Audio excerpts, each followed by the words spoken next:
like you mentioned, I am very, very happy to be with you as well because we are the iconic duo right here. And speaking of iconic duos, Spaceys and Final Destination, we have Pinky Burrito against Joe. Yep. It seems like it's gonna be. Oh, I think we kind of changed the scene, but it's okay. We still have the game. We can see it.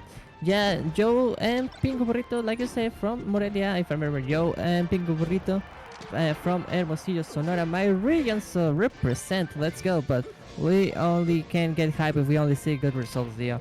So no bias, I promise. But it's always nice to see my northern representation.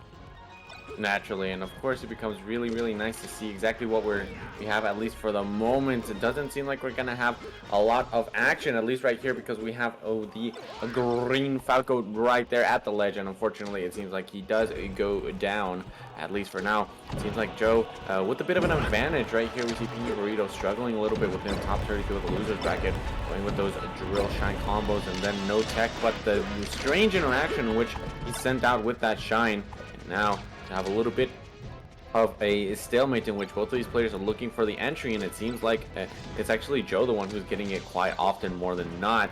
The percentages start to rise, and it seems like the offensive coming from Joe is really good.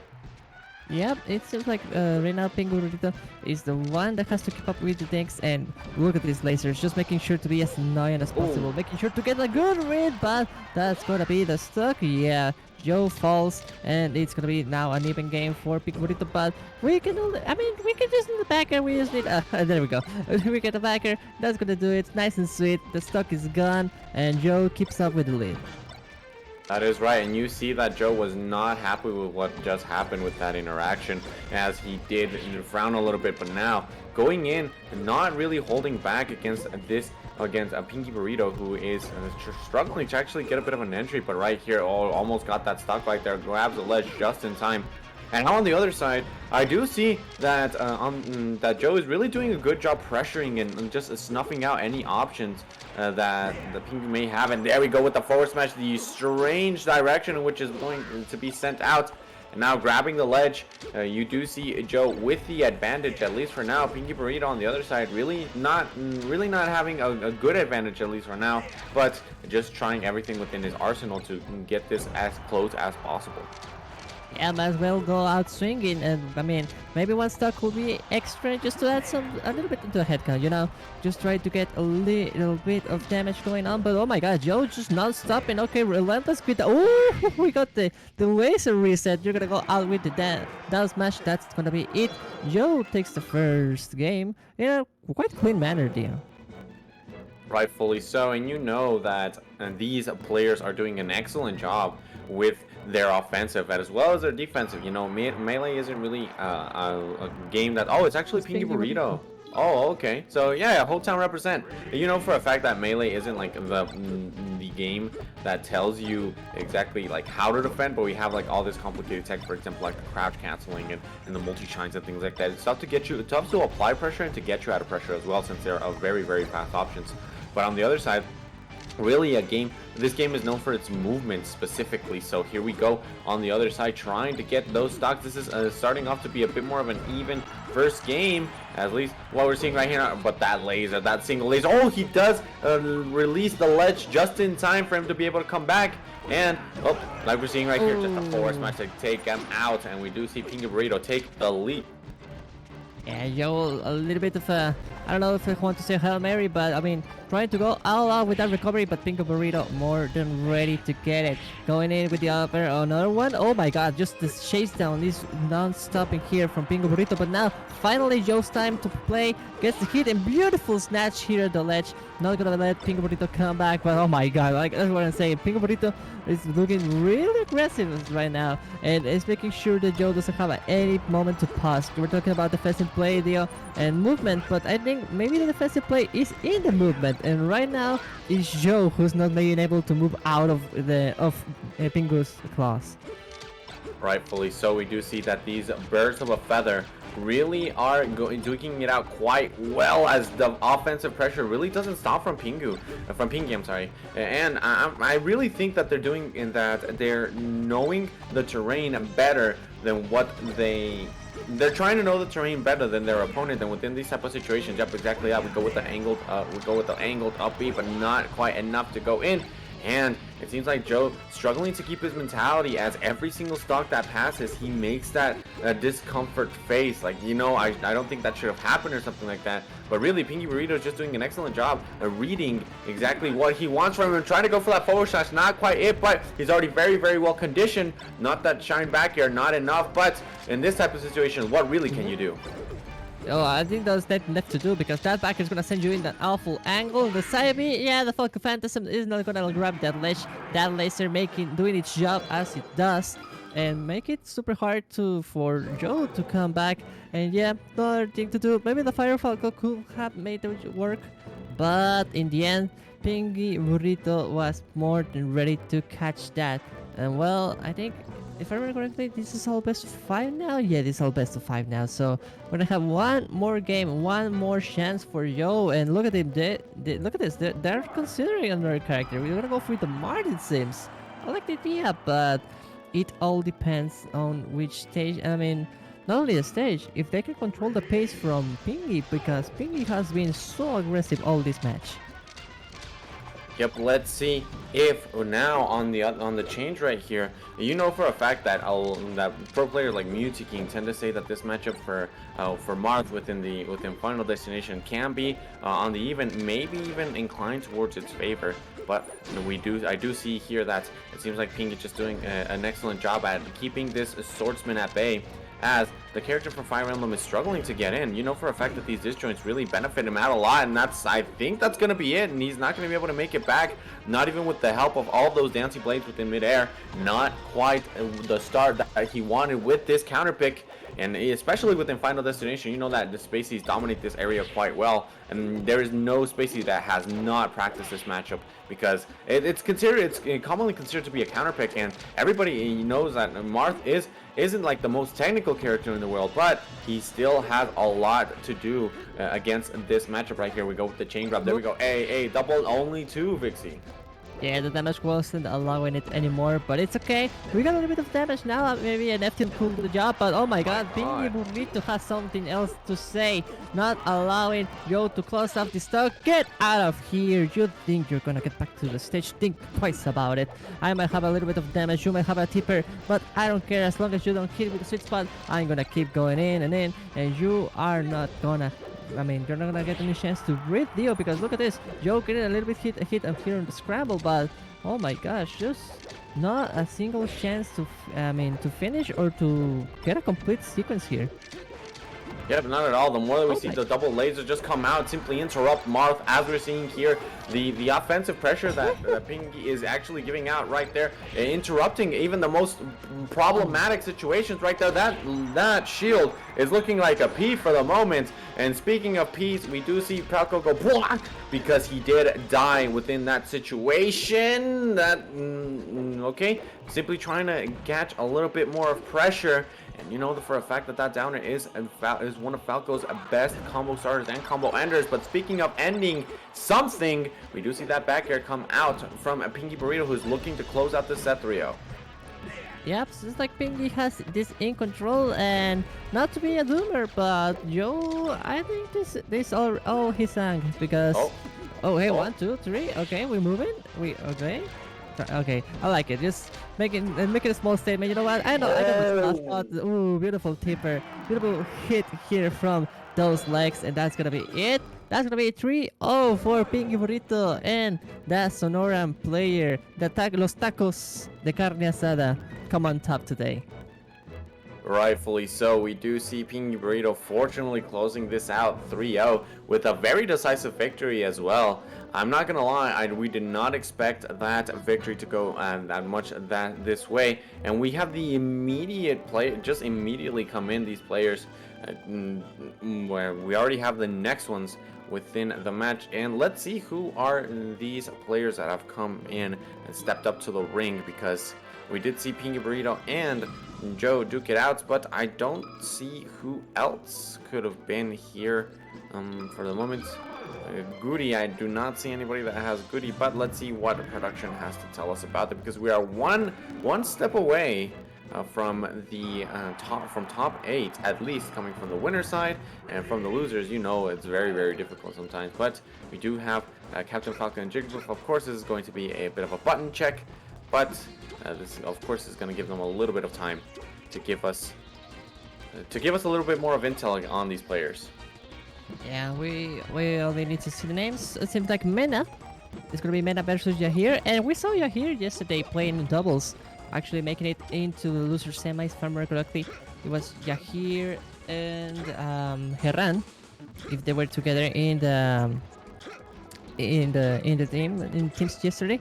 And yeah, that Captain Falcon sure was doing some stuff. She was moving around, getting some nice knees. We saw, but well, when you shine in doubles, it might be a little bit different in singles. And this is tournament live for Yahir and Mena, so we'll see who takes this off.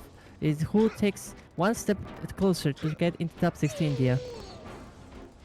Let's see exactly who will be the one to come out on top on the other side. It seems like, well, it still seems like they're doing a bit of a button check, right? It doesn't seem like they're starting just yet. But I really like to see these players duke it out, especially within Melee, because it's such an experience. Like, everything is ever so moved, like it's so fast. And that's something that a lot of players like seem to be attracted to. That a lot of them say like, yeah, this is why I couldn't like get in to older games, because it could be a bit of it could be a bit faster than like Smash 4 or Ultimate and things like that. And that's why they tend to do these type of they tend to stick to these games. And I can't really blame them, because Melee is just one very nice sight to see for sore eyes. But at least for the moment, these players are just preparing everything. And a bit of a button check that extended a little bit too long, but can't really complain. You know, these players have to be within prime positioning in regards to their movements, because you know that one movement could easily cause you to go down. Yep. So, well, I think, speaking of movement, like that's gonna be a key here versus Jigglypuff, because usually you like to go in and out, and you know how Petsky can be that bagger, you know? That stanky leg can make it so hard to approach, specifically as Captain Falcon, no? So when Falcon wants to go in, maybe to go for a grab, or maybe even go for some backers in there, you know how they like to link those aerials into the ground. But well, it's gonna be all about how you approach this, because you know how it happens. One missed grab could result in a deadly rest. And like that's the lethality that Jigglypuff can dish out, because just like you mentioned, just one error is all they need in order to stop them from getting a comeback or from actually making it themselves. So I really like to see whenever we have like these type of play styles, you know, because Jigglypuff is one of the glass cannons, right? It's like a really big glass cannon, because either she dies in like 40%, or she dies at like or she dies immediately, or she can kill at that same percent. So this button check has really extended for a long time, because I really don't know why these players are going out for all those stocks. I mean, it's not. I really understand, like from Captain Falcon's side, that this is a bit more of a technical character, right? And that's why we do see that, okay, seems like they stopped. This is a button set, not a button check. Yeah, button set. Yeah, at this point, it's not even a button check. It's a button set. Yeah. Best of 3 button check. Who gets more inputs in the last time? Get going. Yeah. I'm not gonna lie. It just comes up to a point where you're like, okay, well, is this gonna start or what? Yeah. Guys, are we gonna play? I'm running out of things to say. I can only talk so much. Yeah. But it seems like Mana on the other side is going to be the one who plays a Jigglypuff, right? It seems like Mana is going to be the one who plays Jigglypuff, and we do see Yair with the Captain Falcon. So let's see what they have to say about this, at least for the moment, because this matchup can be a little bit complicated for Captain Falcon. You can reach Jigglypuff, of course, within the air, but sometimes it becomes very difficult to actually hit her. So let's see how this will go out. Yeah, we're starting in Battlefield. Okay, we'll see if I mean, if Yahir can keep up the pace here, because this is a stage where Jigglypuff can shine through a lot, going all for those aerials, just making sure to use the platforms to stall a lot of time, get recover those multi jumps.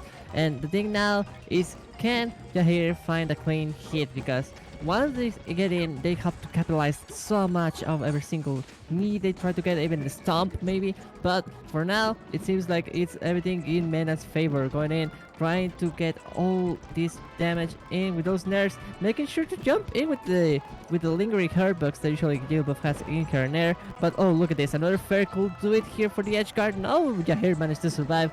This is a little bit of a tough spot. Oh, you overextended there. That's gonna be a hit. No backer though. No backer at all, and you know that you can't miss those type of opportunities. And on the other side, a bit of a check chase, not really going in, but finally the knee to pop this balloon, send it over towards the left side of the blast zone. And of course, it seems like Yade is starting to feel himself a little bit. Not a big advantage, but an advantage nonetheless. At least for now, going with the gentleman, not quite being able to get it. Actually gets the multi-jab. Now the back air, a desperate situation, not gonna make it back. You know for a fact that Jigglypuff is grabbing the ledge, and it becomes now a will to see how much can you extend this lead. We go with the gentleman into the up air, and yep, that's gonna be it for the offensive attack right there. Not really getting a lot of damage, but you know that Jigglypuff, any damage that she gets, it can be crucial and detrimental for livelihood. It's just a little bit of a tough spot to be in. Oh my gosh, just going for the stump here. A little bit of a trade. Going for the upper. Trying to get the scoops. Hit them one more time. Not yet. The positioning from Jair wasn't the brightest one. Gets hit. And the knee. Gets the sour spot knee. That's not what you like to see. You need those heavy hitters. You want to see that stuck gone. But oh my god, now you're in the blender. 1, 2. Pick up the other one. Pick me up. It's gonna be a rest. Go for the chase. No chase. Okay, wake up, baby. Time to go to school. Get up there. We're gonna fight. And okay, a little bit of scramble there in the ledge, but it's okay. The right side shines bright for you here, and that's gonna be the backer to do it. Another one. Oh, beautiful reset. Oh my god, Dio. These players.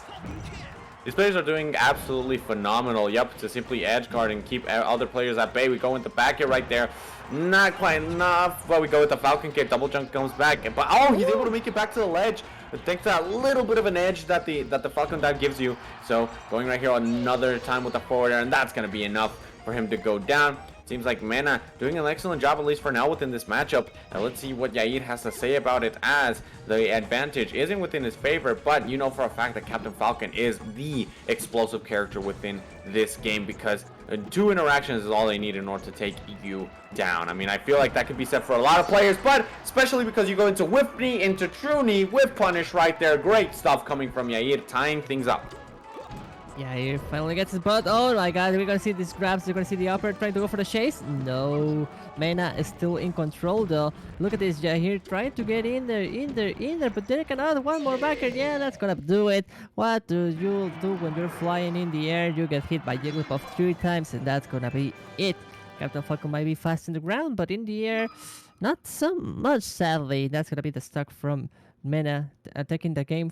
Wait, what? I think the scores are switch. Yeah. Oh, it seems like they were already 1-0.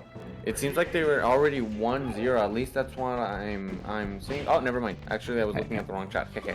It's the it seems like, and the scores are inverted, but of course we were the ones who saw that Mena was the one who took the first game. So on the other side, we're going to Yoshi's. We're going to Yoshi's. I really like to see all right here, just simply stomping the face of Jigglypuff with that down smash. It could have maybe a bit more of an optimal punish, I would dare say, but I mean, you know for a fact that a completely charged smash is of course a great punish, and more so when we go with the down throw into the knee. Great stuff from Yair, who did an excellent job simply closing out the stock in an early manner for him.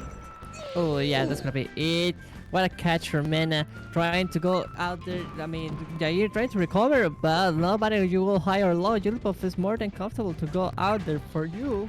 And now, this could be a reset. Oh, no rest though. I mean, Yoshi's story is super small, so you could go for the rest there. Maybe not that confident in going for it, but whatever. Damage is damage. Another one. Give me one more. Oh, beautiful Raptor boost there to avoid the hit of that smash.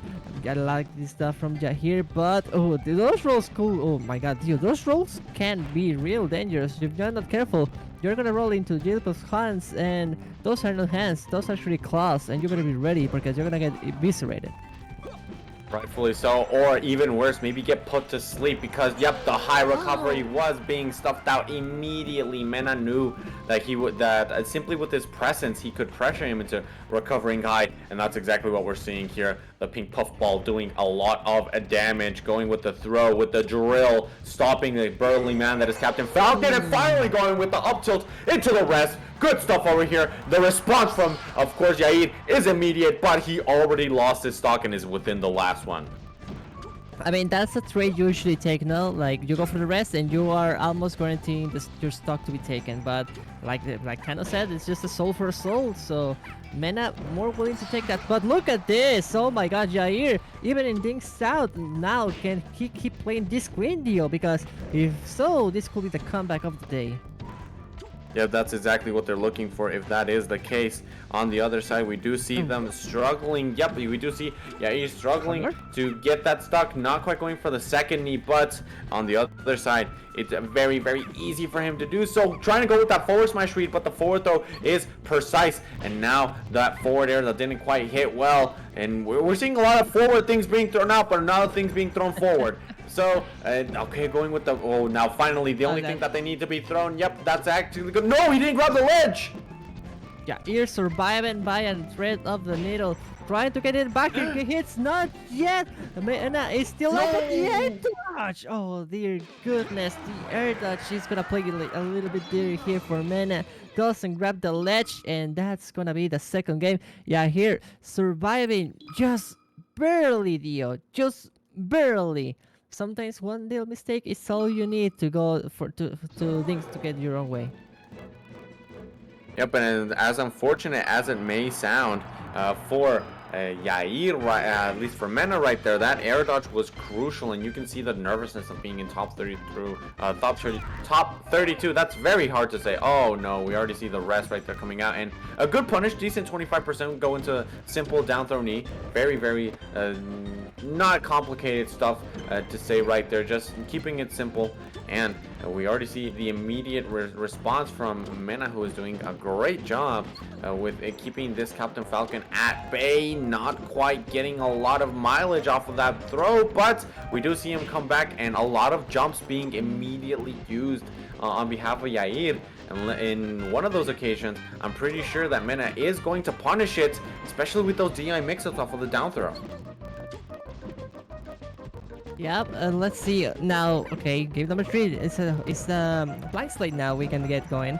Let's see if, I mean, we can see a repeat from you here, but this backer just telling me something, a different story, Dio. I want to be optimistic here, but whenever I see you here in the air and you just see Mena flying so menacingly, it's like an air piranha. Ooh, but that's a terrible combination. I don't want to live in a world like that. It's like air spiders, right? It's like spiders that could fly. Yeah, no, thank you. No, I do not want to live in a world where there's a spider that can fly. But speaking of, there's not really spiders that can fly, but rather this falcon that is trying to chase down the balloon all the way up within the air. And you know, Dreamland is one of the bigger scenarios, so that's why maybe he's not going for those rests until like very, very high percentages. And then finally going down with the knee after he thought that maybe he was safe with by crouching, but not quite the case. We do see Yair having a bit more of the offensive turn within this game. Yep, this is exactly what he needs. Yeah, in control of the corner. Oh, okay, that was so close to be a punish, but I think Yahir wasn't aware. 100% seeing that doesn't react to the air just to get a punish. And I don't know. I know you shouldn't be grabbing the ledge that much with real buff, but maybe some pressure you could be doing over there. Oh, this is a terrible angle to be in. Are they gonna go for the last hit? Oh no, just barely. I saw the backer. Doesn't get the hit before Mena it's able to grab the ledge. The question is, can they move forward after that? Because look at this, seems like the tides have turned a little bit. Finally, Mena touching certain stage, and this could be a tough spot to be in for the Captain Falcon main. Going for it, going for the forward throw. This is gonna be a bad spot to be in, but both of them just swerving and in and out of these recoveries, and their opponents not being able to get that last hit in the corner.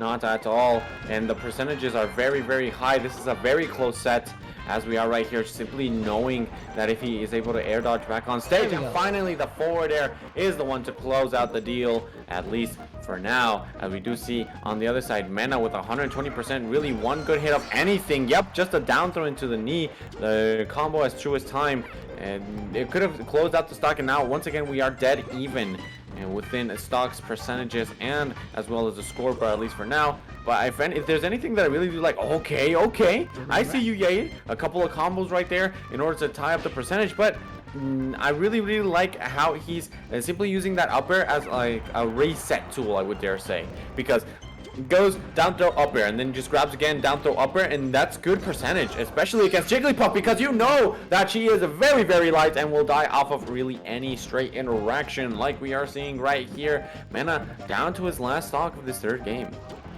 Yep, every single touch matters. Speaking of touches, Backer, okay, we survived it now. We ain't surviving today. You ain't surviving, baby.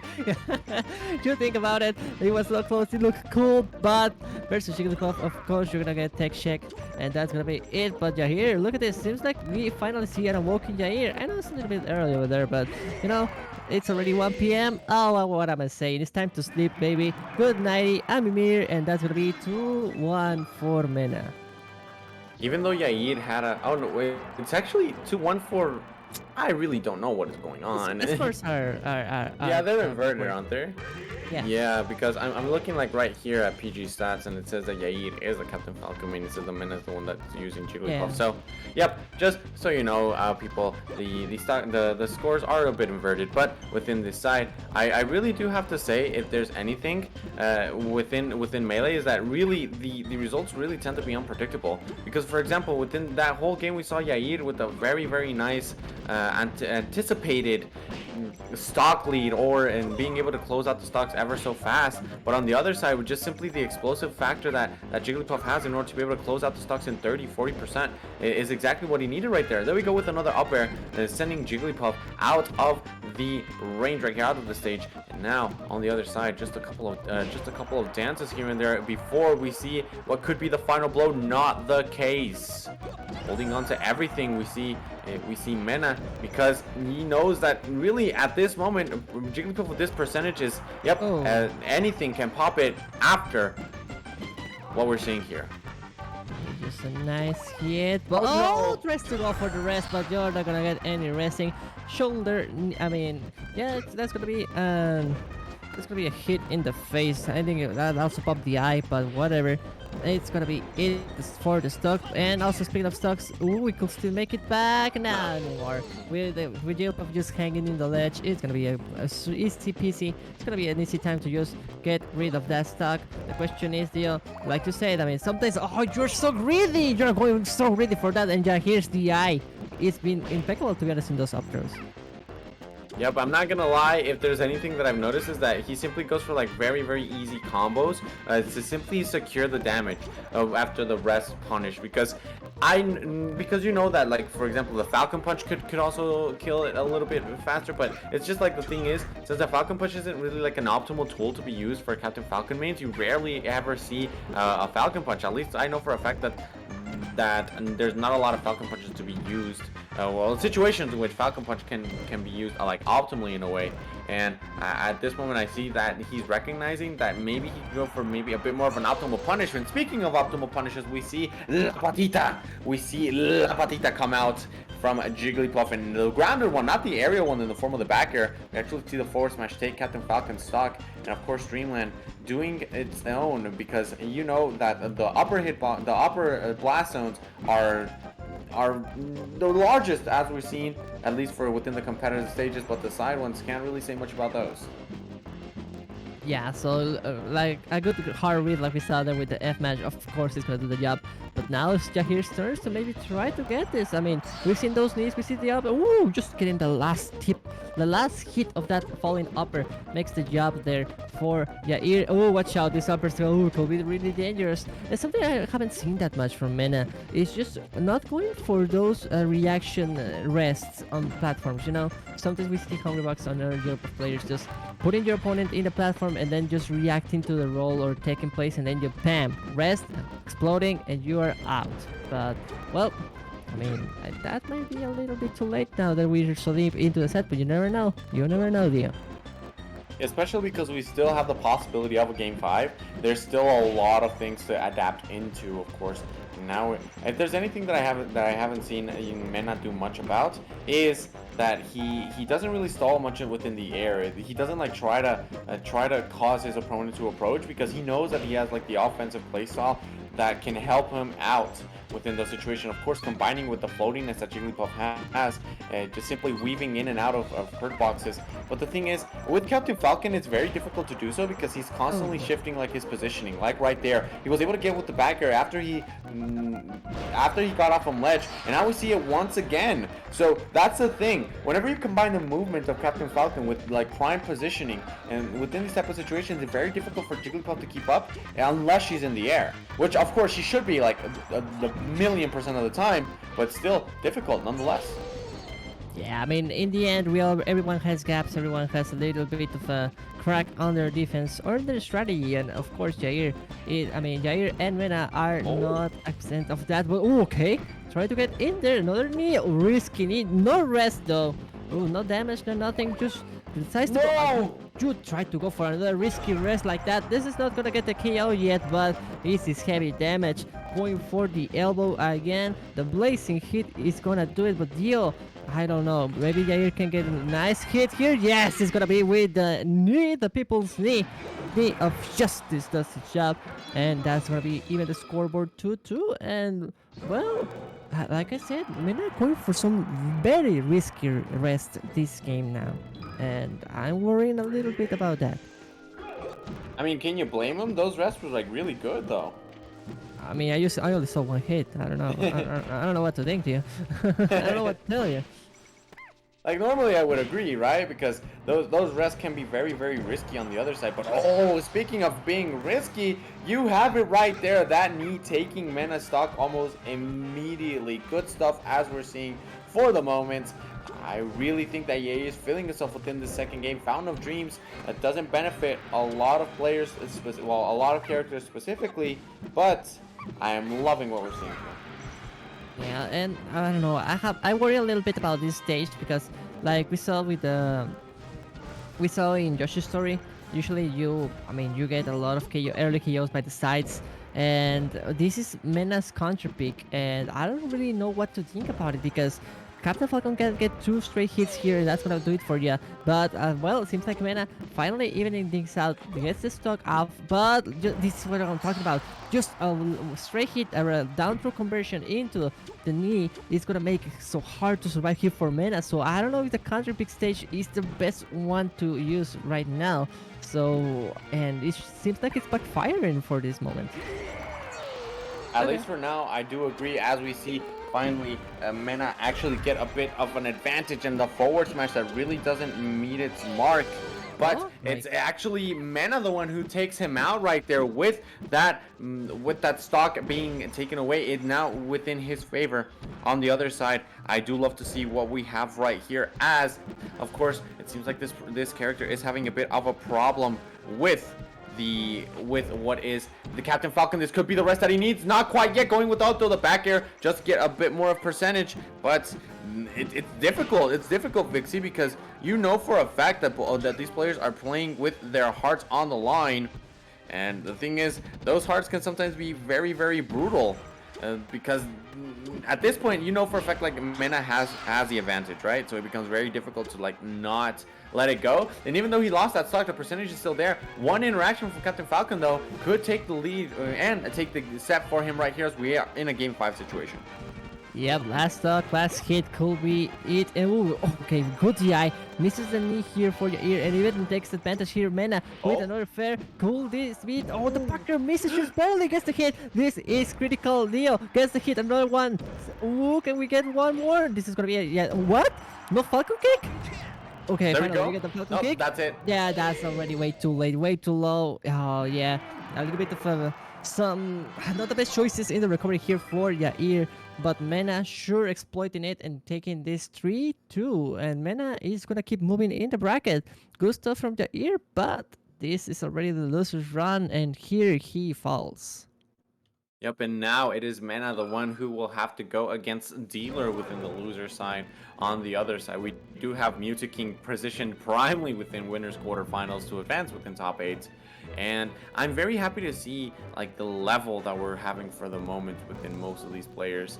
And well, of course, we will be seeing that, but unfortunately, Vixie, it will not be with us as it will be all for us today. You know, ladies and Yep. gentlemen, thank you very much. We did start a bit on the later side, but we still have some good old-fashioned melee, so stick around. Of course, if you liked our commentary, go ahead and drop us a little bit of love over there in the social media down here. And if anything, if there's anything else that you would like for us to know about, any feedback or anything, of course you can let us know. Vixie, of course, as always, it's a pleasure to be commentating with you. Anything else that we have to say before we wrap up? No, just keep enjoying Viva La Smash. It's been a pleasure as always, Dio, like you said. And well, keep enjoying some Mexican melee. We have more to go. And this is a beautiful weekend for some Smash. So whatever you're doing, if you're watching here with us, thank you. Or if you're enjoying all of it at once, then you make sure to have a beautiful Sunday and enjoy this good Smash weekend. Take care, everyone, and we'll see you in a little bit.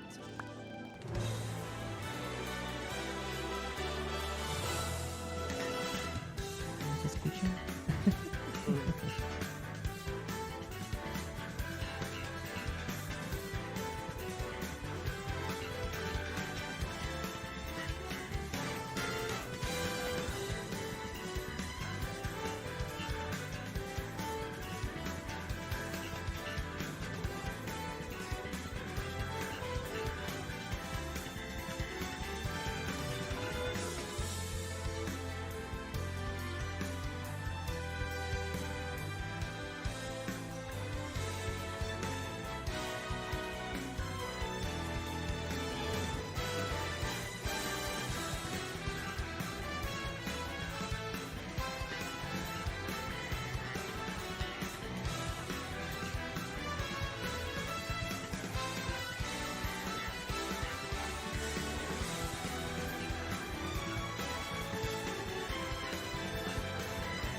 Hey.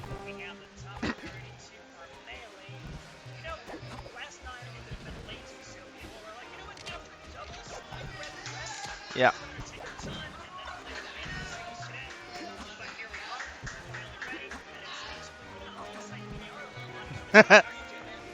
I'm fine. I'm fine. As you said, yesterday was pretty wild. We have the final of doubles, and today we are now in top 32. 32 is already have been a long road, even since last night. Last night had the first matches, and well, it was pretty wild. Yeah, I just want to say how Morrito 2 is going to deliver. Mewtwo King is going to have really nice run, and now we have Samorita just getting ready for the next fight.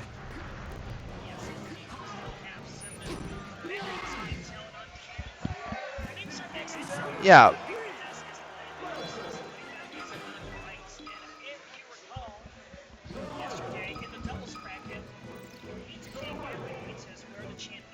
yeah.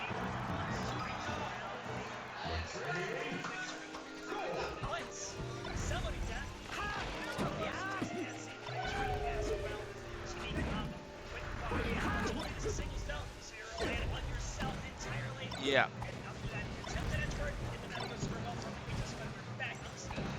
there's a moment that he has to shine by himself, and it's nothing left to do. And now in this matchup, Lengüitas is not. It doesn't left easier to Samorita. Samorita is a pretty sure attacker. Is a pretty great fox. Is a nice brawler, and well, that's the first attack from Samorita.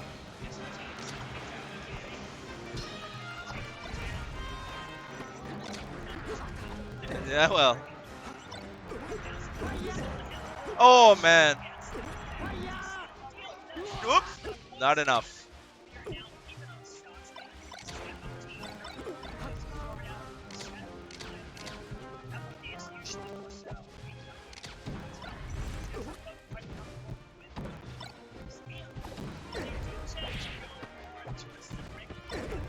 Yes. Yeah, this is one of the shortest platforms that we have in the tournament, and that's a down kick. That's a huge defense from Lengüitas.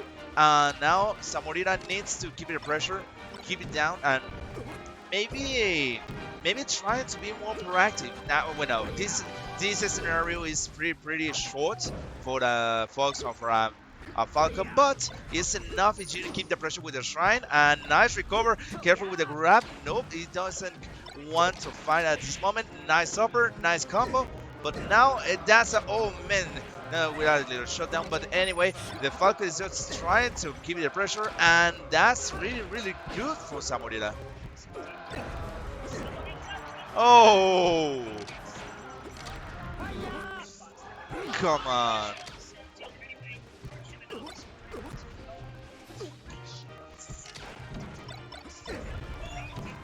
Nice.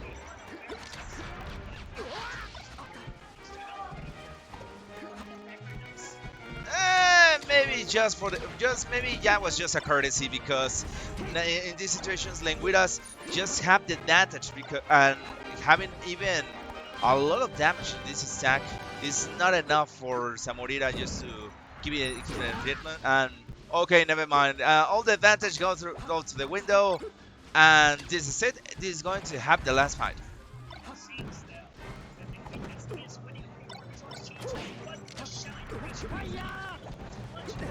Oh,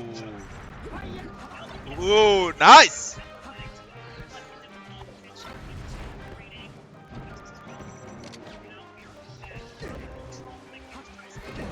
Nice recover. And flying. No yet. That's it. Okay, Lengüitas had nice recover. Samorita had a lot of pressure on his back. There was a lot of damage. That edge guards from Samorita, that was lovely. And now is the moment just to recover. Maybe, yeah, final destination is the best scenario for both. So let's start the rumble.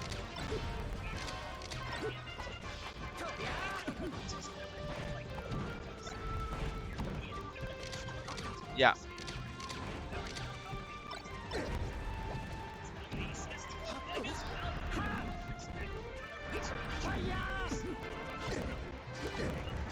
Ooh.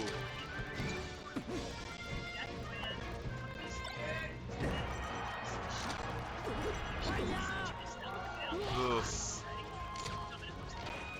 Yeah, FD is always the best scenario just to prove how good are with a character. It's the maybe could say the most vanilla, but in my personal opinion, it's like the black suit. Always he's good, always looks big great, and if you know how to play it, how to use it, you you just can shine because well, this is one of the favorite matchups from all melee.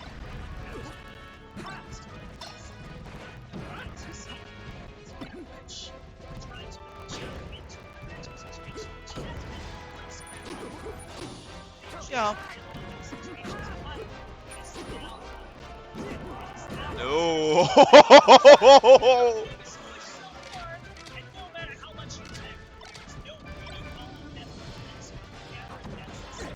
Again and again, and giving the pressure, a little of damage from that Falcon, but now it's enough. It's keeping all the down and maybe just having all the pressure, all the damage. And you know, this is one of the closest fights that we have ever seen here. And well, as you can see, Samorita has the excellent opportunity just to capitalize on the mistakes. And Lengüitas just wants to get the neutral. That was a huge whiff, and he get punished easily. And careful because when the Falcon gets in the rhythm, maybe it's one of the most unbearable enemies. Oh no! Yeah. Oh, why did that have to be the angle? That's very unfortunate for Samorita, who has now kind of lost his momentum at the very beginning of the game. I could have thought that these would go to last stock, and they still can, but unfortunately Samorita, until now, he gets the true conversion, and that's going to be the third stock from Lengüitas. Back to even 1v1. Who's going to take it, everybody? It seems that Lengüitas is pushing a little bit further, but the angles, Samorita with the perfect timing with the side B every time. Nice react, nice recover, and that's a double dash from that Falcon, but it's enough. And fly away 1-1. We are securing a game 4.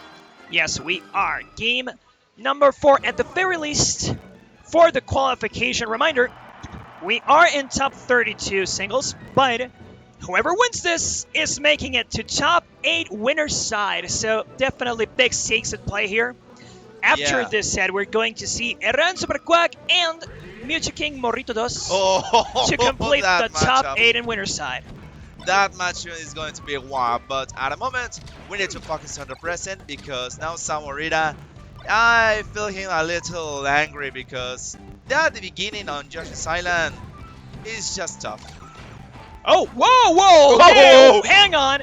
It's tough, sure, but you can always reflect those lasers back. Yep. That definitely caught Samorita by surprise, by the way. I don't think he was ready to deal with that. He backed up immediately. Lengüitas had a free entry into the stage, and now a free up there as well after that conversion. He is going to take the lead. He sees an opportunity, and he'll take it. And now in Josh's Island is shorter, even shorter than FTD. And you see how the opportunity of engage with the block disruption, the block rock, because now Samorita just wants to punish. That's one. Lengüitas feel it, and well, Samorita needs to keep the pressure because now it could be his opportunity to recover the lane. Indeed, this could be his chance, to finally get some momentum back, but unfortunately for him, it's only with the Shine that he can actually get some conversions. And yes, the Shine, fast option, can't really go wrong with Shine, but you can always abuse it a little bit too much, and we can see Lengüitas taking care of business after a number of missed Shines from Samorita. Again, you can use that weapon, but you can't just abuse of it. Yeah, absolutely. And the Shine, in this matchup, who can capitalize the best, it could be the winner. But it's not all. The blaster management and also the dash management, just to keep it a pressure, and that's nice from Samorita. Again, another down. And Lengüitas just keeping the head on because Samorita is in a lot of damage. There we go. The last stack from Samorita is taken now. I don't think, though, that Samorita has really found a way to approach Sans Shine. Like, perhaps he sets up a laser and then he shines in front of Lengüitas, but it's mostly when Lengüitas attacks his shield, actually. I feel like they're both trying to clash shines, and it's definitely not going in the favor of Samorita, but the spike won't do it just yet. Lengüitas makes it back, and he is still hunting for that KO. That up smash will definitely do it. One opportunity, and Lengüitas having the head off. Nice, Samorita knew. Samorita, you can see it. That's the face that he says, oh, that's a blunder. Now I have to do this, and now I have to recover, because that 50-50 could be pretty strong for Samorita, but Lengüitas just reading like a book, just having it in his corner, and now we are in battlefield, people. Yes, we are. This is going to be a similar match in the terms of, you know, platform progression and all, but the blast zones are definitely going to shift things around. Lengüitas is going to have to deal a lot more damage if he wants to get those KOs with the up smashes, which are probably his favorite option to kill. I haven't seen them go for as many shine spikes as they did in doubles because, yes, in doubles you have more chances, and here you really need to set yourself up for a good shine spike. Otherwise, it's going to be absolutely futile. No! The bad timing on the side B from Lengüitas after he took the laser would have been an up B, but he went for the side B. Oh well. Yeah, that was a mistake. Now Samorita is just capitalizing on Lengüitas. He's now out of momentum. That recover, the up V is not enough. The shine was a whiff, and now Samorita just trying to keep the distance. Lengüitas keeping the pressure, but Samorita wants to keep his stack the most intact possible. But that edge guard for Lengüitas, that's the bounce of B, and that's enough. Never mind, over 50 damage, over 100 of damage. Lengüitas is just receiving a lot of punches from Samorita. For sure. And speaking of which, that's another backer, just another extra punch from the metal boots. Because remember, Star Fox crew members have metal legs, and you don't want to receive a kick from those. That's why they're so heavy. And now Lengüitas is trying his best to get Samorita out of the center of the stage. He is doing wonders. Amazing combo right here. He's going to read the shine stall as well. That's the stuck, beautiful stuck from Lengüitas. That's a beautiful fight. Samorita have not a chance to recover, but Lengüitas knew it. You just have to get secure just with that edge guard. But now Samorita has to recover. 96 of damage. Nice block. Excellent recover. And now Samorita wants just keeping the pressure, the head on, and Lengüitas keeping all the momentum just to keep it on recovers. This is the moment that Samorita needs. This is the moment that he can capitalize the mistakes, but Lengüitas is not getting easy. For sure. Lengüitas is still fighting for dear life and hanging on to every neutral exchange, but the shine is going to help somebody to at least put him in the air a little bit. He does not get a follow-up, though. Until now, this edge guard should be successful, but no, he gets hit by the side B. The timing, Nyarla, the timing is becoming so tight.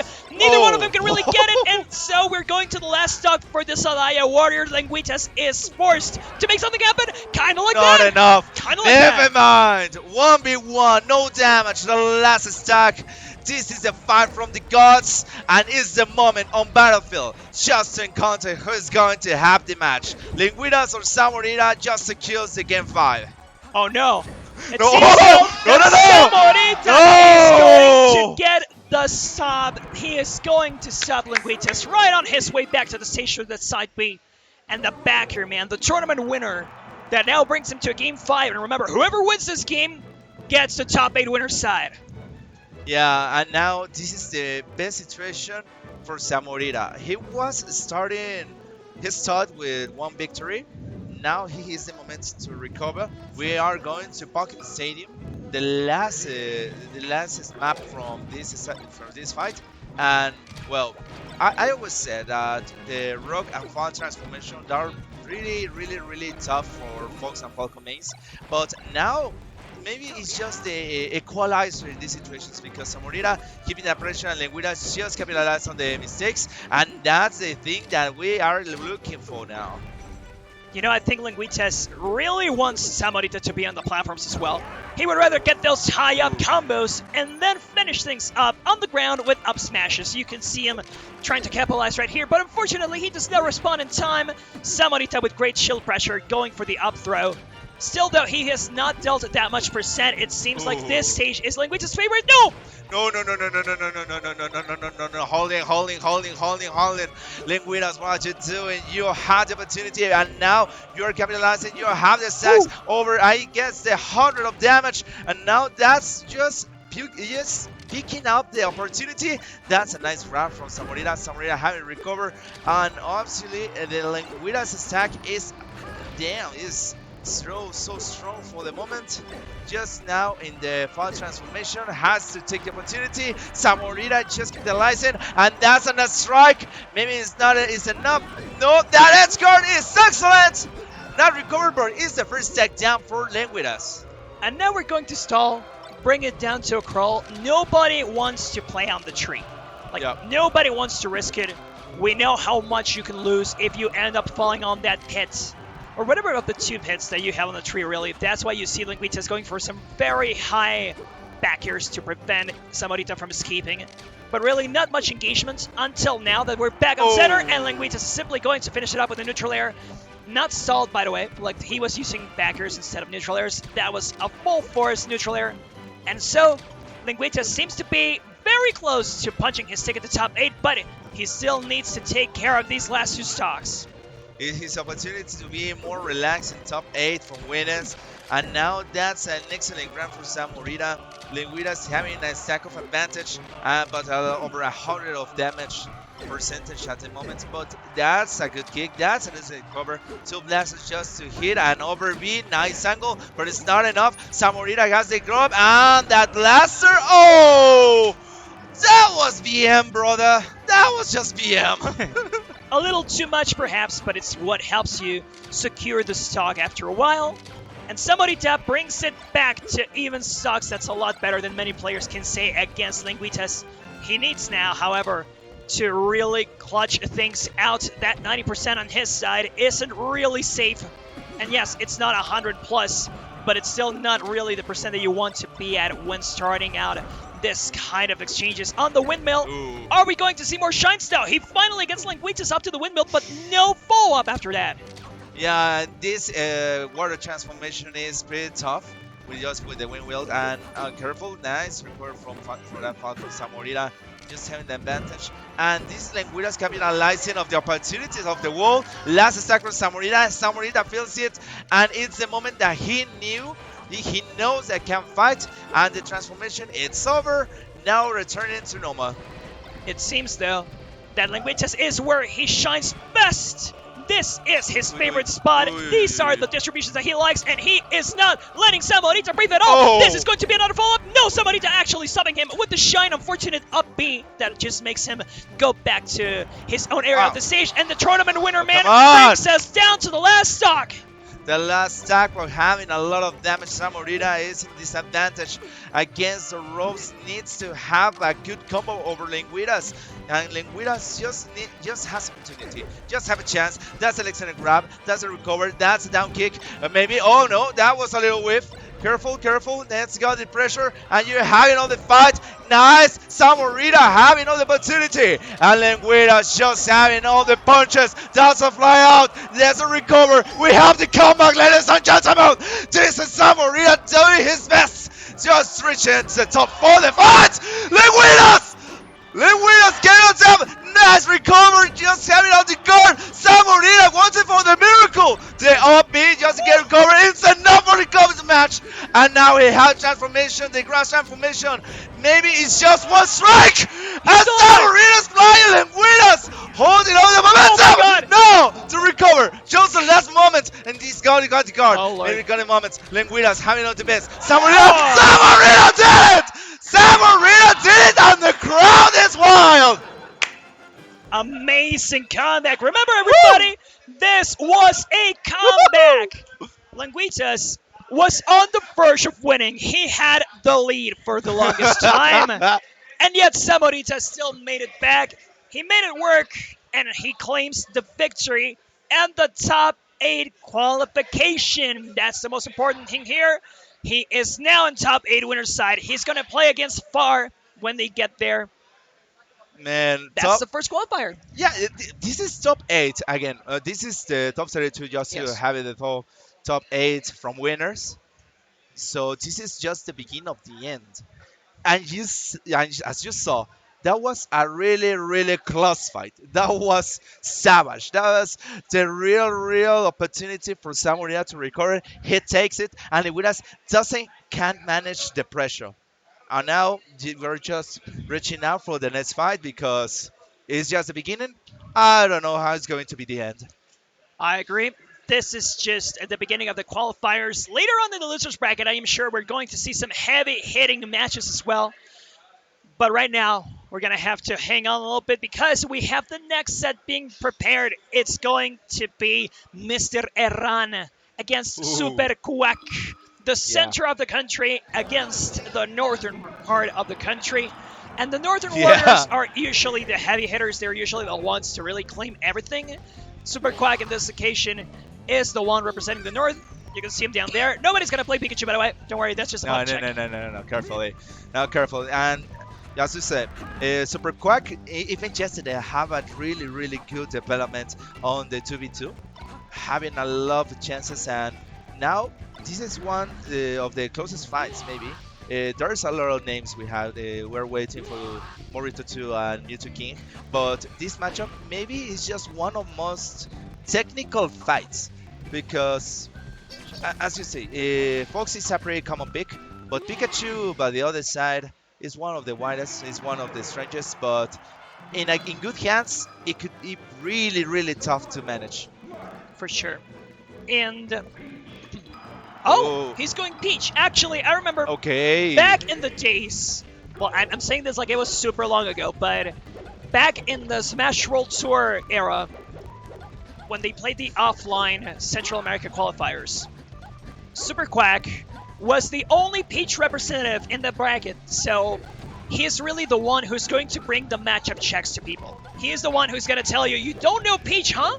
There isn't much Peach practice in Mexico, but you don't know this matchup? I'm going to run all the way to the bank by using my character, because he also brings out a Captain Falcon, he can bring out Fox, but Peach is where it's at. Yeah, Peach is one of the craziest picks for the air fight. Principally is his advantage. If he gets the fight with Mart, and Mart is really bad in the air fight, just having an up B, the up smash, and keeping the pressure there. There's not so much opportunities from that man from Herran. And if this is the big spray he's going to take, I don't know. Maybe Super Quack is getting more comfortable that matchup than Herran. But Herran yesterday, he had also picking Mard. So with that chances, without opportunities, it's on his hands to be in the top 8. For sure. And you know what? There's also the fact that Herran is sponsored or is part of the team. Yeah. That brings you this tournament. He is part of Smash Factor still, technically. Woo! And so he is here to defend the house, to defend the locals, to defend the center from the north, as many have tried before, but nobody has quite managed to do it just yet. You know, every time there's a Smash Factor, there is a crew battle between regions, and the north always wins. Like, it's always Mexicali or Baja California that wins. Yeah, I just remember, I met a lot of homies, a lot of repatriates from United States, from here in Mexico, and says when they are trying to defend his town, you come home to my house, you have to respect me. Yeah. And well, Hernan is in this situation that the Smash Factor is more than just the organizer, is now his team, is now part of his family, and now Super Quack is just having a lot of damage from Hernan. Indeed, he is not really able to get into that region. He has yet to destroy Herran's big defensive play. And of course, the fact that Herran is such a calculated player will help him deal with Peach. We already know that if you mess up once against Peach, you're going to eat up a lot of damage, be it through a turn, be it through a down smash, be it through a number of combos that Super Quack is still trying to make work, but unfortunately he keeps getting shut out.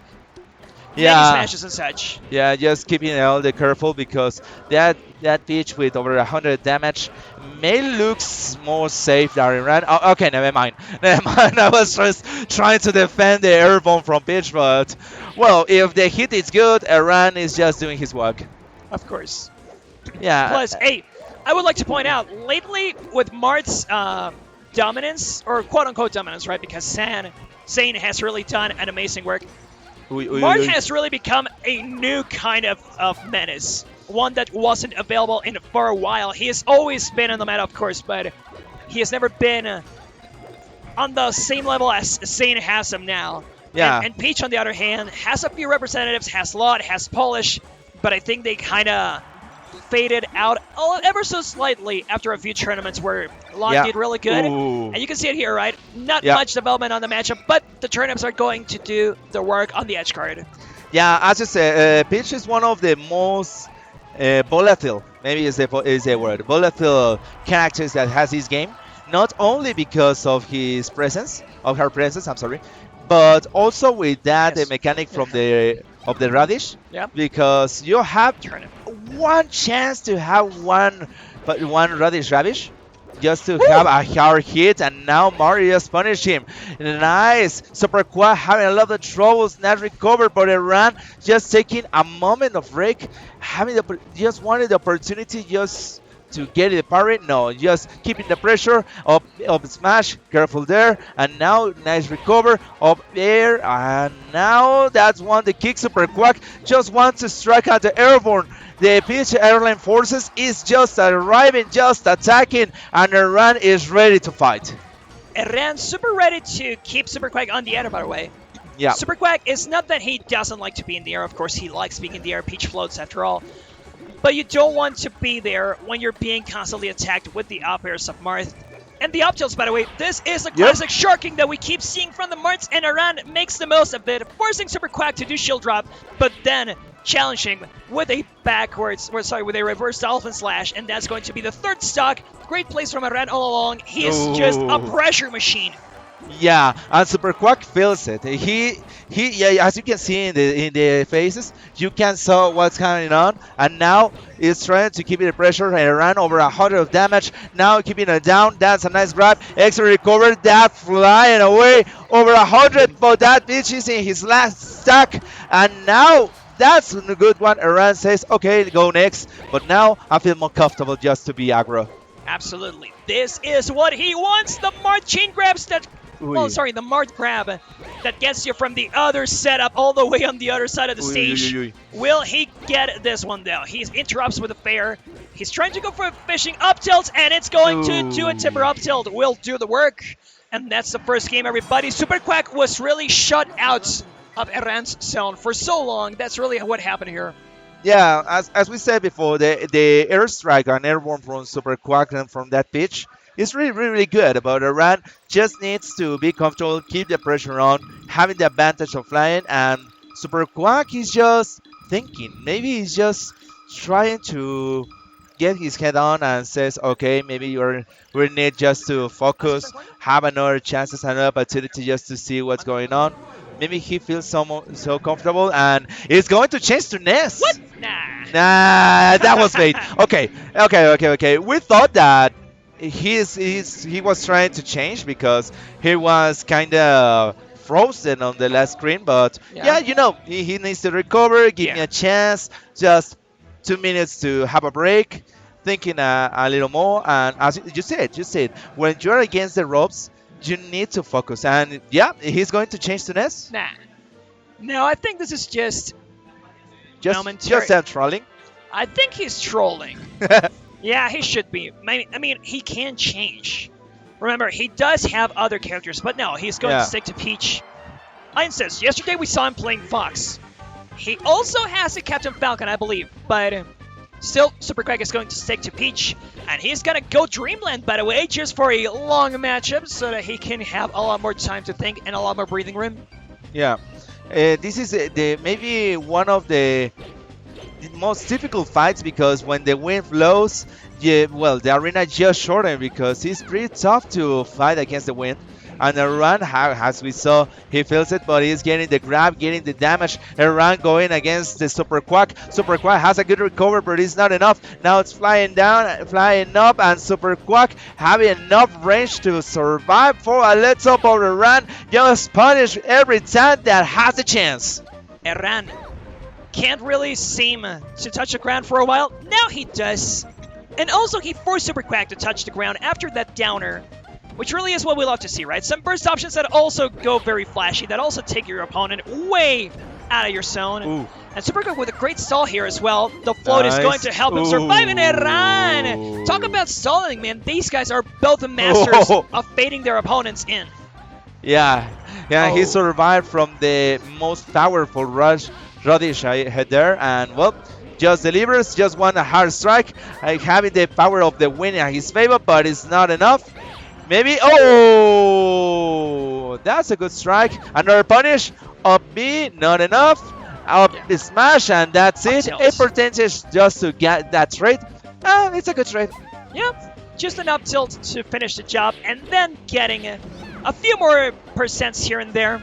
We're pretty much even again, and now Herran is the one doing the juggles.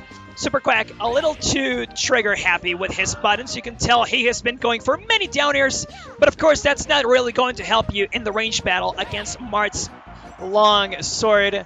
That's really stopping Super Quack on his tracks every single time. Again. This might just be the beginning of the end for Super Quack's tournament life, as he is slowly approaching the end of his next stock. Oh, Herran that's a whiff. Actually, yep, that's a big whiff, but thankfully he recovers. The back air is not going to take out the stock yet, but he still has stage control. And oh man, I thought it was going to be an up tilt. He didn't read the air dodge.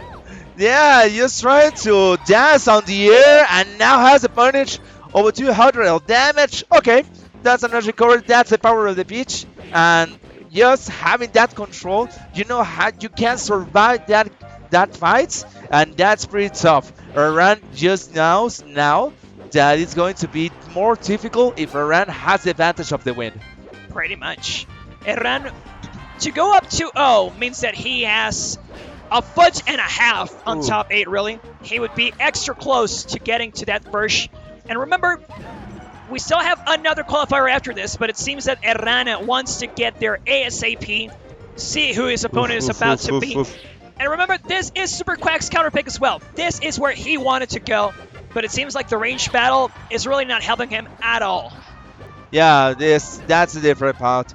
His attacks has more range, but now he's just flying down over 100 as we saw before.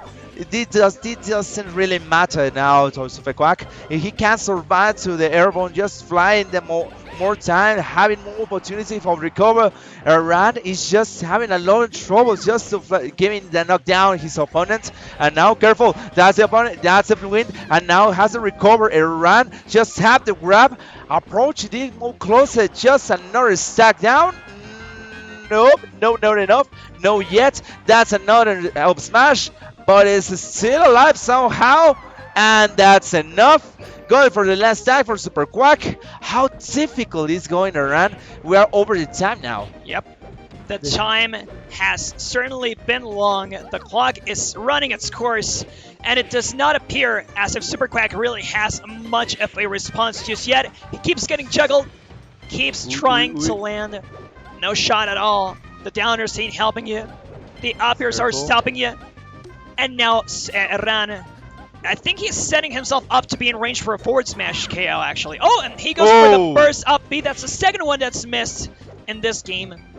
Yeah, now just giving on the pressure. Yeah, this is the moment that Super Quack has to punish, because Herran has the opportunity, has the chances, but he would just whiff that attacks so hardly. And now Herran just maybe is out of focus, but never mind. That's a good strike. Herran having the advantage 2-0 at the moment, and Super Quack needs a miracle, just need to recover. Is now the moment to dream on the back trio. There could be a very big possibility of a reverse 3-0 indeed, but we still need to see if Super Quack can even make this work. And so we are still on the expecting to see whether Careful. there are going to be more range battles. It seems though that Super Quack has finally gotten his number. He is going to go right into that zone. Easy for Herran to go back though.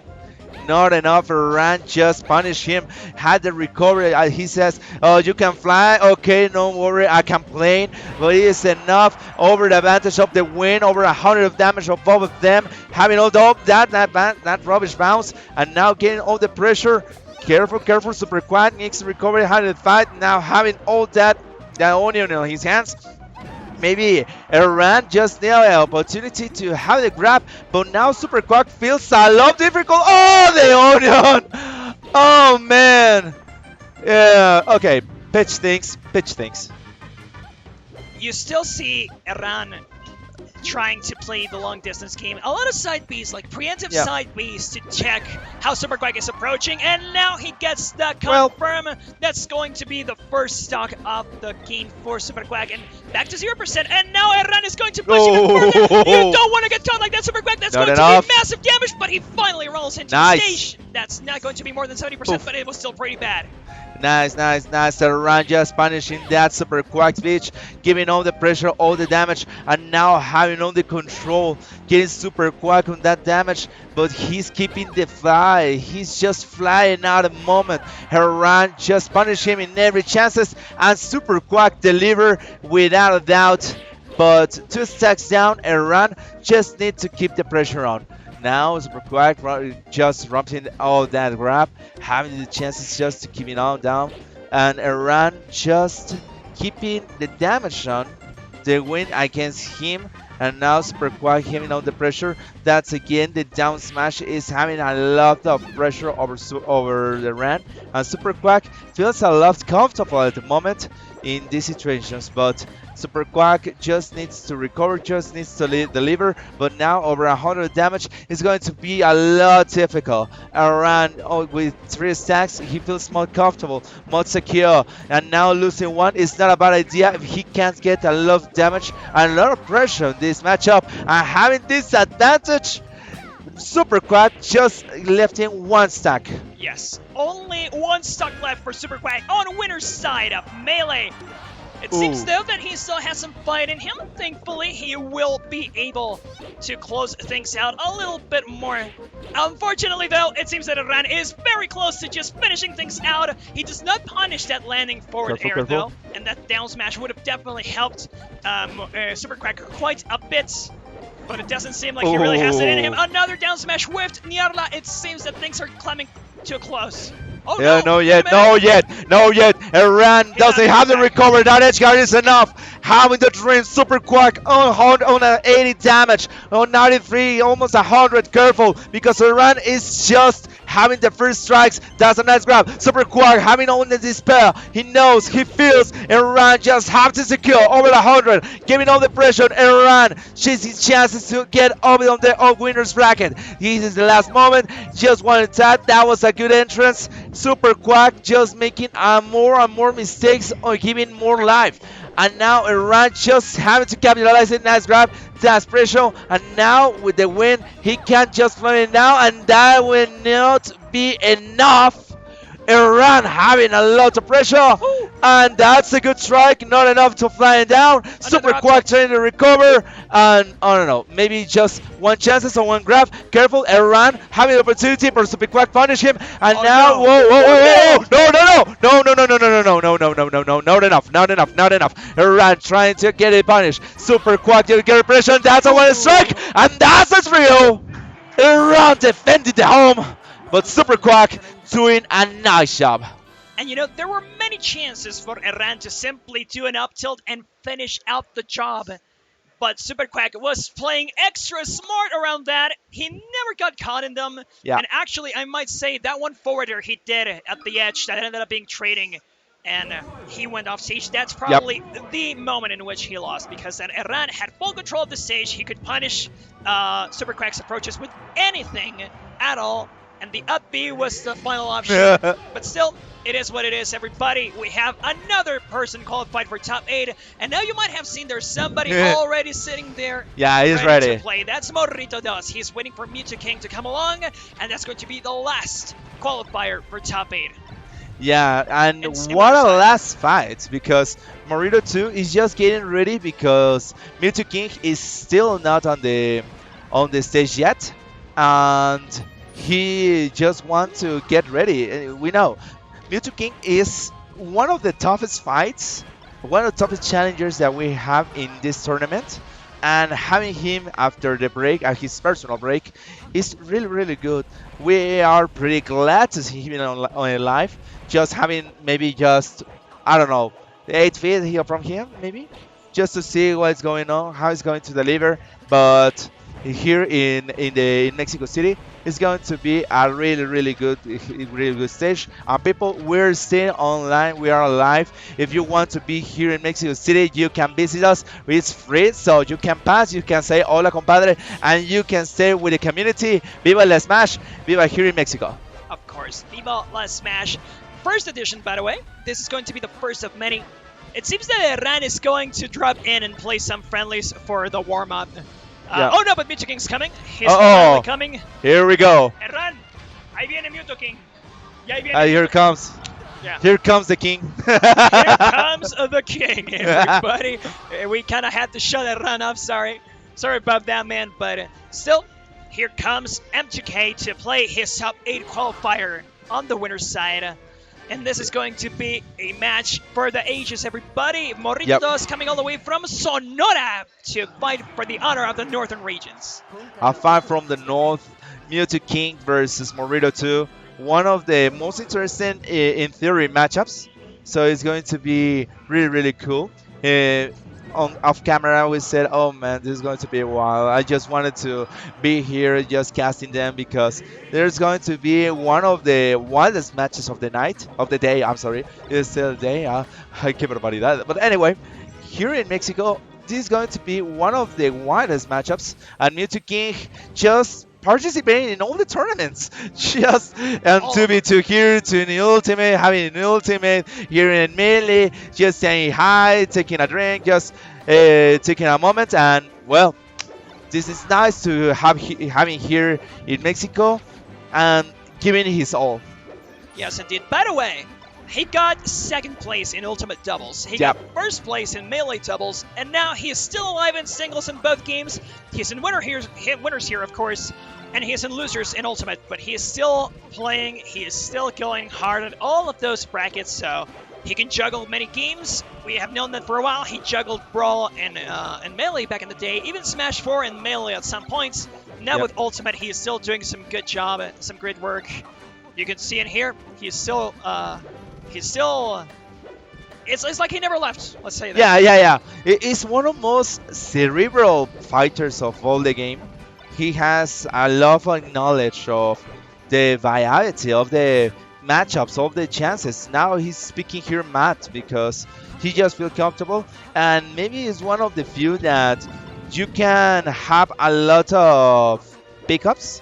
He maybe if he wants to take Pichu against, I don't know, a Captain Falcon and deliver well because he knows how to have the advantages, how to fight, how to encounter, and having the opportunities just to have this space. And Morrito too knows that he's a really good fighter, one of the gods from the Smash Brothers Melee. Yes, indeed, a true god, and this god never fell. This god has always had believers. This god is still alive and kicking and getting top 8s. Even after a long hiatus, ISS, it's because of his hiatus, right? Like, everybody was like, yeah, M2K seems to be retired by now. He doesn't seem to be doing much. But he does still show up to some tournaments like Viva La Smash here, and he gets far in them. He's still the first seed here. Like, he is predicted to win it all. Yeah, he's delivering. He's doing his best, doing a really nice work because, as you said, it's like he has not changed at all. That he was not over it. That this, how it be, 4 years, 3 years, 4 years. I don't really remember at this moment, but Mewtwo King is one of the most tactic, most strategic, and now just what Morrito needs to do is keep the pressure. But because Mewtwo King, as you can see him, maybe it seems like he does not have soul, but it's like a normal being. It's a human. He has his stress, and when he stresses himself, he can fall down so quickly. It happened.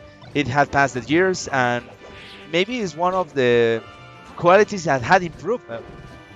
Pretty much.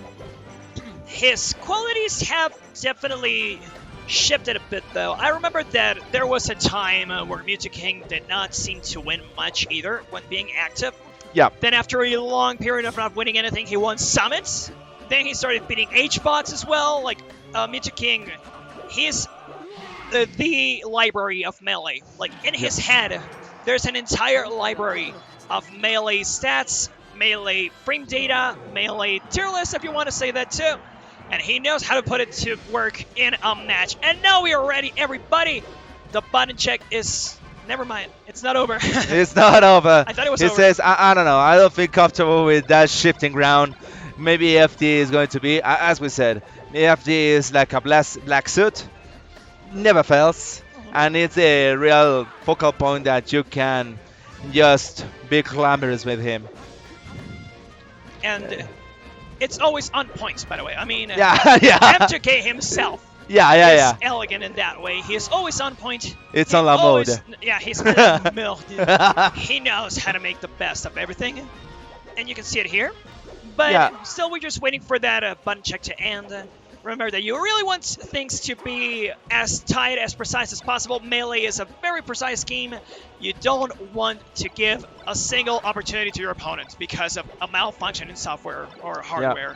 Maybe your remote, maybe your input, maybe your delay. I don't know if you feel comfortable with that, but yesterday I was talking with a lot of fighters. There's one in particular that says, man, literally my remote broke in the middle of the fight. So, so he has a lot of issues. Oh, he won. He won after that, but you know that a broken control in the middle of the fight is like, oh no, now what can I do? What can I do? You just need to adapt, and he's just checking that his remote works correctly. And Controllers. before that, if he has to do a change, well, doing in the last moments just to keep it sure that he can deliver his best. Pretty much. Just check things out. Also, yesterday on doubles, he asked for a console switch too, because he said his controller didn't work well on GameCube or something. So we switched from GameCube to Wii. So it's not just the controller, it's also the console itself. Oh, It appears though that everything's fine. I don't know what's Yeah, holding us back now. I don't know. I think that that's good because we can see him right now that Morrito 2 is just taking a little break from the moment. But Mewtwo King just reaching out that it's working. Well, Mewtwo, to be honest, to be fair, Morrito 2 just arrived a little earlier and had his advantage just to prove a little more. Mewtwo King just keeping sure that it's working everything and it's not having a fault. You said yesterday had issues with the console. Now it's changing. Maybe it's not having a lot of troubles at now, but it is what it is. We're having to see. We have to see what's going on here now. Apparently I there don't- might be some issues with the Yeah, bracket and such. yeah, it's Look up, kinda look up. broken, and so it's the chicken. Did it Okay. get- Oh, okay. Okay. He's just trying to play with headsets. Just trying to get focused himself. Maybe it's that. Well. We have to be fair. This place is kind of crowded here in the Gringo Bar. Yep, it is. This place is huge, and it's crowded in a good way. Now have a lot of fights. I have three streams on the same floor. We are talking, interacting with a lot of people. As you can see in the Mewtwo King's camera, there's a lot of people just watching, just seeing, just checking out, talking with each other, or just checking with the rivals. And you see, you know, this have to be because he wants to be the most comfortable possible. Because at now he wants to have his best. It's the chance to get in the top 8 to be safer, and I don't blame him. No, man. He's now in the losers bracket and ultimate, so he wants to be more chill, more relaxed in one of the tournaments. Imagine having the pressure just to have a loser run and having in the final just survive to reset the bracket. Yeah, it's tough. And Yes. he wants to be good. I don't blame him. Plus the fact that there is money in play. The fact that this tournament is free to enter doesn't mean that there isn't a pot bonus. We Yeah. are still playing for 10,000 Mexican pesos, which converted is like 500 bucks, I think. $500 has yeah, And in Ultimate, there's 15,000 pesos, 750 bucks. 750. Which, yeah, isn't a lot, but, you know, for us, I would love to have 10,000 pesos right now. That would help. no one will just reject money because it. Uh, Maybe if you have more than you can afford, but well, the money talks. The money is money, and you know that having that price, coming here and taking the points because that's also important. We have the Smash Water points, so he having the best position, just delivering and best chances to perform globally. So it's not only the points, it's not only the money. Maybe it's just one of the chances to have more respect, more reputation. And well, as we see, Mewtwo King is just having his space just to keeping himself comfortable. Oh, well, Okay. Oh. well, it Okay. seems that What's going on? after all that time, it appears that we are not going to see M2K. We are actually going to go to the loser side of things Okay. because there are no headsets. So yeah. we are going to see, I believe it's going to be Meta against Steeler on the losers bracket. Well, oopsie, I think. Okay. Oops. Oh man, this is bad. This is what? This is bad because we really wanted to shoutcast Morrito 2 versus Mewtwo King. That was one of the craziest fights of the day, and well, yeah, what we can say for that? We just feel the pain now, but they're ready. Now there is the next match. The next matchup is going to be. Yep, it's going to be Meta against Dealer. Whoever wins this is gonna go up against Dyna Dash. And that's not yet the qualifier, by the way. We're still a few rounds behind on that, but hey, as long as we have something on stream, that's always good for the spectacle and such. Yeah. And it seems like they're ready. Oh, wait a minute. No. It's not going to be Meta and Dealer. It's going to be Blitz against Olo. They're in the same round as the others, so we're going to go right into a Fox Ditto. Yeah, it's going to be a mirror match, people. So it's going to be pretty interesting. Olo versus Blitz. Just today, both of them have a really good run on the doubles round, and now in this matchup, he's just having a lot of opportunities in this tournament. Now there are just fighting by himself, doing his best, fighting in every moment just to deliver every chance that he can. This is going to be one of the closest fights that we could be right now. Blitz doing his chances, his opportunities, and Olo just playing on the blue side. This matchup is going to be really close, but now he's going to see what's going on to this matchup. And people share. We want to see your comments. We are here in La GEMA. We are just starting on the mission, and now it's going to be one of the craziest runs if both of them have the chances. Blitz just had a really good run, and Olo, well, he's a really good partner, and now he must show that he's a really good fighter also. Yes, indeed. Are we going to see two different styles of Foxes, though? It seems like they're starting pretty aggressively. You can already see them going for a number of shines. The first one to get the lead, though, is going to be Olo, as he gets the openings on neutral, but it doesn't take long for Blitz to also get a little bit of space back. It seems like these guys are both reading each other's minds, huh? They're actually keeping it really close in percents. They're keeping each other on their toes, and you can see them also trying to force the others to jump onto the platforms to keep them trapped in there. Yeah, this is a real equal match because now in this fight, you're just keeping a pressure. The mirror match of Foxes just having this advantage for just a little of mistakes. Olo just have lost his first stack now, and Blitz getting punished with that grabs. Maybe in these mirror matches is the most common way to see a grab battle, Yep. as we saw in a Fox match, the Chic match. Maybe also in some Falcons matches or Captain Falcons. It's more like La Lucha Libre. It's more like neutral area wanted to get the control with the grabs, and as we saw, Blitz just having the opportunities, and now Olo having the disadvantage on damage. But now Masa, Blitz doing a lot of damage, but it's not enough. He getting out recover, and it's just punish him. Olo having that edge guard. Not recover the blast is just to confirm some poke damage, and that's enough. Olo having the advantage at the moment.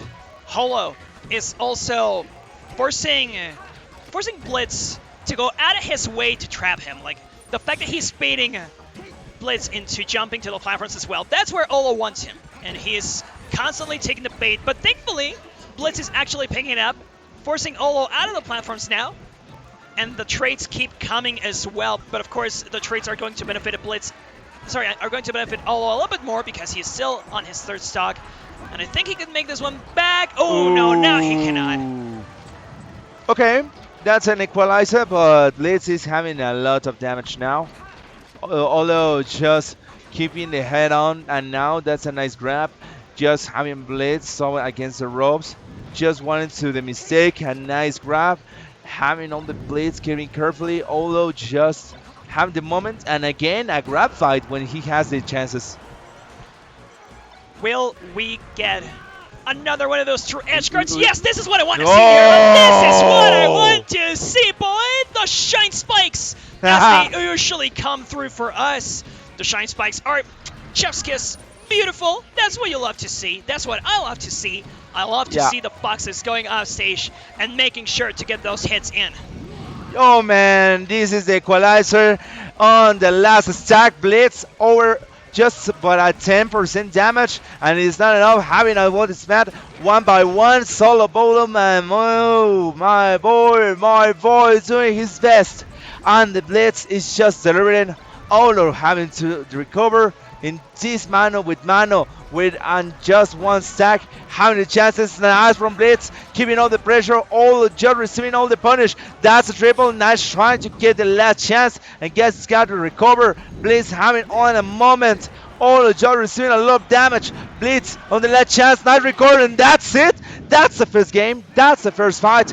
Blitz getting the first point, and Olo needs to recover with the hand on, and these are the chances we has the advantage at the moment. For sure. Although, I think it might be the stage as well. I mean, I do have to think that he has his plan set up on Battlefield. There's a reason why he kept baiting Blitz to go back into the platforms. You don't usually see it that often, but, you know, in the Fox Ditto, you really need to count your losses at times and try and bait somebody into playing a different style of match. But contrary to what happened earlier, now we're going to the stage with no platforms at all. So I think that Blitz recognizes how Olo was forcing him into a higher up game. And now we're going to see a completely plain stage. And look at how much better he's doing already. This is what he wanted. He wants Olo on the same playground as him. Yeah. And now Olo having a lot of damage on his body. And again, another good kick. Now in FD, having that pressure, and Blitz is now the punished. Olo just keeping out the pressure. Nice cancel. Just having to bait another entrance. And Blitz just respecting his enemy, his rival. And Olo just says, okay, that's good, that's nice. And now Blitz keeping all the pressure, having over 100 damage. He decides to set 3 stacks, 3%. Okay, never mind, nothing happening here. We're a fair fight again. We are going into Blitz's territory though. I do think he's still more covered. No. He tried the shine spike, but that was a great tech on the side of the stage as well. No more spikes. No, not like this. No. Blitz, please. Blitz, please, don't blow up. Blitz, please. This man. Oh man, Olo just receiving a lot of damage. Blitz maybe you just had a little buff with that life left, with that stack set, just have a lot of damage. But now Olo doing his best, just keeping the pressure on, and now we get a recover. Olo has the stack down, 50 damage. Okay, Blitz has his head on. As you can see, his face is totally focused. He's on the game. He's now saying, okay, now I have to this. I need to recover. I know they're making this mistake, but Olo just giving all the stand. And Blitz doing his best at the moment. Olo just need to get the pressure and loses another stack. Okay, this is not looking good for Olo. Now, a lot of up tilts to try and force Blitz into the aerial game that Olo likes to play, but it really doesn't feed into a KO in the air until he gets this up smash. We're back to even, Yarla, we're back to even, but Blitz will get the stage control earlier on. He's going to get these combos. Look at these extensions, man. This single hit of the up air is going to help keep Olo in the air, and that's going to be the perfect stock of Zero to death to end it. Nice try, keeping it clean with that stack. Hermoso. Blitz doesn't even blink. He's focused. Look at his face. He says, "Oh yeah, that was good. Go next. I'm going to kill you." I mean, he knows what he did. He definitely knows what he did. By the way, I thought Olo won the first game. Yeah. They were 1-1. Yeah. Maybe it's just Blitz take the last game. I thought. Blitz won the last game, but the first one. The first one, I thought it was Blitz. Oh, okay, I thought it was Blitz because that was just a broadcast mistake. But anyway, now we're having the good information. Okay, yep. Please production confirm us. But anyway, okay, Olo just having the recovery and the momentum. Nice try. He just left from the last fight and getting the uplands. Blitz. Again, with a very plain ground, like Dreamland is pretty huge. You're not always going to be playing on the platforms, so I don't think Olo is going to try and feed him into those platform combos. Blitz, however, lets him go back, no problem at all. Landing on the stage. This is not going to be enough, though. Yep. He is going to close it out with a backer just to be safe. But still, I think that Blitz is slowly picking up the pace. And Olo needs to force him on the high ground as well. Ooh. Yes, this is where he shines, man. But unfortunately, he does not extend that much. Yeah, that's not enough. Olo just receiving all the punish. That's a nice grab. We're starting here with the mucha lucha in the neutral, but careful, that's an edge. The wind blows, and now is taking the advantage. Nice recover from Olo, and is now getting the advantage of the corner. As you said, now here in Dream Island, maybe it's huge. It's not as big as FD. But I think the principal difference is that thicker, and that's an advantage. Okay, again, another fair fight. Blitz having the equalizer, and with two stacks each other, is a game for everybody. Now, here's what's amazing to me.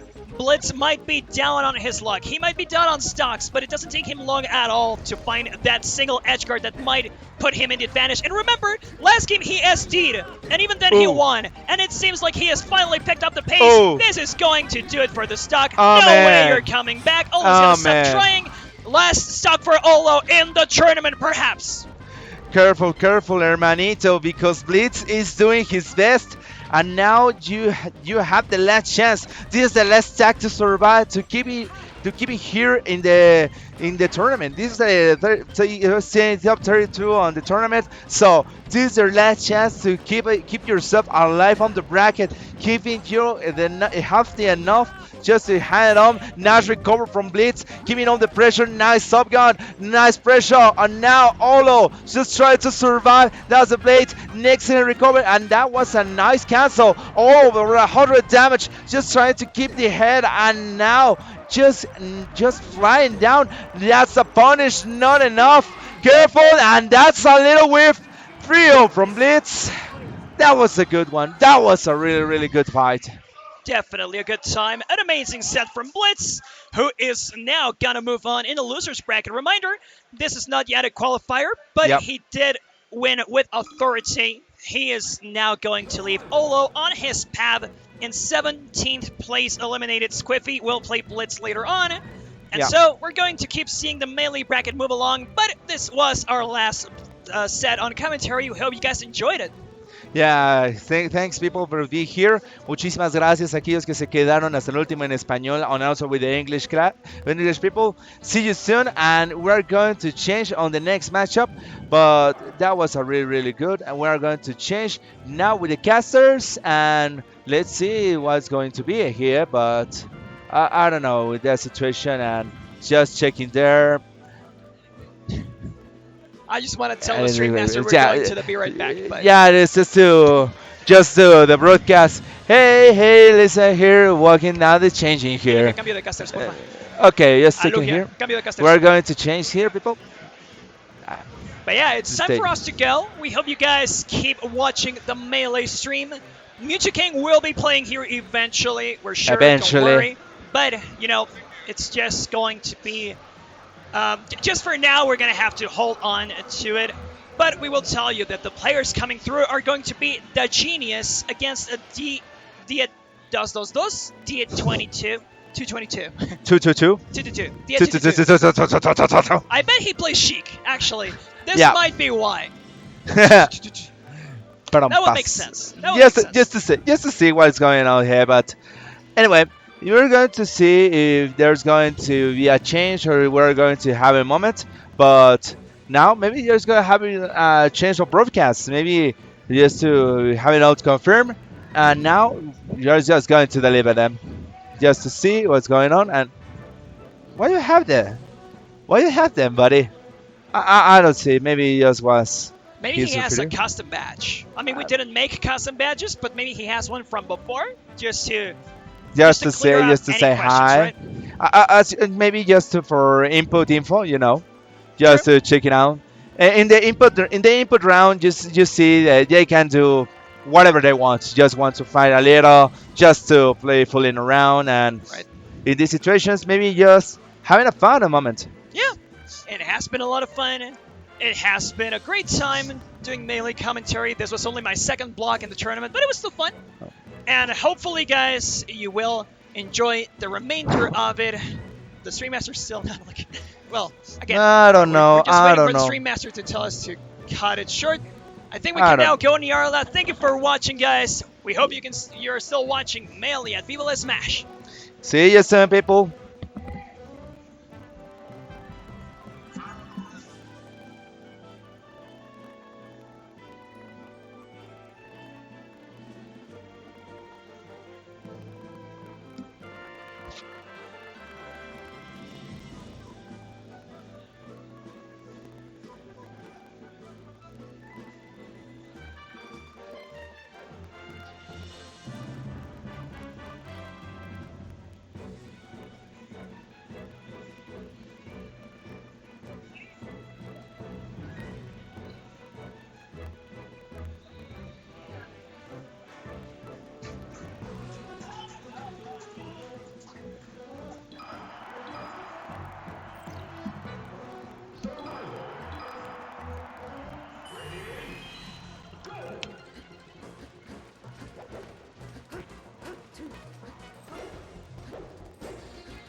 ¿No hay que prenderlo?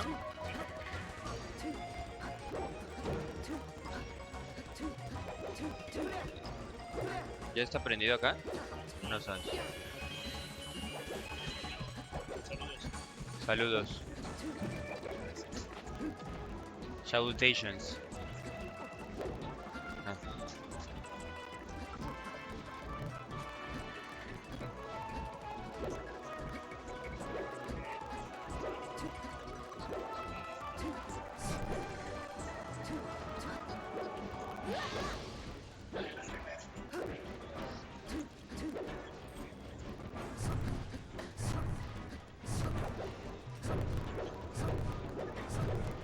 ¿Qué te pongo? ¿Te pongo mi tag y mi Twitter? Sí.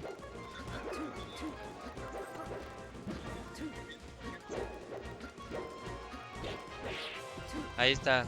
Y soy RS el Estel, igual que Stevie RS. Es en inglés, ¿verdad? ¿O en español? Inglés? Oh, I mean in English. Yes.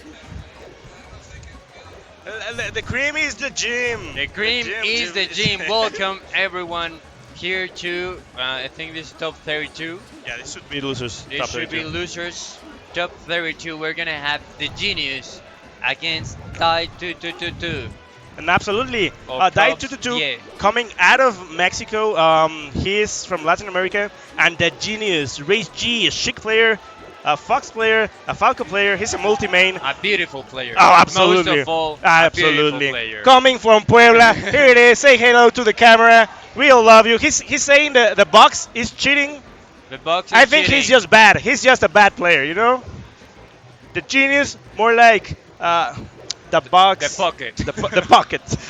Shout out to Smashbox. Now, yeah, we just warm him up, waiting for the game to start. Marth Chic. I hate this as a Marth player, actually.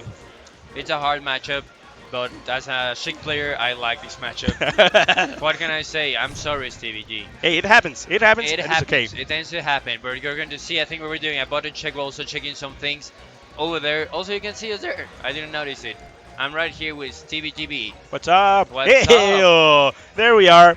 I'm just going to take this small selfie because I am really bad at doing this stuff. Hey, we're live, bro. Hey, we're live. Hey, there it is. Don't forget to share the stream here over La Gym, because La Gym is La Is the Cream. cream, absolutely. We're gonna have a really cool matches going up. We're still a little bit far away from top 8. We already got some players over there. I'm gonna be checking the bracket to see who we already got over there. I think Saborita. I don't know if Muti King already. He hasn't played with Morrito. I don't know. They were going to play a match here, and I don't know what happened that suddenly they didn't. Who knows, you know? But we have the Genius right now against Die 222. I think they're ready. They already did the Ching Champoo, and they already selected stages. So probably we're about to start over here, my friends. We're going to be playing at Foresight. Beautiful stage. I love it. Beautiful, especially for she. You can do a lot of wall jumps. Yeah, Quite a counter pick. Quite a counter pick. Absolutely, yeah. Foresight has a really good counter pick because of the sides of the buildings. They allow you to do really nice tech chases and combo stuff. But no, let's go to the other side of Foresight. Let's go to Yoshi's story as the first game. And be careful because Marth over here has a really good range. The forward smash, their tilts. It's going to be a little bit hard, but Chic has the platforms to work with. As the blastoons are close by, especially the sides, also a tipper could be quite an important factor here in deciding if he ever gets that Genius. Right now, 2 down smashes to get outside of trouble. As Dash would say, if you're ever in doubt as a Chic player, just down smash is going to work all the time, works all the time. Yeah, down smash, really powerful tool, really fast, usually really hard to punish. Be careful. Oh, I think he could have gone for a grab. Die 222. It's 222. Yeah, 222. I don't know how many twos there are. I don't know if 3 twos. 3 twos. Yeah, 3-2. So die 3-2 maybe, or 2-2. And there's the tipper I was talking about. He can kill really early if he gets one of those tippers, even if that was almost a center stage, and we can see that he went up flying. There's a hatchet trying to complicate things. Is he going to get the edge guard? There's the vanish, but he does not get maybe an upper he was searching there. I think an F tilt to a hatchet will probably kill right now. He's looking for it with a down tilt. He does not get it. And right now, Die 222 is moving all over the place, and the Genius just cannot get a confirm. A nice DI to get outside of that grab into the upper, but right now the aerial is going to kill. We're 3 stock to 3 stock. 52 is the difference in percentages, and right now DA is going to have the time of his life with his juggles. And now the Genius has to be really careful while playing on the platforms. While it's one of the best tools Chic has, you are really prone for one of those tippers that can kill you. Over there, look at this. Oh, it was a tipper prone there over there, so be careful with that.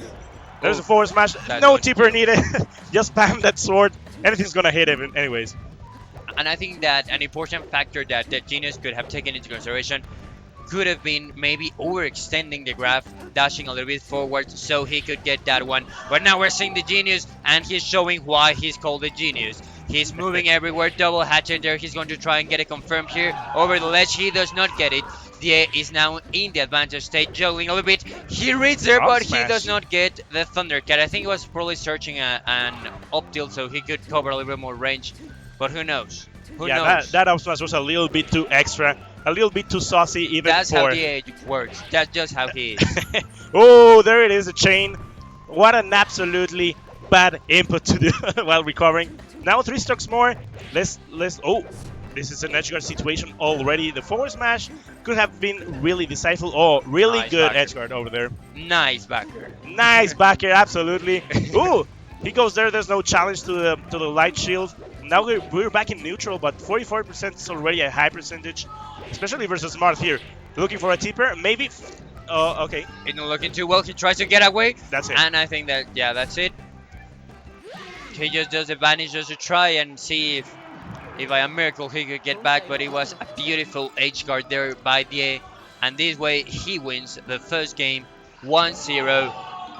PML DA 2-2, taking the first game. We're going to see Yes, what sir. the Genius can do from the 76ers. Yeah, and now the counter pick. The worst stage for Marth, the best stage for Sheik. Dreamland known for a really good counter pick against Marth. Because some noobs like me think that the platforms above are not good use to Marth. But if you position yourself correctly, you can still use your the tipper of your with the tilts with forward smash on the upper platform, so you're not safe anywhere from Marth. Exactly, let's see what he can do. This is a counter pick that Genius has chosen. Right now he's using a lot of movement, a lot of dashing, so he can get away and try to play a safe Ooh. neutral, but he's not managing right now to further his percentage. A nice jab into the graph and into the confirmed there with the hatchet. He has a backer, he tries to find another forwarder, but he does not get it. Right now, even though he was looking the other way, the jab's doing his wonders. And with this, he was getting there a little bit more of damage. 69 percentage. Nice. Nice, absolute. That's nice. Oh, the tilt is not connecting. There it is. The up tilt getting to that the platform. Really good awareness from Die 222. Now I think it's DA. His DA? name is Diego. yeah. the Tocayo. Maybe he's The the Tocayo, so it would probably be DA. I mean, why wouldn't it? It's a beautiful name. Absolutely one of the best Shout out names to we his got. parents. Shout out to guys for choosing a really good name instead of choosing a really good main. I don't know if Mark's going to be the one that can close the deal right now. Dreamland, both of them really Nice high backer. percentages. First stock goes to that genius, that Race G, the one and only from Puebla. Now he's going to lose his stock. There it is. He Reverse finds it of with the up B. I think it's weird. I thought he was going to go maybe for a forward smash, but if somebody knows better than me, it's obviously DA, since he's playing so beautifully. 184 and He's he still alive. is still living. He comes back to the stage. A double banish there with a beautiful angle, so he could try and get a little bit more of edge time. Right now this is going to kill. He forces him to go Oh, into the he stage. goes He's self- still alive. okay, He's okay. going to try it. He's going to try it, and he manages to not come back. And now something really important there that the genius did is that you usually use Zelda for his up B, but in this case, because Zelda is more floaty, you could have a lot more horizontal range. So thanks for that transformation for a couple of seconds. He was able to get closer to the stage, so he can recover with Sheik, but he lost his stock still. But it was a good try. It was a really nice try. And also a nice condition in there from there, because exactly, even though he made that beautiful play, he was still ready to get the punish there and get the kill. Right now we have some juggle action here from Mart. He's not allowing him to land on the stage. He's saying, this is my sacred ground and you're not going to touch it. There he gets a beautiful forward smash with a tipper, and with that he clears the stock. And just like that, the nice advantage that the genius had been building throughout this set is gone. He could lose something here. He does not. Both of them manage to get back to the stage without much trouble. Here he's going to get the hatchet confirmed with a down tilt, and with that he makes it even. Stevie G 007. That's Steven. me. Absolutely. Ooh, look. Be careful. That was a really good slide up, because if he didn't, maybe the tipper forward smash could have taken the deal. Now up smash. Look at these combos from the genius. Genius plays from him, but even though he didn't connect more, now it's even Stevens, of course. Really even percentages. Ooh, that forward smash doesn't hit. There's a down smash, the ultra C down smash from Sheik. There was no punish from there. And he's trying to get it there. He actually manages to get one miracle double hit with a forward smash. and he's going to have him outside of the stage. The nair is not enough, but the down smash is going to do it. He just couple for a little needles. bit more because he's a freaking genius. Absolutely, not only a genius, but a really fancy genius. Now, extra situation, recovery up high, going down to the stage. Now back in neutral. Ooh, that dash attack could have connected with another dash attack. You know, if you have any doubts, go for another dash attack. Nice use of needles over there. A little bit really far away from the ledge, but he could have connected it. There's a far. That's perfect. Oof. Really good Hail Mary over there with the nair, allowing him to take the stock really easily on his counter pick. And now we're going with die 2-2. I don't know if he's going to go to final. There it is, final station. The other good option could have been Pokemon Stadium or Fountain of Dreams. Yes. Yes. Yes, we're having a little bit of noise from the ultimate stream, but you know what's more noisy? Getting those chain grabs up in Final Destination. Absolutely good job from Die 222. Although they're getting the first 62% of the match, but maybe that's not enough for him to take the stock as it is right now. Those needles, I don't know if it's just to break up the tempo. Going for the nair, going for the fair, going for the backer. That's his situation. Only the up B, forward smash, of course that's going to be it. There's no need for anything else, just hog on the ledge. And he didn't do it. He went for the Thundercat. What a really weird option to go with. But it's okay, I guess. The percentage is still, he's still in the lead. Nice tech chase. There it is. That's it. He can take the stock now. He was trying to leave it still. 50% he could get here an opening and maybe even take the stock from that. Let's see what the genius can do in this new stock, because yeah, he's playing quite a beautiful walling game all the time, keeping the genius on bay. He does not let him get close. He's outside the stage. The needles do not get the hit that he would wanted. He's just going to stall a bit there on the ledge. Then he gets up with a neutral B. There he could get the upper. He manages to come back. The trade not what Ye would have liked. He still would manage to get back to stage, but there he was, ready with the cold gun. And now he's going to get in a new stage. Shout out to Flow. Shout out to the beautiful Flow boys. Then we see the needles clashing against the fair. He manages to get the grab. He does not manage to get a chain outside of that. There he tries to go for a read into a roll inwards into the stage, but he does not do it. The genius is not allowing this stock to go, and he has to get a little bit more percentage because just 10% is not going to be enough. And we're seeing a lot of down smashes from Marth. He's doing a really good option coverage because you're choosing roll in and taking place. So 2 out of the 3 options are covered by that. So it's a really good guessing game, 66% if we're just talking about numbers. But when you're talking about numbers, be careful because the genius is not the genius only because of choosing Sheik, the easiest character to play with.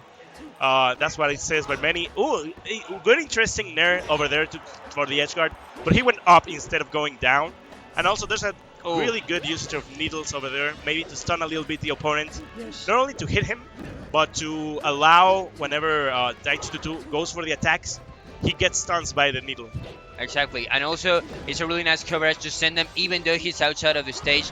Even if they're not going to quite hit, just the fact that the threat is over there makes that so that he has to take certain angles different than from what he would be a little bit more comfortable returning to the stage. So that's also really important. And he's using quite the needles a lot more in this matchup right now here in Final Destination, so that he can condition him a little bit more. He tries to go for the O smash after grab. He does not get it. He's outside of the stage. He could lose his stock right now. Ooh. He goes with a beautiful angle, really well calculated there by the genius. He's still alive, and now he could get a hatchet here. It is not a criminal angle. He is going to be able to come back to the stage, and right now he is going to lose the stock for this one. The edge arc was enough. Maybe drop down fair could have been it, but you don't need that. Now we're back at neutral again, and the genius with nice. A really genius usage of needles over there. The dash dance from Die 2-2. No one wants to approach in this neutral. Ooh, the forward smash to the other forward smash. Maybe one of those could have hit. If maybe the genius wasn't the other side. In this case, forward smash, down throw. That should be it. There's no way for him to recover, just edge hog. And we're back at it again. Even Stevens, one last stock in this third game, sorry. And what the genius has been proposing and adapting against what Dia was doing, because it looked completely one-sided, as one would expect against a Martin Final Destination. But now we see that the needles coming into play has been tremendously vital into his gameplay. There he gets a needle, and that's going to be it. Good 2 needles, just because he can, just because he's that genius.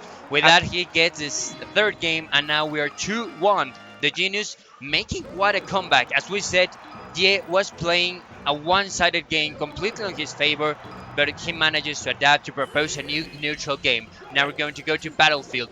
This is a counter pick that DA is going to propose. I believe this is losers top 32. Yeah, we can see there on the screen. Also shout out to Lucia, who's been doing a tremendous work here on the stream, my friends.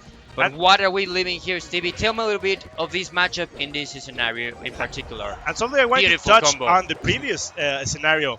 The reason why you go to final with Mart is to keep Sheik on the air and you juggle him. And Die 222 was not available to do it. Let's go back to Battlefield. That we are giving that Genius a little bit more of a stage movement with the platforms, but now he will be able to juggle a little bit more. So he's doing that trade-off, and right now it seems it's not working. The Genius with the advantage right now, 20% off his second stock. Let's see what Die 222 has to do to keep up this game alive. And now we see beautiful dirt tech chases on the platforms by the Genius. He's trying to get as much percentage as he can. Stalling already on the ledge so that he does not expect him to come back. He could take the stock here. He reads the air dodge. There he's ready. He manages still to come back into the stage using the side. We have beautiful blade dance there. And he manages to come back. He's trying to get into some damage, but the shield into the grab by the Genius allows him to do another texture in the platform. He's probably going to extend it into the other one. He gets another read. Beautiful there by the Genius. A hatchet just to finish the stock there. He's not even going to throw his nails, right? This time he says it's not needed. I'm going to keep him to our next stock because he is in his fourth stock still. This is going to be it. And just what I said on the start of the match. He went to Battlefield to get a little bit more of the juggles, but the juggles is going to be by the other party. The Genius doing it all with the tech chases on the platforms, really good awareness, really good follow-ups, and he's going to be, it seems he's going to be taking the match, but be careful, that forward smash, that extra situation. Now the angles, I think those angles going from up to down to the ledge have been going repeatedly going on. There has been no punish from the so see, he's going to be keeping doing those if he's not getting punished, right? Exactly, but if he manages to get here a deeper F smash and get an early kill, a surprise early kill into the Genius, and then turn the momentum in his favor, we could see here a comeback. Something in the back, as some would say. Shoutouts to everyone who says that, because here in the gym is the cream, and with that he takes the stock. This could be the last stock in the tournament stock for DA. Let's see what he can do. Right now he's trying to play a bit more of a safe neutral, just trying to space just outside of the range of the grab from Sheik, so he does not get into a confirm. Still, he's playing a bit more safe. He knows he has to make the play of his life right now. He has to take 3 stocks. One of them is at a high percentage. He could get it. He could actually get it here. Let's see what he can do. How the turn has tables. And now he manages to get it. What a beautiful take there. He still is not going to be enough. He tried to cut the momentum from the forward smash there into the stage, but he does not get anything outside of that. And it's still possible if the edge plays beautiful, but right now the Genius just has a lot of momentum, and I do not see him backer losing this one. Oh. He does not get that backer, manages to come back. He has to be careful because, as Plastic Man will say, those who let their opponents come back to stage lose their stock. Yeah, the one who forgives loses. I think that's the literal translation of something we use over here. Really good tech from the Genius to be alive over there. Oh, beautiful down there. What a good play. But now, 95%, we're one down throw to fair away from Sheik. There's a lot of things that can happen. There's the down throw. There's the fair. Tech chase. No. Now he's going for the down throw again. No, back. No. Now he's going for the nair. Oh! Okay, that was a misplay from the 222. He missed the ledge. And, that was way too saucy. That's all he needs. Absolutely taking up this set 3-1. I see Morrito standing up, so we may have Morrito Mewtwo King coming up next after their 10-minute warm-up game. Now they're ready. Now they're finally ready. I hope they're warm-up ready. sober. I don't want to see another 10-minute warm-up, honestly. I would, because we could get to see a little bit more of Morrito and just look at that beautiful guy. Absolutely. Morrito 2. Morrito 2. Absolutely a pleasure. The best version of Morrito's ever seen. Watch out there, Morrito 1. Shout out to Morrito 1, of course. Morrito 1, Morrito 2. Shout out to the Barajas family because they're just amazing players. And Morrito, I believe, like throughout this pandemic, in this loopy time, he was grinding and he was playing more beautiful each game I saw him play. He was playing even better, and I think he's actually one of the favorites to get really far in this tournament. I think that even if he plays on point, he's one of the contenders to take this one. Ooh, absolutely, yeah. Morrito too. And a lot is going to be decided right now in this match. Precisely, he's going to be facing up against Mewtwo, who's probably the favorite to take it. But you're gonna have to watch out because here in Mexico we have a lot of talent, and we're going to see what can we expect. Yeah, Morrito 2 plays as fast as he usually does. He can overwhelm Mewtwo. One of the things I was discussing yesterday, I think in doubles, he was playing Sheik with Lengüitas. On singles, he was playing Sheik. But today on the warm-up session, he was playing Marth. So we may see Mewtwo Marth return after retirement against Morrito 2. So that's going to be something really hype to see. He's warming up against Ganondorf. So yeah, if Morrito plays as fast as he can overwhelm Mewtwo. As one of the other things that was mentioned, that Lengüitas can take the set out of Mewtwo if Lengüitas is playing fast enough. But Samorita says, not on my watch. Taking the first set 3-2. Now Lengüitas is on losers. He's going to be playing against Blitz. Samorita already on top 8. So you're just gonna wait for Mewtwo to come back to the stage. I don't know if he's gonna apply the Wheezy, the famous Wheezy tactic, and come to stage in 30 minutes while he gets lost in the venue. So yeah, let's go wait for it. In the meantime, Race G is going to be warming up with Morrito too, just to make sure he's not cold when the match is going to be starting. But here in the audience, a really stacked audience. We got Far, we got Samorita, we got Soul, we got Peña, we got Blitz, we got Soul. We have Far and we have his million fans. Yeah, absolutely. Because if he has a fan, it's me. Absolutely, if he has another fan, that should be me. Because if you know, Far has 1 million fans. Far what? Has 1 million fans. That's a lot of fans. And I'm one of them. Absolutely. Everybody in the chat is a fan of Far, but not that far away. We got Mewtwo from here. He's already plugging in his setup. He's getting ready.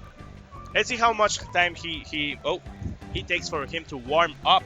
I hope he doesn't take long. He already warmed up. He went back stage. I don't know if he was warming up there in the friendly setup. But other than that, yeah, this is a top 8 qualifier match, winner side. Mewtwo is asking for some support on something. I don't have a clue what's going on. But hey, it's gonna be fun. Hey, and shout out to everyone who's watching there from home. We send you a lot of salutations to everyone who might be in the chat. Thank you for joining us. Thank you for being here in this beautiful channel. La Team is La Cream. So do not forget to share the stream so everyone can come and watch these beautiful games. We're going to have Morrito 2 against Mewtwo 2 as well. The 2 and 2, it was an omen from the 2 that we're going to have a lot of 2s right here, right now. So let's see what can happen. Right now we're going to see that they're adjusting little things there with the headphones so that our players can play in the best conditions possible and they can be absolutely ready to play the best match of their lives. Yeah, now we're going to wait. They're right now switching the headphones. And we're also seeing a warm-up. You're gonna see, well, you can see this beautiful guy over here. Stevie GB, Kamajibi, Wibi Kimi, le gustan los kiwis. Dilo. Can say. Absolutely. Lata decir. This is gonna be a fun match. Mewtwo is warming up smart. Marth Fox, he knows how to play this. Morrito 2, I don't know how much experience he has with Marth. Up in the north, I think Tutti, Killian, I'm not sure. Morrito 2, what Marth he plays with, but definitely one of the most experienced players we have in the venue as it is right now, and he has a really cool jersey as well. So yeah, it seems production is back with new headphones for Mr. Mewtwo to get ready for the first match. And over there on Ultimate, we got Vixie, we got Zombie casting some matches, top 64 still. But yeah, for Melee, what do you expect from this match? I expect that it's going to be quite a blast to watch. We're going to have a lot of fun. As you said, a lot depends on how fast can Morrito play to try and overwhelm Mewtwo but also how much can he keep up that speed, because playing at high speed it's also quite draining into the mental stamina of the player. So we're going to see how much condition can he bring into the stage, what can he propose, because I mean, let's not forget that Mewtwo will also have experience against Fat Foxes. He plays a lot against Mango. He's played like forever against Mango, so he is going to have a lot of experience against Red Foxes that play really fast. But this is a whole different breed. This is Morrito we're talking about, and he can surprise with a lot of different tactics, a lot of different approaches. Because what's beautiful again of this game is that you can see the playstyle of each person in their character, the way they play. You are never going to see, especially in a high level of gameplay, you're never going to see two foxes that play the same way. They're going to approach you in the same exact way. Even if the 20XX would have liked and would have loved to have There's my number one fan over there, a lot of the foxes, genius.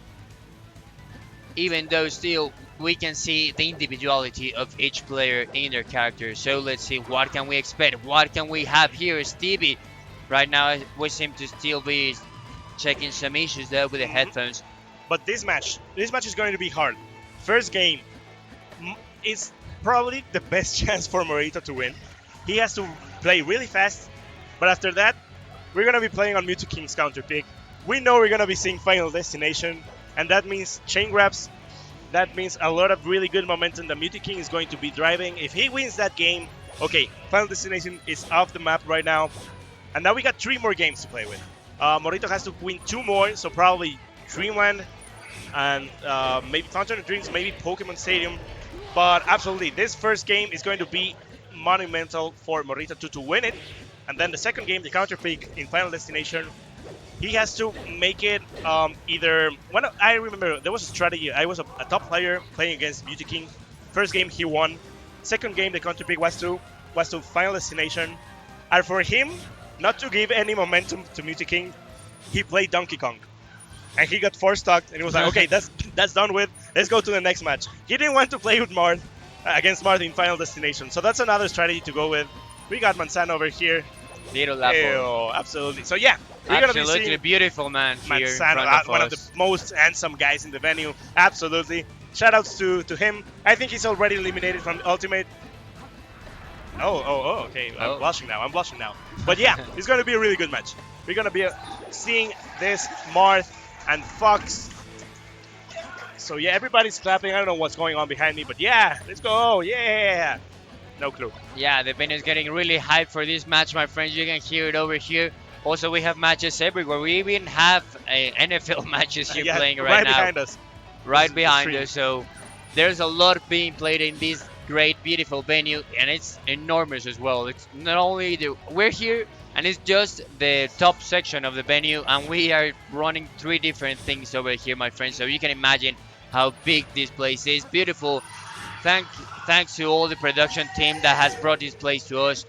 And let's see what can we expect now from the match. We seem to still be checking on some issues. They're checking the volume levels that they want so they can be optimal, because the optimal circumstances lead to the optimal gaming of the optimal players. And the optimal Baby. game is Melee, of course. Yeah, We're it here is. for it. So yeah, just waiting a couple minutes. So I think that's going to be my breakdown. This is my prediction. Game 1, Morrito is going to win in Battlefield. Really close match. Second game is going to be Final Destination. 3-stuck from Mewtwo King. Third game is going to be Pokemon Stadium, where it's going to be a close one, but Mewtwo King is going to win.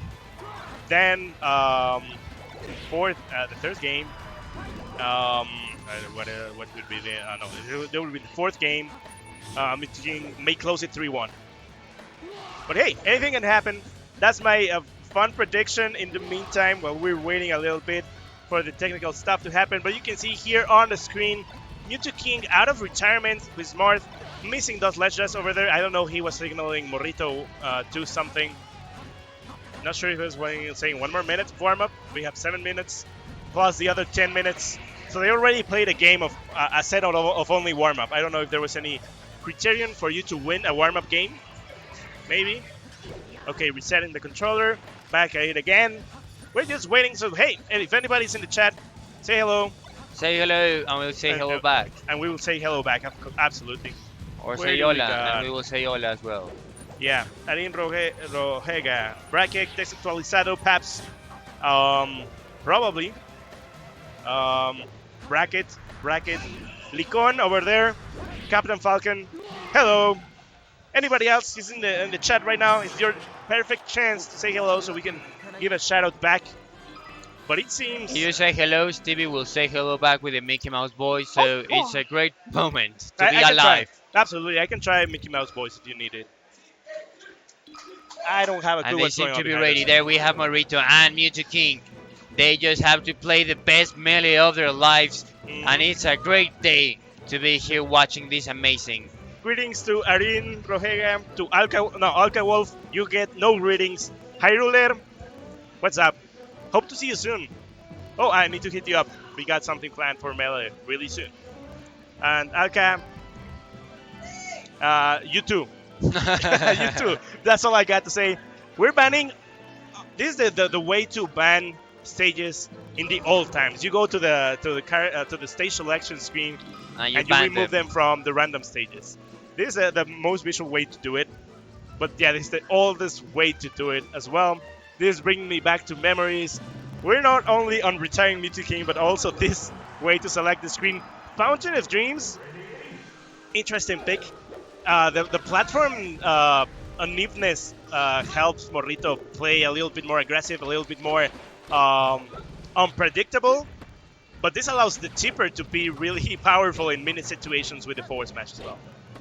And now we see some juggles coming in from Mewtwo King. He's not allowing Morrito to use those platforms to his advantage. And now it's Diner to get outside of trouble. Now he's outside the stage. Is he going to take the stock? And that's a shine spike. And the Venus is going wild right now because Morrito takes the first stock in this set. Now we see some jungle action coming now from Mewtwo King. He could get something there, but he goes outside the stage. He manages to come back. Morrito here with the shine dash is trying to get as much percentage as he can from this stock. Those power shields allows him to do a really great punish. He's waiting for the that's gonna be it. You just need to edge And guard. he's What? back. And he's back, Stevie. Of course, I am super incorrect. That's why I'm not on the bracket anymore. That's a tilt. Charging up B. Mewtwo King is missing this. You can see a look at his face. He's a little bit disconcerted with his movement with stacks. But hey. Yes. Yes in English. Yes. And now we see that they're coming back here. And their Bane is getting quite loud. And now we're going to try and see what Morrito is going to do with his stock. Now he's out of the stage. That's it. He could take this one. He goes and searches for him. And he does indeed take the stage. Now how the turntables have turned. We see that Mewtwo King is now on the advantage state. Let's see if he can take how much percentage outside of this stock. He does not allow Morrito to come back to the stage. He tries to search for it and he loses his stock for that. And now we're even Steven. 3% is nothing. He could get off with an opening. Unless he takes the stock right now with a downer. Out there with a beautiful fair into the downer. Reminiscence to the beautiful Ken player. To the king of the old times. Now we're going to see Morrito can take the stock. He's going to have to do it real explosive. So he can get some momentum back. Because now we see Mewtwo King trying to get this into the ice there. He's not allowing nothing into Morrito. And he get the juggle. The percentage is quite high. And I believe this is going to be it. That's it. Yeah, back here. Oh, he goes for the Nair as well. That works. Now, this is important. Mewtwo King was missing Tom Tech. Morrito still has a good chance. Now, if we go back to Dreamland, we can go back to Pokemon Stadium. He has a good chance to take this first game for himself. He's going back. He's going back. Mewtwo King was a little bit surprised. I don't know if you see in the cam. He was a little bit why are we surprised. not going to... Are you to sure? I just Pokemon won. Stadium? I just won there. I just won, but this is Morrito, and he says we're going back. The salty run back, as TVG would say. It was not the stage, not the characters. It was me, and I'm ready. Now we're going to try and see if he can get some momentum outside of this, because Mewtwo King is playing quite well, walling him with his aerials, with the first and the juggles. He gets there, the downer, and that's the first stock of the second game for Mewtwo King. Mewtwo King doesn't miss those conversions. Whenever someone is on the ledge, but Mewtwo He King is doesn't miss. He doesn't miss, you know. But right now, Morrito has to keep playing overwhelming. He's doing good. But hey, if Mewtwo King keep playing like this, he's gonna be taking the whole momentum. He's going for the downer again. Reverse up B is gonna be Nice working even conversion. better. Yeah, if you go for the downer over there, you're giving Morrito a little bit more chance for him to recover. So really good call out from the reverse up B, the Dolphin Slash. He's playing really good. It's really good. It just works. It just works. And we got another stock over there. Just one stock advantage. Oh, never mind. That's it. That's it. He's going to lose a stock right there. He does not manage to come back. Final stock free from Morrito. I doubt we're going to see another another game here in Fountain of Dreams because the dream is not happening. The dream is not alive right now. Some juggles there with the chain grabs. Morrito manages to get outside. Can he do something with the stock right now? Because he's just walling him beautifully. He just was beautiful. We see Morrito is trying to play exactly as we say. You know, you have to be aggressive. You have to try and wall him. But he's not managing to get there in the mental game. Mewtwo King is just having the temple of the gods on his favor because he is not losing there's a there. shine spike. That's That's the stock that he needed. 69 percentage. That's really nice. And now, I know Morrito is losing, but the counter pick made sense. Try to avoid having Mewtwo King a lot of space for him to warm up in the game and feel more comfortable. Going to those smaller stages to try and overwhelm him. However, the combo game for Mewtwo King is way too strong. Neutral B is going to take this one. 2-0. Morrito is having some trouble. I don't know now if he wants more space or he wants to go again to Fountain of Dreams. Going to Battlefield maybe. And yeah, Pokemon Stadium. Really good ceiling for him to go for the up smash, for the uppers.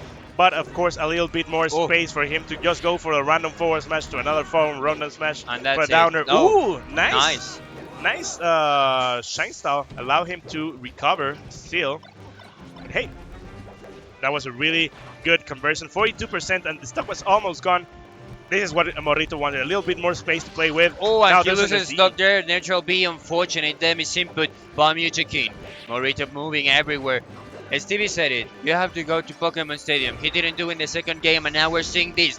Watch out, because that could be the stock.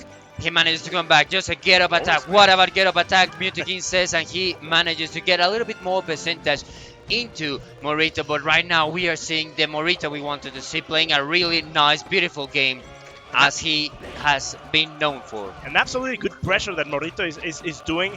Even though the first stock was a little bit of a flop because of the SD from Mewtwo King, look at the percentages right now. An upper of the, I don't know what in there, interesting call out. Ooh, another forward smash. Mewtwo King is trying to call out those random dash dance options for Morrito. Morrito is not going for them, but there is another, maybe one forward smash out of the 120 he had. Should have sealed the deal. That is it. Now 82%, we're maybe an up throw upper away from taking the stock. I don't know if Morrito's going for that option. He's gonna be doing back here, forwards. Oh, down smash. But he manages to come back. A really nice style there, so he could manage to cling into the ledge. He's going to end the ledge hook. He still managed to come back. He is forgiving his life right now. Just playing a little bit more aggressive. Dash dancing everywhere as a madman, and Morrito has not been able just yet to close out the stock right now. He's trying to get it, but he does not manage it. There a little bit of a two jab into the up smash, and there's the up throw into the nothing. True combo. Yeah, the up throw is already really high percentages. You cannot connect with the upper. Let's go to the backer. Extra situation. Mewtwo King is going to be able to recover for up smash. There it is. Now, Morrito is having a little bit more of the momentum. He's having more space. He's going to be able to play a little bit better now. But that means we may see Mewtwo King's Mars in Final Destination. I don't know if he should worry about that. I think he has to worry first to get this first game off the chart. Exactly. Let's not think about the next one, Stevie. Let's see what happens in this one, because there might not be a next one if Mewtwo King keeps gaining momentum just like this. There he's going to lose a stock, and now we're even. 2 stocks against 2 stocks. Morrito has been getting a lot of momentum throughout this match, but I think the fact that he could not close out the last stock quickly enough is going to cost him quite a lot. There he does not manage to come back into this scenario, and now we have 28 percentage just for Mewtwo King. He tries to get it. There we see a lot of resets there into the ground, a lot of chain grabs, and this is not looking well for Morrito. Just like that, he lost momentum once, and he lost the game and the set because and of that's that. what it takes. That's what it takes. Only losing the momentum once, as you mentioned, for him to take the whole game. Still, it was a beautiful game from Morrito. He played beautifully. He was really trying to get and adapt. We saw it during the game 3. Stevie was already saying we're going to watch a next game in Final Destination, because he thought it was a good day to be a believer. Yeah. But yeah, Morrito was really close on getting those punishes going. That last game, he was really doing really well. But yeah, he was not able to close it. We will be seeing Mewtwo King on winner side from top 8. On the other side, Morrito 2 will be on the losers. Yeah, good shit, M2K there in the chat. Doing what he does best sometimes, just going for it, Just getting the playing. momentum, and now one of the classic Mewtwo King stuff, warming up against a level 1 computer. And there we see some cancels with the up B to warm up to have everything perfect, crystal clear, so he's more than ready. 9 stock against the CPU. Who would win this match? Now we're going to wait, I believe, for the next opponent that's going to have Mewtwo King. And he is. We may be seeing Mena Dealer. Okay, I mean, if our boys Dilly,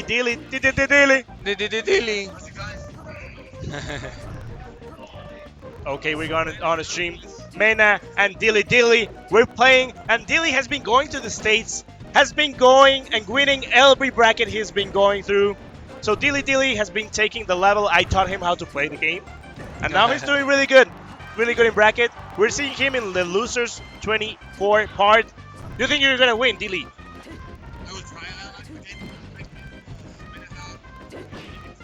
Okay. He's saying he's gonna be trashing Mena. Triple the AB4. You know something? I believe it. I believe it because it was Mena who took me out of bracket. So I think that's just, I don't know if that's revenge or justice. But yeah, we're gonna be seeing this on bracket right now. Remember to just keep on over here. It's gonna be a Puff Falcon matchup unless we see something weird from these guys. Dilly also plays Young Link. He plays, I think, nothing else. He doesn't know how to play actually the game. Okay. 6 minutes lasers. Got it. Okay, that's the interview we had with the player. Let's see him on the set. Good luck, Dilly. You're gonna need it. Absolutely, I love these guys. Both from Mexico City. Buff against Falco. Dilly was one of the most explosive Falco players until he discovered the laser. And then he became one of the most campiest guys we have, but we all know him. So now we have, I think the tags are switched up. Mena is on the right side, Dealer is on the left side. It's going to be a really interesting match. Mena, I don't think he was seated to be up this high in the bracket, but he took a little bit of upsets over there. I mean, he took you out. That was the first upset. That was the first upset. That's not a... I remember there was a tweet like, hey, are you a notable win? I was like, I'm not a notable win, I'm a notable loss. If somebody loses against me, that means something's going wrong with you. The wall of shame. The wall of shame. Yeah, I mean, I got my Johns against Mena. My controller was not working properly.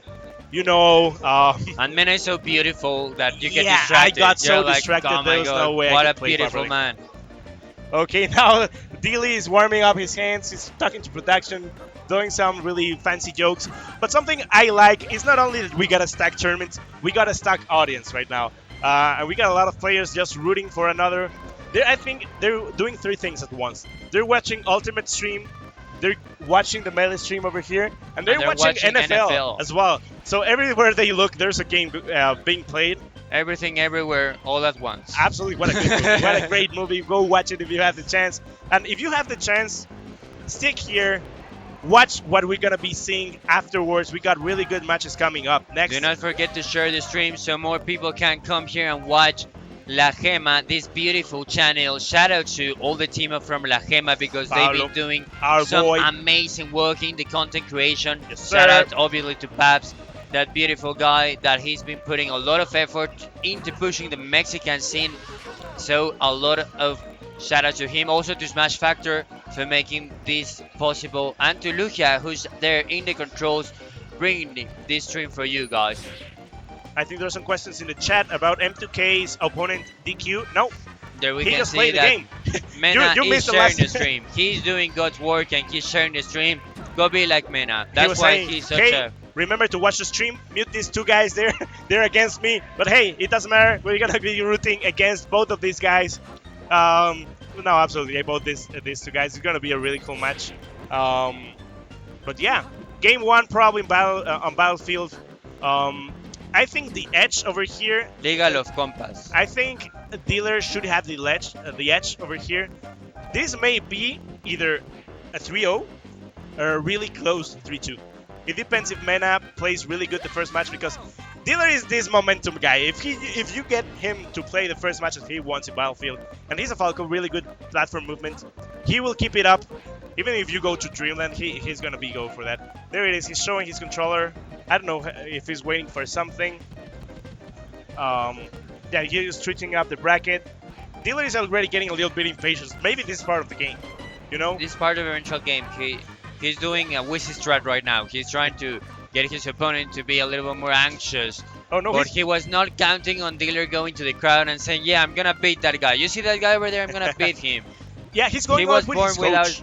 skill, and I'm gonna beat him. That's what Dealer is saying to the crowd right now. Yeah, Dealer is going with his coach Lares, Total 90 as well, also known for his Total fancy 90. Zelda. Hashtag, we are all Total 90. We are all Total 90. Shoutouts to that guy, really good. He was a Luigi, Falco, Fox, Zelda player. He Everything. didn't enter the bracket. Everything But he player. came today just to root for his homie, Dealer. And other than that, we're just waiting for the match to be played. I don't know if there was any instruction. But yeah, we're just gonna wait 2 minutes. We're gonna wait 2 minutes We're gonna wait before a bit, we 2 begin minutes, absolutely. the next match so the players can be ready, so everything can be on point. We see here Dealer coming back to Oh, the I stage. see. You know why we're waiting 2 minutes? If I'm a little bit more specific, we're waiting 1 minute 34 seconds. Because Mewtwo King left on this game and there's no pause enabled. So we have to wait for the computer to beat Sheiks before we continue to the next match. For a moment there I even thought it was already the button check, since I wasn't really checking that. I just thought, okay, they're I mean, checking. your Fox does play like that computer. I'm My not gonna Fox does play like that, probably even worse. Probably even worse. And it even works better than mine sometimes. It's when it just that matters. since they made Dilly play like the small brother, you know, they give you a controller and he's moving it and he feels he's playing, but in reality it's a computer. That's why he Absolutely. And you're gonna be confused me. seeing a waitress going around over here. We got a really good burgers, really good meat here to eat. A lot of appetizers. Maybe gonna order one before we watch top 8. So yeah, we're still in the losers 32. There's no other match being played, so that means we still are 9 sets away from the top 8. So let's see how that goes. Let's see how that goes. Thank you for being here to everyone who's watching from home. We are just 20 seconds away so that everything may begin. On this match, we can enjoy the game of the gods, the most beautiful game ever created, Smash Bros. Melee for the GameCube. Absolutely. 5, 4, 3, 3, 2, 1. Let's go. Let's play the match. Yeah, Now. maybe. Actually, the computer won against Dealer. That is not a good sign for the Now, future for him. Let's try to count how many lasers are shot. How many in this match. lasers can one man shoot in a set? There it is. Dealer with His his personal best is blue 1 Falcon. million, and he's going to try and surpass it in this match. And it's something really important. This blue Falco by Dealer. When somebody asks him why blue Falco, he says something really important. Because blue Falco smells like lemon. That is true. And you know something a little bit more spicy? No, lemon is not spicy. No, never mind. My segue into the match was not the best. But now, this is going to be the match. This is going to be the whole match. And I think they're going to do a little bit of a hard warmer, and then they're going to be ready to begin. Oh yeah, we saw what's going on. They didn't change the stocks. So they were going to be playing an 8-minute 99 stock matches. So now we're back at the menu. They're making sure they're selecting the options as they were. Good thing Dilly wasn't pointing in and he was ready, because otherwise it would have been quite a thing. La tele. Ah, sí. Thank you, Herran. What a lovely guy. I love him so much. Herran He's is so saying, handsome. yo, Steve, I hate you. Everyone hates you. Okay, back in the match. Warm-up session. Warm-up session. This time we are going to be actually warming up for this very first time.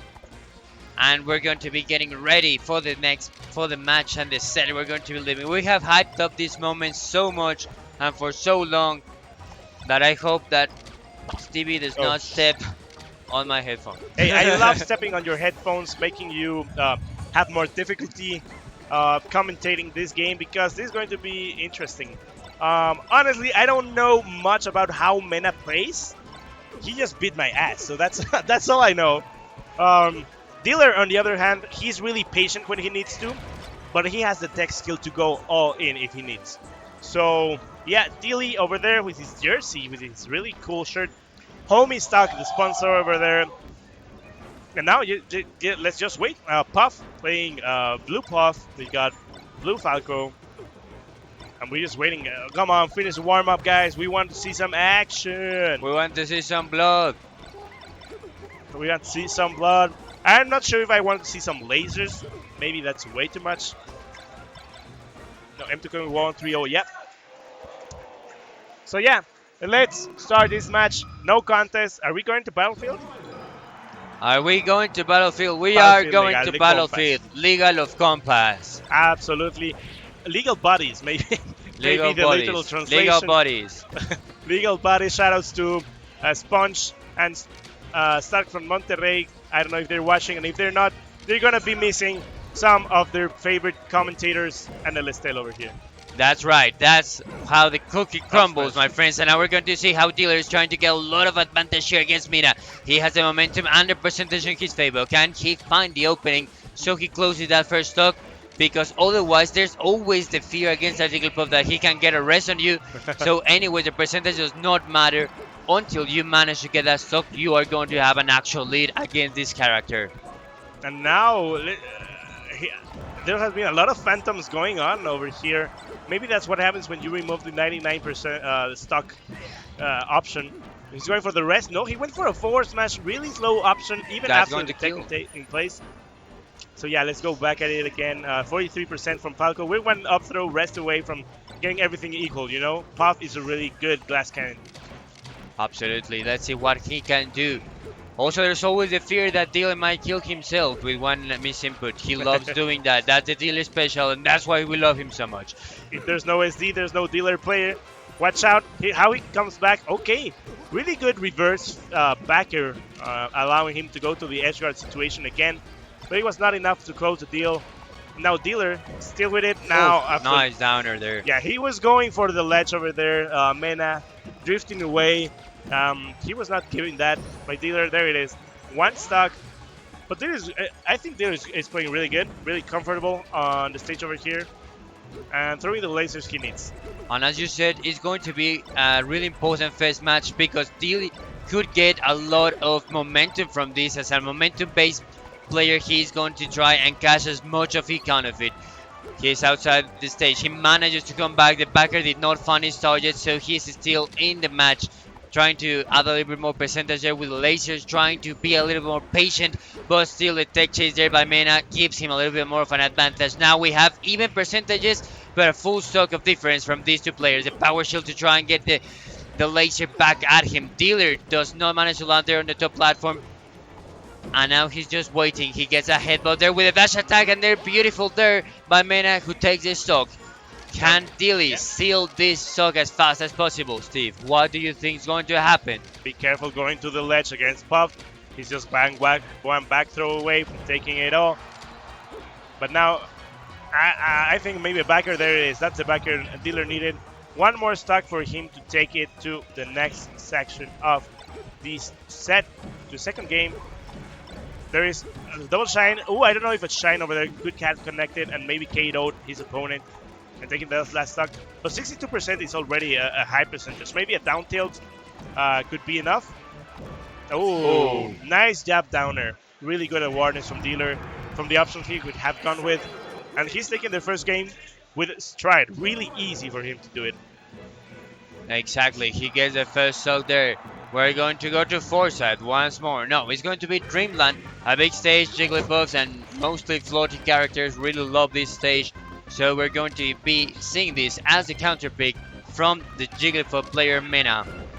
Now he's trying getting some juggles and some damage into Dealer. He tries to camp this platform so he does not have to approach. Just there being staring menacingly with those downers. He tries to get him to have a drift outside the stage. If he tries to go to laser, he's really going to lose stock. This is going to be it, and he tries to go for the side B, so he trades there. Really nice awareness there from Dilly, saying, if I'm going down, I'm going down with you. He manages to get this back from the side B, and now we're nothing for no one. And that was something really important. You know, this counter pick, you make Puff a little bit more tanky. He can take a little bit more damage. He lives a little bit more. And Dealer says, okay, if he wants to try and take him with his game, I'm gonna be winning with my stuff as well. And now taking the first stock, both of them. And look at this damage already. 192. I mean, 92. I think it's good enough. Maybe a down tilt over there. But he has been killing a lot with downer, which is something weird to see against Puff. There's another downer, of course. There's the shout out, and 3 stocks to 2. And they're dealing with the up deals, trying to get some damage as he's trying and get Mena into this advantage state. Right now, we're currently in Gracias. And we're seeing here how he's trying to wall him with the backers. Going at it. He's going nuts. What is he doing here? Getting the pillars. Beautiful there by Dylan. Another down. A beautiful combo. He still has his jump, so he can come back. They are jabbing to the downer. The downer does not match. Does not find its target. He's trying to get some a little bit more damage. It was a beautiful combo pillar there by Dilly throughout all the platforms. But Mena still living. But for how long? For how long? That's an important statement, because how long is Mena going to be remaining in this match? His counter pick, best stage for Jigglypuff, which is Dreamland, and he is already down 2 minutes into the match. And Dealer has a really good control of the stage. He's doing a really good shield pressure. I don't know if Mena is missing a little bit more presence in the air, trying to be a little bit more overwhelming. He has been staying a lot on the ground, which is one of the Puff's greatest weaknesses.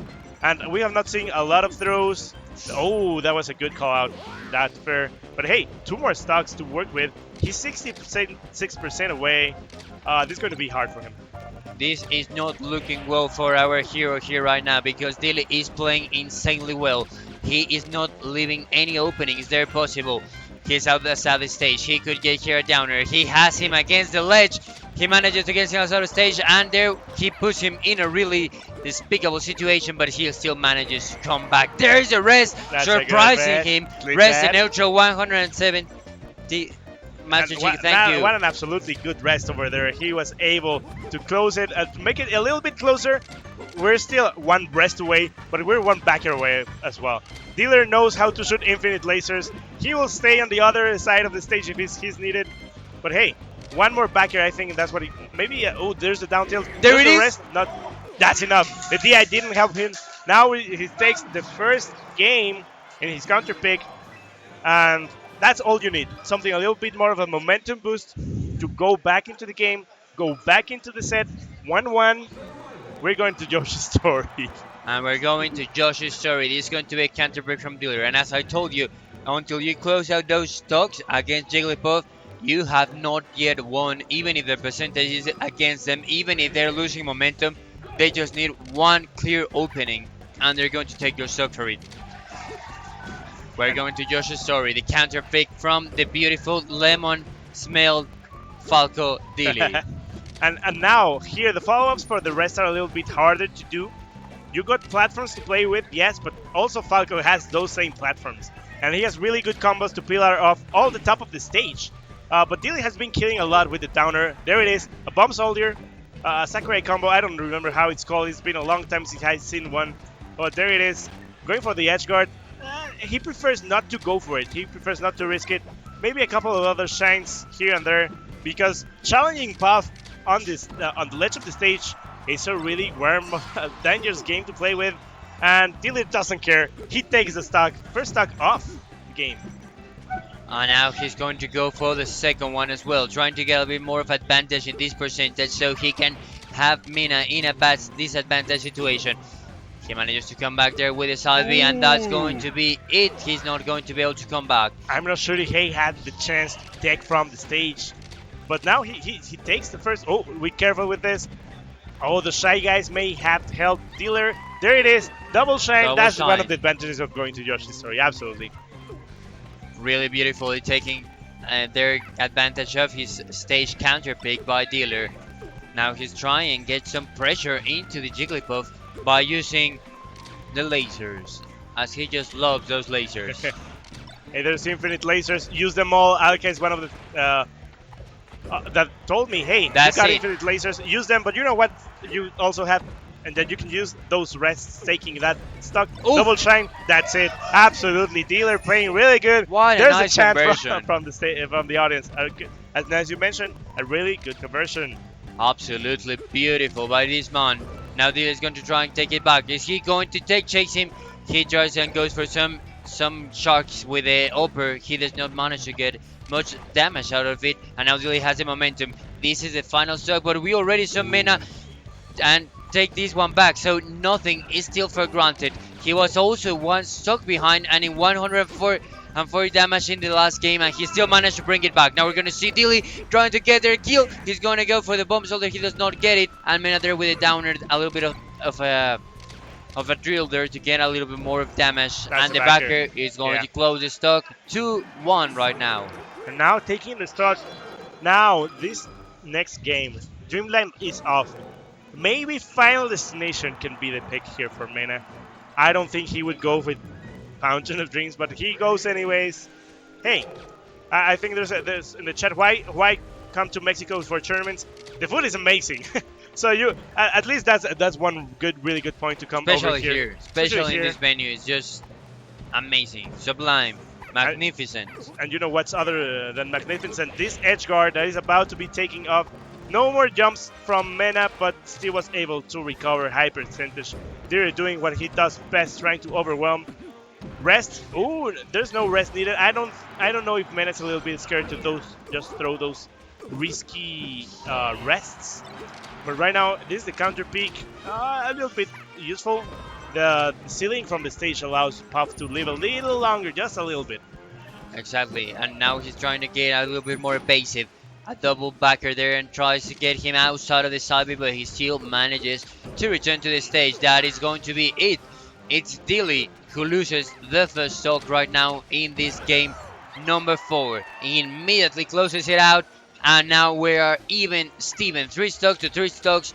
No damage for nobody of these two guys. The first opening goes for Dilly. He's there doing some damage with the up tilt, trying to catch as much as he can from this opening in neutral. Mena hasn't been able to escape from the disadvantage there. Dilly manages to do an air dash into the center of the stage, and that's how we reset this situation. We are once again in this place, as Stevie said there. The ceiling is going to allow Jigglypuff to live for a little bit longer that she wouldn't have otherwise lived if we were in Josh's story. But for how long? But for how long? Dilly Mena comes back. Can he take the stock? He just jabs him, and that's it. That's the punish. Oh, Beautiful with punish. The shield pressure. I haven't seen a Jigglypuff shield break in a long time, but Dealer may be close to it. Mena doesn't allow it. Now, he went a little bit off the stage, taking off his own stock over there. A small SD from Puff. Really hard to see. Really difficult for it to happen. But now, be careful. Double backer. Ooh, good mix-up from the recovery from Dealer, allowing him to come back to the stage without any problem. Up smash, interesting option. Out of the movements from Jigglypuff, this may be one of the weirdest I've ever seen. And now, last stock from Dealer on Mina's, on his counter pick. Oh no, Mina's counter pick. So, he's gone. He's gone. He's gone. Once again, we're in last stock situation. Really important. Oh! I was just grabbing my glass of water. What Beautiful. happened? Amazing. Make me yours, Mena. That was what a read. Just amazing from Mena. No fear to no one, staring at the barrel of the gun and simply taking his chances. And this amazing was there. Either a 3-0 or a really close 3-2. That was my call out. We're going to Pokemon Stadium. And it's happening. And everyone has won at their counter pick until this point. So it's really possible that Dilly, if we continue this trend, that he might win here in Pokemon Stadium. However, everything can happen here, especially because since Mena took the last game, now he has the momentum in his favor. But here's Dilly saying which momentum. He loses the stock there with his shine, and Dilly takes the first stock of this last game between these two gladiators, and this is losers. So one of these two is going outside the tournament in this very set. He's going back home. There's some chance in the chat for Dealer. There's a shine. Absolutely good conversion. 2 stocks off Mena. Mena is having some trouble. But hey, rest is on the table. Anything can happen now. Anything can happen. And a lot of lasers are going to be happening as well. Dealer doesn't mind. Even if he's winning, taking those lasers, mental damage. I mean, emotional damage. Emotional damage. A lot of emotional damage run out to Mina because he just cannot find an opening in neutral. With this much space, Deal is having the time of his life. He can just run everywhere and shoot lasers. As the net play Falco he was born to be. The dash attack is going to be it. He takes the first stock from Dealer, but he still has to take another one so they're even. He can do it with same hit cave comeback and take those chances. Now, not only taking those chances, taking those rests may be needed. There's the combo downer, claro que sí. Let's finish up that stock. Ooh, No! be careful. Ooh. Mom Spaghetti there from Dilly. He gets nervous and does not manage to close the stock there. He has to be careful because he is forgiving a really important stock. He has to push this one and get the confirm as quickly as possible without getting too much damage against him. He manages to escape there from the throw and he does not get a confirm into the wrist. Otherwise it would have been horrible for Dealer. Now going back to the stage, Mina still has it, has a little bit of a chance. Backer, nice backer from Dealer, taking off that game. Really close 3-2. We're going to be seeing who's going to be taking this game. Mina's having some trouble. I don't see any rests. A little bit more of aerial momentum and movement from Mina, so that's something good to see. However, it may be way too late in the set as Mina is in this last stock of the tournament. If he doesn't win this against Dealer, he still has 3. Really comfortable percentage, 69. Nice. Really nice. He has to win this one in 69. It will be such a deadly thing to happen. But since it didn't happen, probably Mina is going to win one. And now we're looking for he this has him outside the stage. And he does not get the confirm. And that's why Dealer can punish with a down smash. And he did not finish at 69, but he did finish at 96, which is quite close. And there is, and it was Dealer a close, takes that one. a close 3-2. It was a really hard last game over there. Mina didn't have control of the game. The other games, the ones you won, were really close. Hey, you did a good job, Mina. It was a really good job. It's really sad to see you go, but I think it's justice for you kicking me out of the bracket. So I'm glad to see that happen. No, I'm just kidding. This is Melee. This is Melee. Anything can happen. One rest away from winning. But really good game in the Fountain of Dreams. That rest, magnificent. Hey, it happens. It happens. And now, who are we seeing on stage? I see Holden from Loser's Bracket going against Metakill. Okay, I don't know who Metakill plays with. But Holden, really magnificent Captain Falcon we're going to be seeing on stage. This is already Losers. Losers top 32. Top 32. But if we go back, this is 12, 16. Losers 16th? Top 16?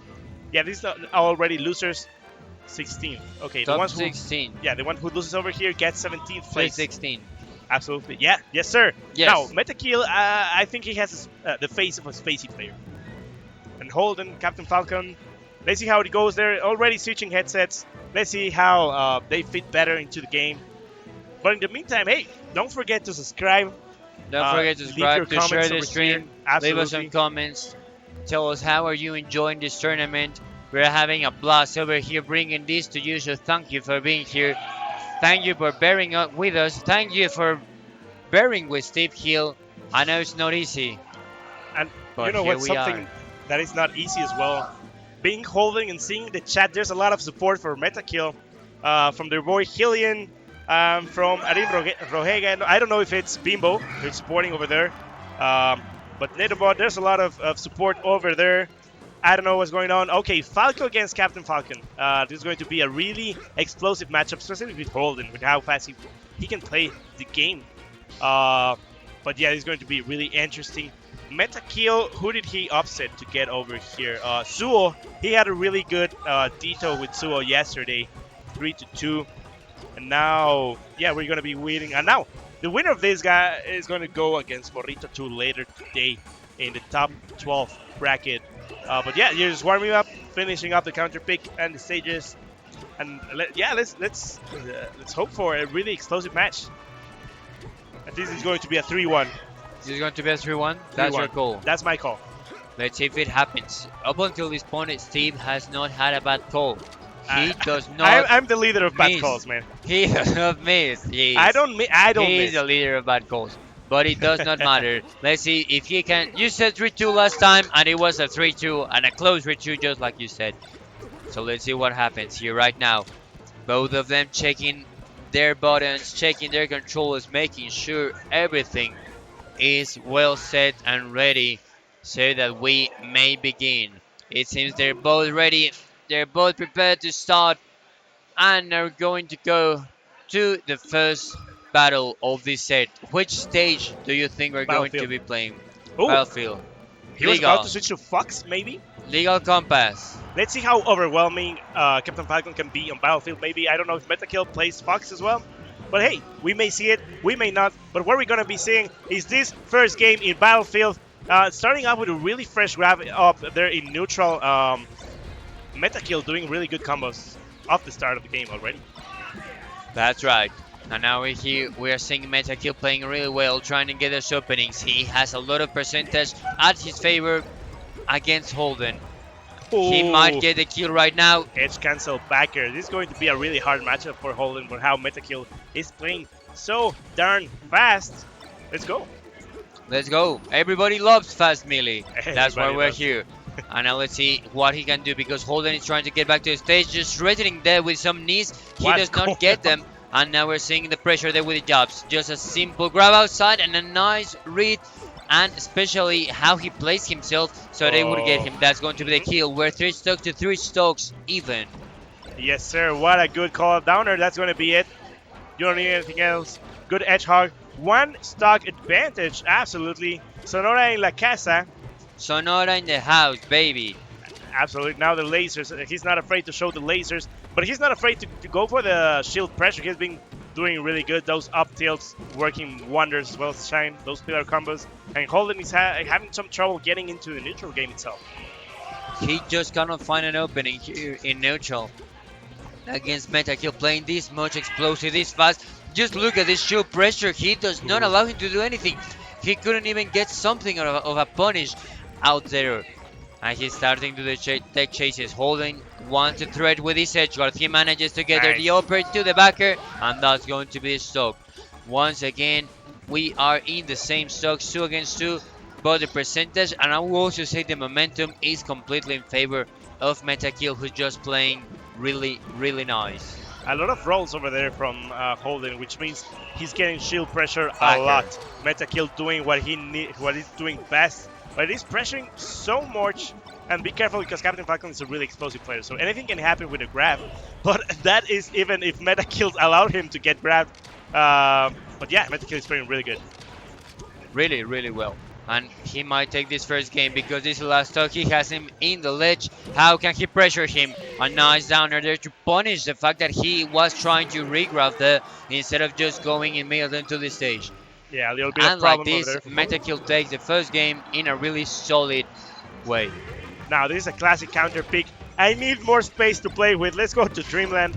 Allow me to have a little bit more breathing room for me to dash dance, go in. But get Metakill some saying grabs. more space, it's just more space for my combos. Absolutely. He says, now I can combo you from one side of the stage to the other side of the stage. But maybe my combos are not needed. Maybe a good edge guard. And he takes the first stock in the first 20 seconds of the game.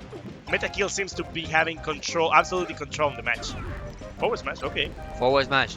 It just works. It just works. I mean, it seems like he was a fancy tipper from Marth, but now there's a knee. He went And for the another up. knee. Okay, that was a really interesting. Maybe it was a flop from both. It should not have been an up B, and maybe Holden was a little bit slower to grab the ledge. So at the end, it worked out for both of them. Combos starts over there.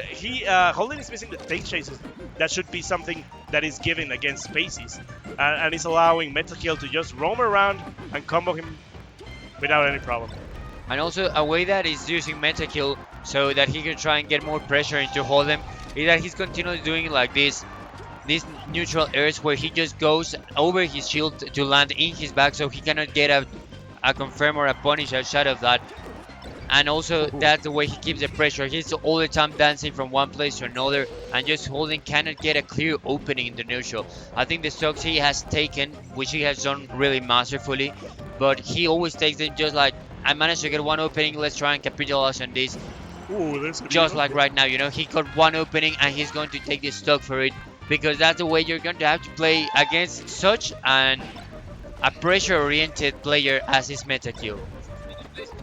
6 minutes later is dealer over here. I don't know, but we are seeing Metakill going all in. He's really being aggressive, overshooting, winning the neutral once again. But right now, Holden is just a couple needs away from getting this game to his advantage. And now with the tech chase, with the up throws instead, maybe a down smash upper. No, he goes for the nair. Interesting option. Maybe the upper could have helped him have an edge guard situation, but not in this case. And now we see Metakill trying to get this stock because Holden is gaining a lot of momentum and trying to equalize things. That this is going to be absolutely brutal. And he's taking the stock with that last stock for Metakill in this game. Now we're even.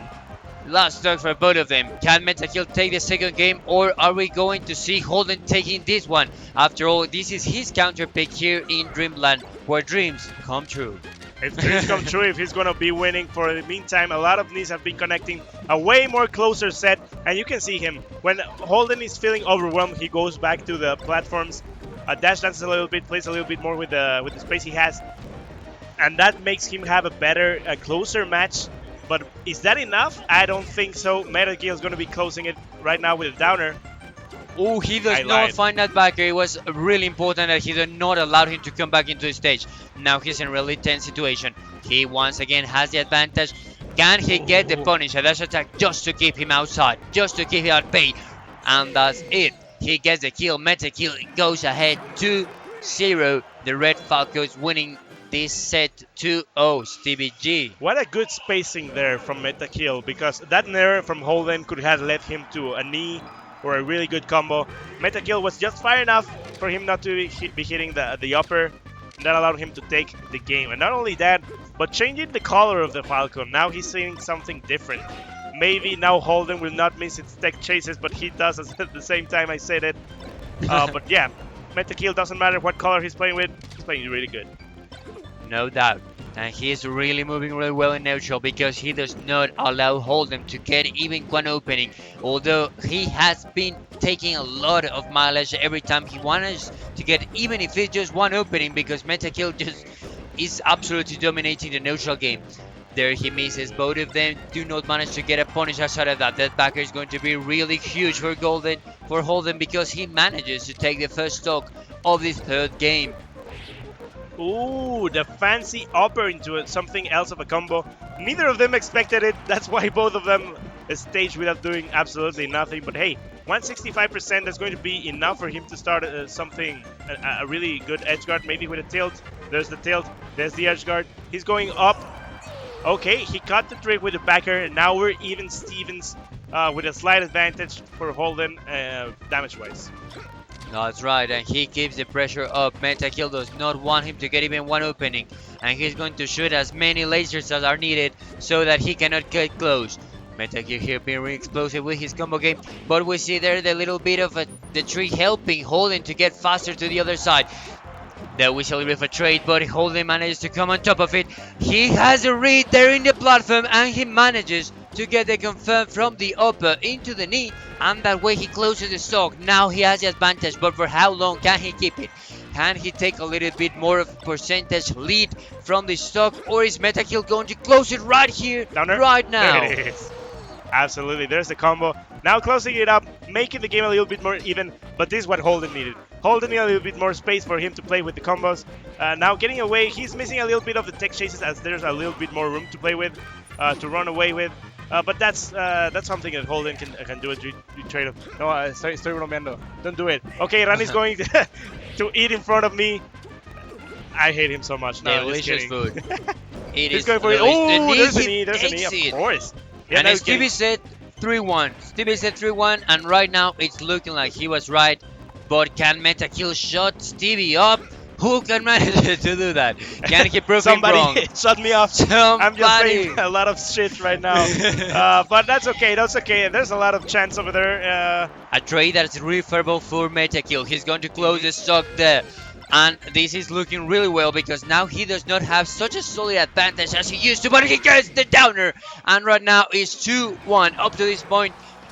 the prophecy that Stevie said seems to be coming true, but let's see, because the next game, if Holden manages to get a hold Yeah. of this momentum, Let's go to a he just smaller might. stage. We have to go either. Oh, I Final was Destination. thinking of Yoshi's or even Fountain of Dreams, but Final Destination may be a double-edged sword.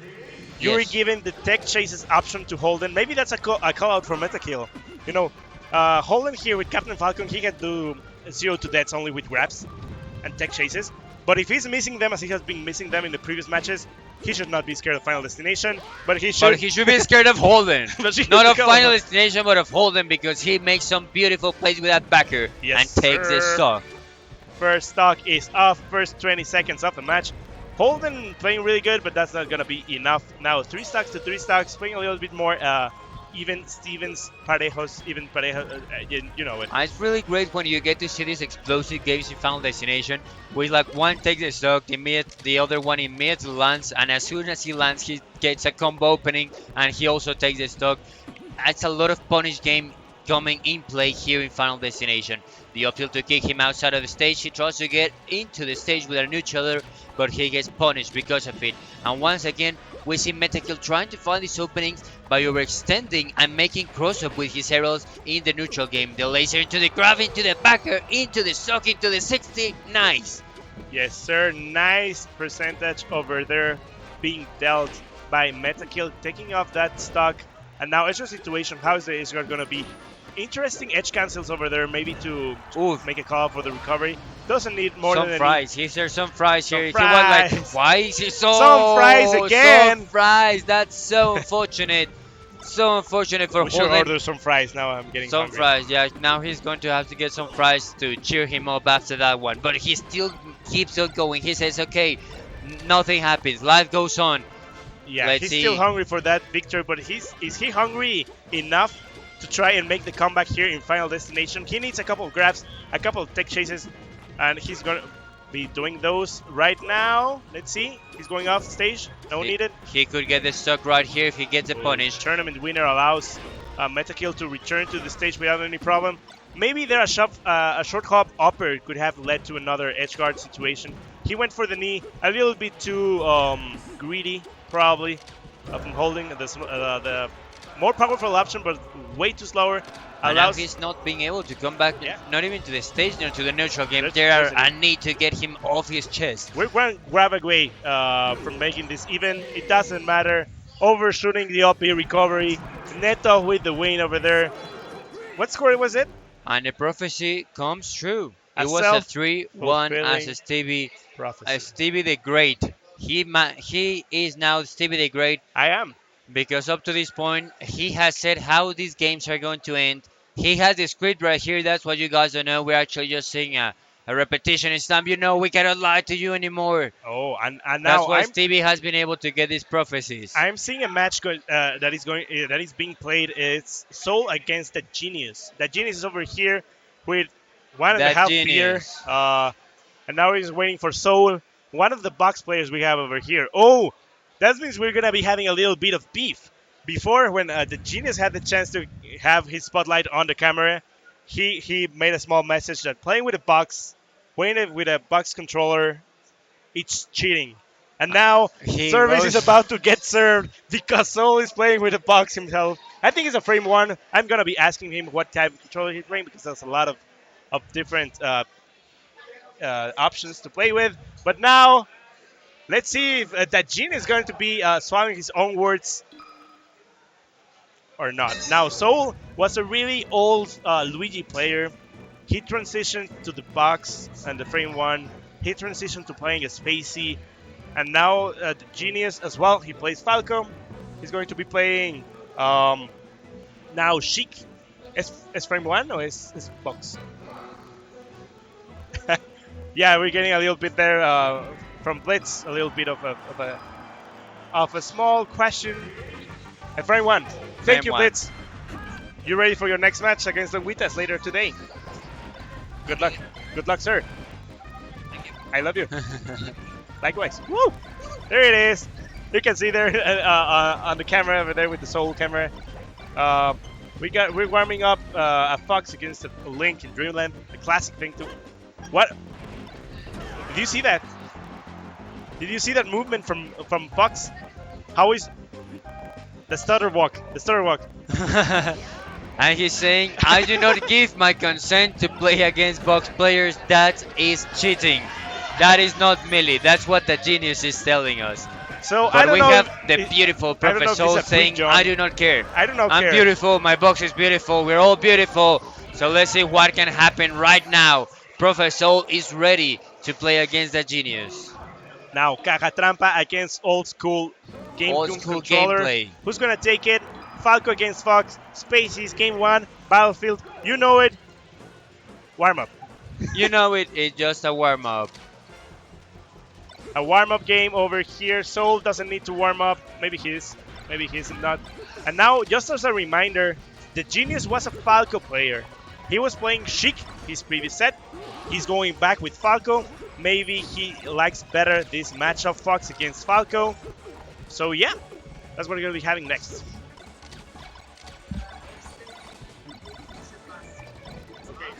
¿A Lengüitas? Yes. Va. Gracias, Paps. Okay, we are being set. We're going to be casting 2 more matches. This one and And Blitz Lengüitas against Blitz. So a top 8 qualifier match is going to be our last match to be casting, where we're going to be sitting in the bar, eating some appetizers, some fries. I want some fries. Some fries. While we Mother. watch Mother Trucker, while watching some amazing melody to be played. Now, Race G, I mean the Genius. Now his sponsor, the 60, is that a game? No, that's never mind. I'm just dumb. You can What? count. I know you can do it. No, I cannot do Just it. try it. Just do it. Just do it. Don't let your dreams be dreams. And I will always wax. Swags. So Okay. sexy. Swags. Is he going for the Coto? Koto. Oh, this may be a shout out to Mariano back in Puebla, Cotorra, one of the greatest Falco players to ever exist in the history of Mankind. Puebla. Oh well, my kind as well. Absolutely, I'm not downplaying him. But yeah, let's go to the first match, Battlefield. Now, playing for Cotorra, back Race G. I mean, Big G. I'm gonna be playing, calling him Race G. I don't care anymore. Back with the Falco again. Oh, Nice nice. shine style turnaround downer allows him to take the first game stock 20 seconds into the game. And here really well there, taking the advantage. Green against green here, Space against Spacey. Brother against brother. Let's see what can they do. He's just there patient, just staring at him menacingly there. He even crouches so he can get an even better look. And now the recovery up high. Soul had problems trying to cover that. Ooh, good awareness from going for the up tilt. I'm not sure if he went to go for another. Oh, there's a shine. Yeah, that's one problem if you overextend yourself, if you overshoot. And now 120. Oh, that's a problem if you don't recover yourself properly. Exactly. You can also punish their heads overextending the ledge just like that. Really nice forward smash there by the Genius. He has a full stock advantage as well as the momentum. But can Professor take this one back? What can the magic box do right now here in front of our own very eyes? And now be careful because that back air doesn't connect. It's a situation that back air is not going to be enough. High recovery. No, he goes now down and makes the call out for going down this time around. Nice backer. There's going to be enough extra situation. Oh, be careful staying too much on the ledge. That's what happens if you don't pay attention to your invincibility frames while being on the edge. Now going with the backer. What else do we got over here? One more stock from Soul trying to keep up with the game. But right now, what a good pressure tools is the Genius using for him to go up. And there we see the pressure coming up. He does not want to give in. He still is keeping everything there. We're seeing how Professor keeping there the pressure. He does not manage it to find an opening. That Genius just keeps on trading, and this is really favorable for him because he has the stock lead. He stops him there on his tracks with an up tilt. Now the backer to take the Fox out of the stage. And is he going to lose the stock because of it? No, he's still on the stage. And there he just a short Salvi so he can keep up the pressure. He can keep surprising his opponent. But what can Professor do in this stage? He's not crossing those edge guards. Now backer, downer, he went for it. And now, the genius, before the first game started, he said, I do not give my consent on playing against this guy because he's a cheater, but I'm gonna win anyways. He's saying, that's a statement. He's saying, I'm going to have to kick these box guys out of the venue myself if it's needed. No bans, no problem. I got this, guys. Now let's go to Dreamland. Soul looking for a little bit more of either space or taking off those combos that the Genius is doing on the platform is really good from him. And now Professor keeping the pressure up with these idols and the short drills, but he cannot find an opening against the Genius because he keeps on moving. He keeps just the threat and the opposition against him. We're seeing some beautiful plays there by the Genius that is not allowing the Fox player Professor to try and get an opening. And we were even in percentages, but the momentum was really into the Genius' favor. Now everything has turned. There an up smash that kicks him off the stage. He is not going to be able to come back, and just like that, it's so the great Fox player that takes the first stock of the second game from this set.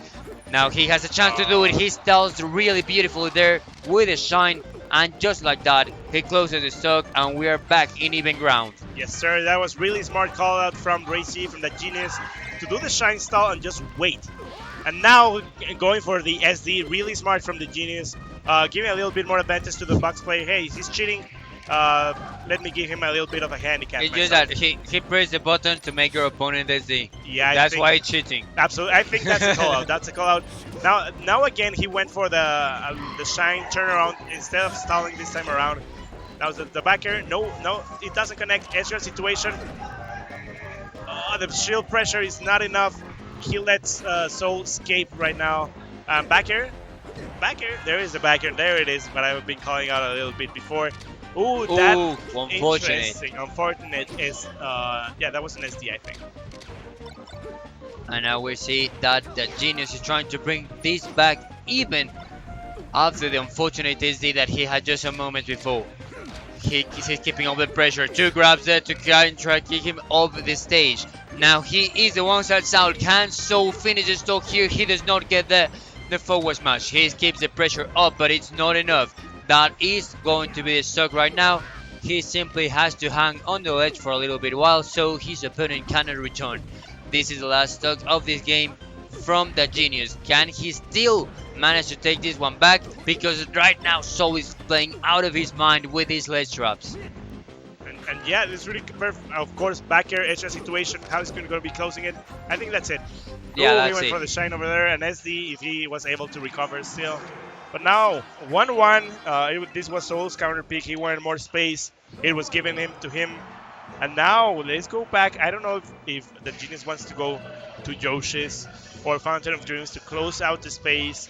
Or maybe, okay, Final Destination. Falco has really good pillar combos, but as well, you can do up throw a lot over here against spaces. So this is also a really good tool for Soul to go back and overwhelm his opponent. And now we're going to see who has the better punish game here in Final Destination. Right now he's keeping the pressure up. The Genius does not want Soul to take any advantage from this situation. He does a shorten so he can return to the ledge, and just like that, Professor showing us some great classes right now of how to play Smash Bros. Melee. The lasers are going to stop him on his track, so he's going to lose all the drifting momentum and not be able to come back. Once again, we're in an even situation. 3 stocks against 3 stocks. These explosive players do not want their opponent to take even the slightest of the leads. And right now is the percentage that it's playing against that Genius. Ooh. Can he make the dreams come true? Can he play the best Smash Bros. Melee of his life and take the stock from Professor right now? A beautiful combo there, extending it with the grab. But it is Soul who has the advantage in neutral now. And now I just figured out the tweet I did when we started casting our block just went out. So just right now. 1 hour and 30 minutes late. Now everybody's going to be seeing us. But hey, the important thing is that we're going to be seeing Lengüitas play on stream, one of the contenders to win this whole game. Upset, I don't know if he was upset by Samorita, but absolutely, Samorita one of the players. that is a contender as well to take off the stocks from Mewtwo King and make him retire, not with the first place, but now here it is, the follow-ups from Fox on Final Destination, really good with the up tilts, with the up throws. I think a Shine backer was good enough over there. Another backer, down tilt, no. There's the backer, but it sends him to the other side of the stage. This is probably going to be it. No, he managed to return just to get kicked from that backer. Now is the last stock from the Genius. Can he still get a hold of himself and take this one back? Can he put all the cream in the back? Because La Team is the cream. So let's see what happens here in Final Destination, because right now Soul is playing amazingly and beautifully. What can he do right now? There, that dash back into just surprising him and grabbing him was beautiful. And he takes the stock because of it.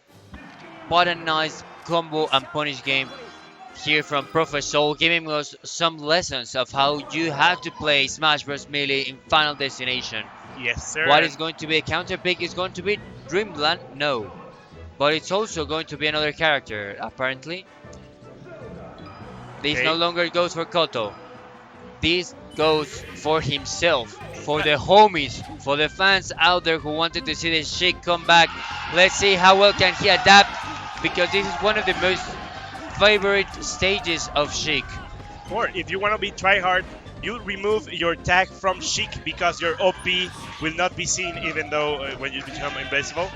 If you have the tag on, they will know where you're going. In this case, this is the try hardest way for you to get a slightly more advantage when playing Sheik. I mean, every advantage counts for a slight, as it might be, especially when you're playing against Professor, who's just playing out of his mind. The conversion that is going to be with the forward smash. He just kept hanging on the ledge just for caution. Just if he saw that Genius tried another one of those Zelda switches to gain a little bit more aerial drift. Yeah, and that's something we saw in other sets, how the real drift helped him recover. And now it's important, if you're not going to be able to recover, switch to Sheik as soon as possible, because if you do the transformation while you're playing, you're gonna lose your invincibility frames. And you're also gonna get probably punished because of it. Absolutely. And now 3 stocks to 3 stocks, extra situation. How's it going? Up tilt, upper. Ooh, he only hits the first hit, not the hard hit. Going on the stage, downer. Down smash. Is that going to be enough? Absolutely. Now he's going to be stalling on the ledge a little bit before he recovers. But that is if Soul allows him to play like that. And Soul playing now the waiting game. He just does not allow him to return to the stage. And he's also not trying to overstand. He's saying, when I get this edge guard, I'm going to get it. Up until then, I'm just going to keep trapping him here on the ledge so he cannot return. He keeps him out. This is loser, so we are seeing the Genius playing something that could be his last breaths here in this tournament, unless he can put an end to Professor's reign of the Man and Terror. Oh, that's going to be huge. Huge to kill him in that moment. And now let's go back and check what we can do to Shine over there. Up smash. He goes for the wave shine. He doesn't connect the other one, but continues to do pressure, a lot of pressure, 82%. Maybe an up smash over here could be enough. No extra situation. Let's go back to the stage. Of course, Shine backer. Really good option from Soho. Tournament stock for Genius if he wants to close it out with his Sheik. He's having some trouble following up. The test skill from Soul is getting him that advantage. I think he should have gone to Yoshi's story with Falco and tried to close it up, overwhelming him. But now it is looking great for him, our hero, that Genius. That's right. He could be playing his tournament stock right at this very moment.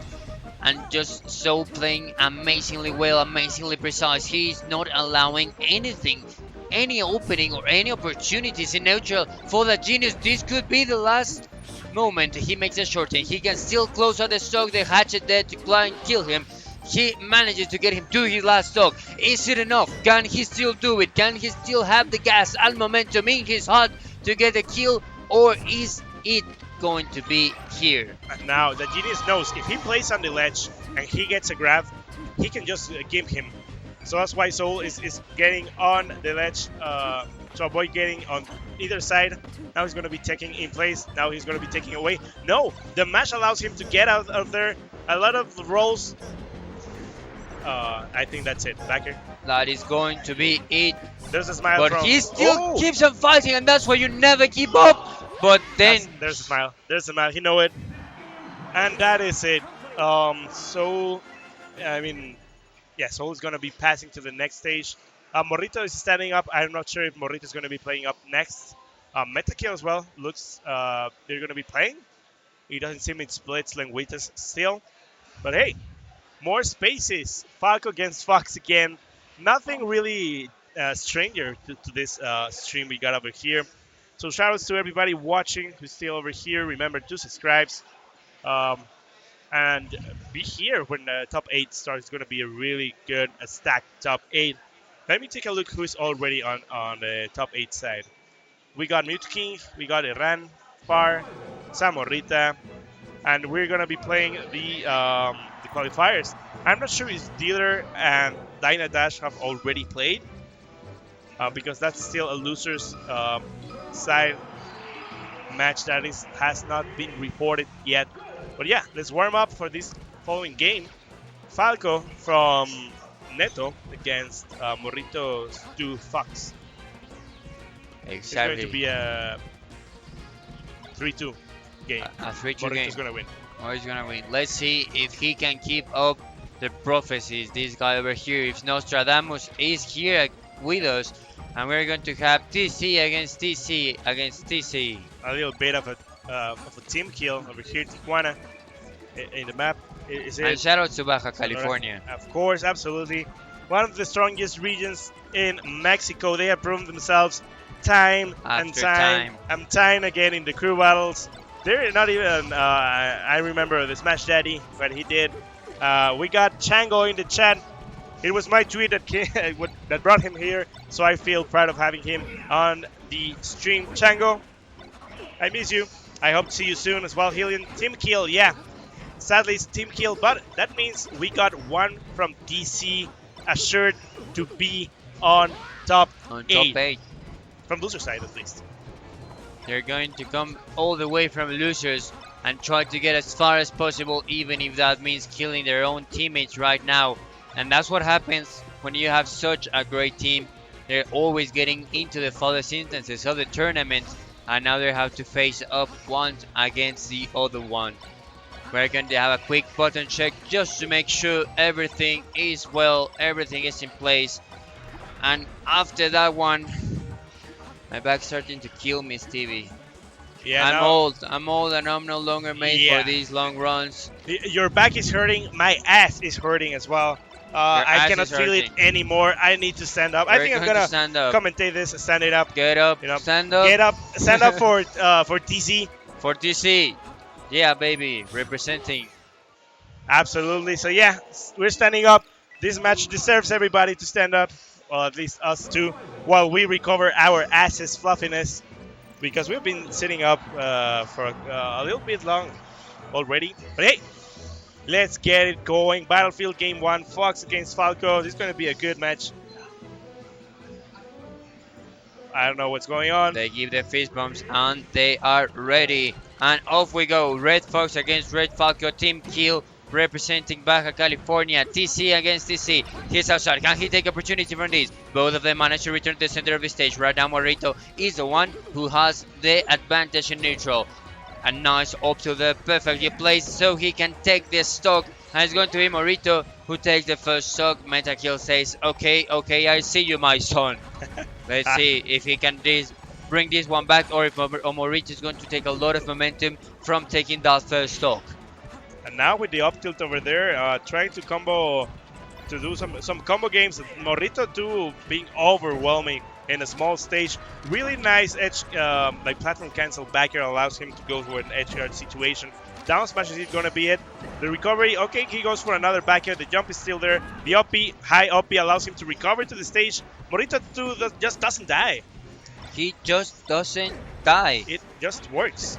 It doesn't work. But right now the backer manages to take that kill. Lengüitas is here already because he's going to be playing the next set on stream, this beautiful guy. But right now we have Metakill moving like a madman all over the platform so he cannot get it. And then the stanky leg is going to close that stock. Morrito with a solid advantage, just with 18 percentage against him. Metakill there taking a lot of damage from that interaction and the trades. He has the opening. Can he take it further? How much can he extend it? Then he goes for a reset, but he does not manage to get a kill because of it. Still, he has the momentum. Still, he has the advantage shade as of this moment. The dash attack to take him outside of the stage.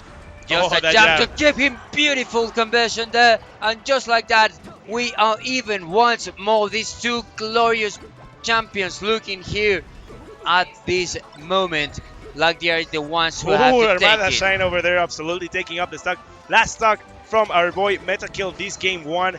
What is going to be happening now? There's the combos going in. Oh, that interesting upper. I love that upper. It's really fancy. Not the best of connecting the combos, allowing Morrito to escape really easily. Now the back throw. He wanted to do the double throw. This is not going to be available right now as it is. Now Morrito too is taking the lead, winning the neutral, being really oppressive. Now he's going for the edge guard situation. How is it going to be? High recovery allows him to do so. Backer, that's it. Nothing else needed. Backer, unnecessary roughness, but hey, let's take game 1 now. I mean, you gotta make a point, you know, especially when the emotional damage is so important in these sets, and Morrito knows it. It seems like we're going to go over to Dreamland. This is Metakill counter pick. He chooses to have a little more stage, to a little more space. He probably does not want Morrito so much in his face, so he can take a little bit of a breather every now and then, and also keep a lot of pressure up with the lasers. Yeah, let me breathe, let me breathe. Now with this, Dream pick allows him to have a little bit more space, a little bit more even the game, but it's just getting started. Now the forward smash, that's going to be it. I don't think he should miss those type of edge guards. That backer was unnecessary roughness as well. That was not needed. 60% now, it is going to be hard to try and come back from. Now Metakill is outside of the stage. We see a backer from Morrito. He's going to find the Shine Spike, and that's going to be it. Once again, we reach a situation of evenness, of a Stevenness, of That's even Steve Hill 0007. Cerdo, did you say Cerdo? Eh? Did you say Cerdo 007? No, I says 0007. I think you were saying me a pig. I Are should you be calling eating me a pig? Maybe. Oh, I am. You know what's nasty as well? Those combos we're seeing from Morrito, edge guard situation, that should be it. That shine was not needed, but hey, 35%. This seems to be a really good game for Morrito as well. When I said it was going to be a close 3-2, I mean it is maybe a 3-0 as well. But hey, edge guard situation, nice laser. There was no end to that edge guard situation. High recovery. Ooh, interesting follow up. It was not available to close it out. A fair allows him to go for the edge guard downer. Of course, we're now one. Even Stevens. Even Stevens, once again, these two explosive players keep on taking the stocks one after the other. But right now it seems like the momentum is playing finally into the hands of Metakill. That's going to try and break him out of the up B with the lasers, but it's not going to find the target. He keeps the pressure up. Morrito trying to find another opening here in the neutral so he can once again take the advantage and take it up to 2, losing a stock. Metakill there almost taking the stock there. Right now he is the one who's at disadvantage in a situation of ledge trap. The up tilt takes him out of that, and a favorable trade there for Metakill. That is one stock ahead, but for how long can he keep it up, Stevie? How long is the question? Now down throw, that is something really interesting. When Spacey does a down throw on the really edge of a ledge, it allows him to do some really nice conversions. That was not enough to make an edge guard from that, but hey, 64%. Metakill is still in the game. Be careful with this edge guard. Of course, he's a little bit nervous. That's why Morrito does the call out of having a middle map recovery as well. Right now, Metakill doesn't want to go for any trickery. He misses the ledge. 2-0. Morrito 2 is filling it. An unfortunate angle there for Metakill, but I think even if he made a perfect angle, Morrito was already there to cover all the possible options. Right now we're in a 2-0. We go back into Dreamland. Metakill wants to continue and try in this stage to win against Morrito. He has the first opening in neutral and he's trying to take as much out of it as possible. He's trying to chase him throughout the platforms, but Morrito just too fast. Too fast. No, he saved him, but I mean, he couldn't go anywhere else. Yeah, so. Absolutely. One misinput. Now he's safe from Grace. He has another chance from the melee gods that allow him to continue playing this game on Dreamland. And that is a situation. Okay, high recovery for Morrito, knowing that Meta Kill was already invested into going for that low edge guard. And now, talking about edge guards. Shine Spike to close it out, but he's a 100%, so probably Meta Kill can close this one up really fast. He has him outside of stage. How is he going to punish him? A backer into the side B so he cannot return into the center of the stage, and that is going to be the stock. Once again, we're seeing what we have seen throughout all the set, throughout all these matches, that as soon as one takes the stock, as soon as one has an opening, the other one comes as quickly as possible to try and take it and try to get things as even as possible. But right now, Meta Kill doing a beautiful combo all throughout the stage, showing Morrito every last... No! Unfortunate SD there. Unfortunate, although he has him... he's a homie, he's a homie. Yeah, he's a homie and he... No! What's this? What's this? Mom spaghetti everywhere. I don't know. Homie stuck against your guy on the homie same stuck region. against homie stuck against homie stuck. The truest of the homies. Absolutely. Especially when he's with a homie like that. And now he was really close in advantage, but after that Shine Spike that got the really, really early kill, this is the game, the tournament stuck for Meta Kill, which honestly, it's done now. There is a backer that's going to be closing it out. The backer's going to close it out, and that is going to be it. And it was not the unfortunate SD that made the this game It was quite unfortunate. It was the Shine Spike that make it even harder for that game to happen. But hey, it's okay. Morrito does. Now it's on the top 8 from loser sides, as we're gonna be seeing later. I think Roy and Pablo are gonna be commentating that part of top I believe 8. This is going to be our last set. Because this one or the next one that comes. This is the last set before top 8, right? This one's, yeah. This is top 8 qualifier round. The last top 8 qualifier round that we're going to be bringing towards you. I hope it's Lengüitas against Blitz. I would love to see Lengüitas here. And also Blitz. Yeah, I think. Great man. So Lengüitas backstage. I don't know where he went now. But hey, we're just waiting for that match to be starting anytime soon. But yeah, I think I don't know. And let's see. Oh, okay. It's gonna be. I think it's gonna be Soul Super Quack. Soul stepping up. Super Quack. I'm not sure where Super Quack is. Soul against Super Quack. I think he was here. I feel like I just saw him. But who knows? But yeah, I don't know if Soul is gonna be warming up Blitz because everybody's standing up. But yeah, I don't know what's the next Everybody's match going standing up. Will the real Slim Shady please stand up? Please stand up. Please stand up. We're going to be playing again because the genius said no. Boxes are cheating. We play again. We go again. Now they're just going to probably check that all the controls are fine, that everything's working as intended, and that everyone is ready to go. Oh, they're gonna be replaying the set because they found that actually that Genius was cheating because he was doing some 900 IQ plays. No, not just kidding. I don't know what they're doing. They're gonna be warming up, I think, in the stage. I think. Okay. The stage needs to warm up before we can play. They're specifically warming up Soul for Super Quack. That's why the Genius is playing Peach right now. Yes. So Soul can be ready and get his combos on point against a floaty character. And it seems he's ready. Either he's ready or the Genius is a really bad Peach player. Maybe both.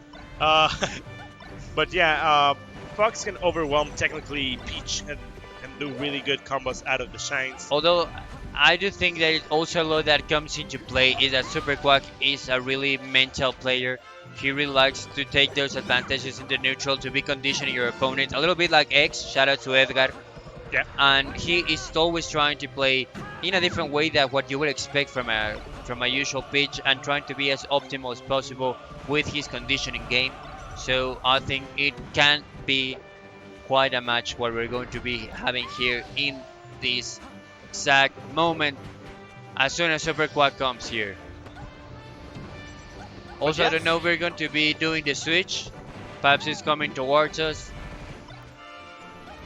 Okay, we're seeing when the next We switch might is coming be up next. having a caster switch, but we do not know yet. We're going to check that. There's Super Quack. He's ready. He's here. Yeah, Super Quack is getting ready. He's saying they have been, how do you say, warming up against Peach. So Super Quack is going to be pulling out the Fox just out of spite. Nah, just kidding. But yeah, probably Peach main and Fox, a really good player. But he usually has a better Peach than Fox. But he has that Pocket Fox available if he needs to. He may out technically maneuver Soul. So hey, we can see any of those two characters available. Soul is meditating a little bit before the match starts. This is a top 8 qualifier. Um, Super Quack, I think it's going to be predicted or seeded to go on to the top 8. So yeah, Super Quack has the edge over here. But Soul was playing really good, especially in that Final Destination game. He was doing amazing combos, great follow-ups, and that's what happens when you take him to Final Destination. That's one for real, for real? For real, for real. Okay. Okay. Yes, sir. This is going to be our last set, my For real, friends. for real. For real, for real. For For real, real is this time. Absolutely. So This yeah. time it's for real. Last time it wasn't for real, but this time it's for real, for real. But you know what's going to be We're for going to real be this game. first game in Battlefield? And now Peach, of course, going to be the pick from Super Quack against Fox from Seoul that we just saw him play with the Fox, with the Frame 1. Really good player. And now let's see how the neutral game starts off. But there's the Optimus going to be taking up that first stock in less than 25 seconds. Amazing. This Amazing. Play, so absolutely. Actually amazing. Magic. Sublime. Sublime. Magnificent. Down smash, of course. Picking up the damage. Dash attack. Now he's starting to backer, chase him. nair, He's that's outside the stage. That is going to be it. He's just going to make a colgon there. That's Just for good. the homies. Okay. So there's a real So seas. it wasn't for realsies. It was kinda for realsies. But you know what's for real? Melee. Melee is going to be Melee played. for real. Melee's for real, and the homies are real, and the stock Sojo Sook, it was amazing, and for realsies, for realsies. And now on the audience, they're hyping up their players, especially Soul plays with the Frame 1. And now there's a shield pressure, amazing from Soul. Let's see how if he's going to be finishing up. Not needed. Dash attack from Peach, down smash, of course. If you are in despair with Peach, go and throw the down smash. It's Always gonna down be smash. helping you. Always down smash. Yes, As she can probably Peach. the best caster in Mexico, and a Peach main would say, just Samus. down smash. Samus, Just Sheik, down smash. Peach. Down smash is a really good option, you know? I'm talking about, of course, Roy, the beautiful boy, our boy that's going to be here after a couple of sets, because this wasn't for realsies the last one. Just bear with us a little bit longer, my friends, because we are trying to bring top 8 as fast as possible towards you. But we're seeing here Super Quack getting a lot of opening and a lot of mileage from that first opening in neutral game. Now we see a little bit of pressure from lasers and some nairs coming in from Soulwax. Prophet Soul is outside of the stage and he is going to lose his stock because of it. There's the nerd to finish it up, and there's a jump over there. Ooh, He side B. manages to come back. Really nice recovery. I mean, he ended up dying, unfortunate, but it was a really nice recovery nonetheless. Can Super Quack bring this one back? He seems to be destroying the momentum and the mileage and the advantage that Soul had been building for himself throughout this set. And no, because Down smash, of yep. a nice down smash. But Soul says, I don't care about those down smashes. I'm going to take the first game. And just like that, Soul is one up against Super Quack. And now, I don't know if... Okay, Super Quack resets the controller, go back to Peach. Let's go to Final Destination. Really good tech chases options. Really good chain grabs. He has a lot of good things to go back over here. And starts off... Oh, wait a second. It's really weird to see Battlefield as the first match in a Peach set, because Peach has really 3 good stages. So you either go to Final Destination, you go to Dreamland, or you go to Fountain of Dreams. This time around, they went to Battlefield, which is something weird to say to see. Maybe it was Battlefield Legal de Compas, Legal de which compas. we would appreciate. Okay, the sign of What a nice bagger just turned it. Just just for it, absolutely. absolutely beautiful there by Quack. And now he's going to try and get an even further lead. What a nice tech read. He keeps chasing him all over the place with these blenders, with the down smash. Such an infamous down smash right there. He keeps on chasing him, just threatening with some aerial power. The Fair is going to close out the stock because as soon as he lands, he is already there to get the punish. Super Quack with a really nice lead against the Fox player, Professor. He has been doing really good option coverage for those extra situations.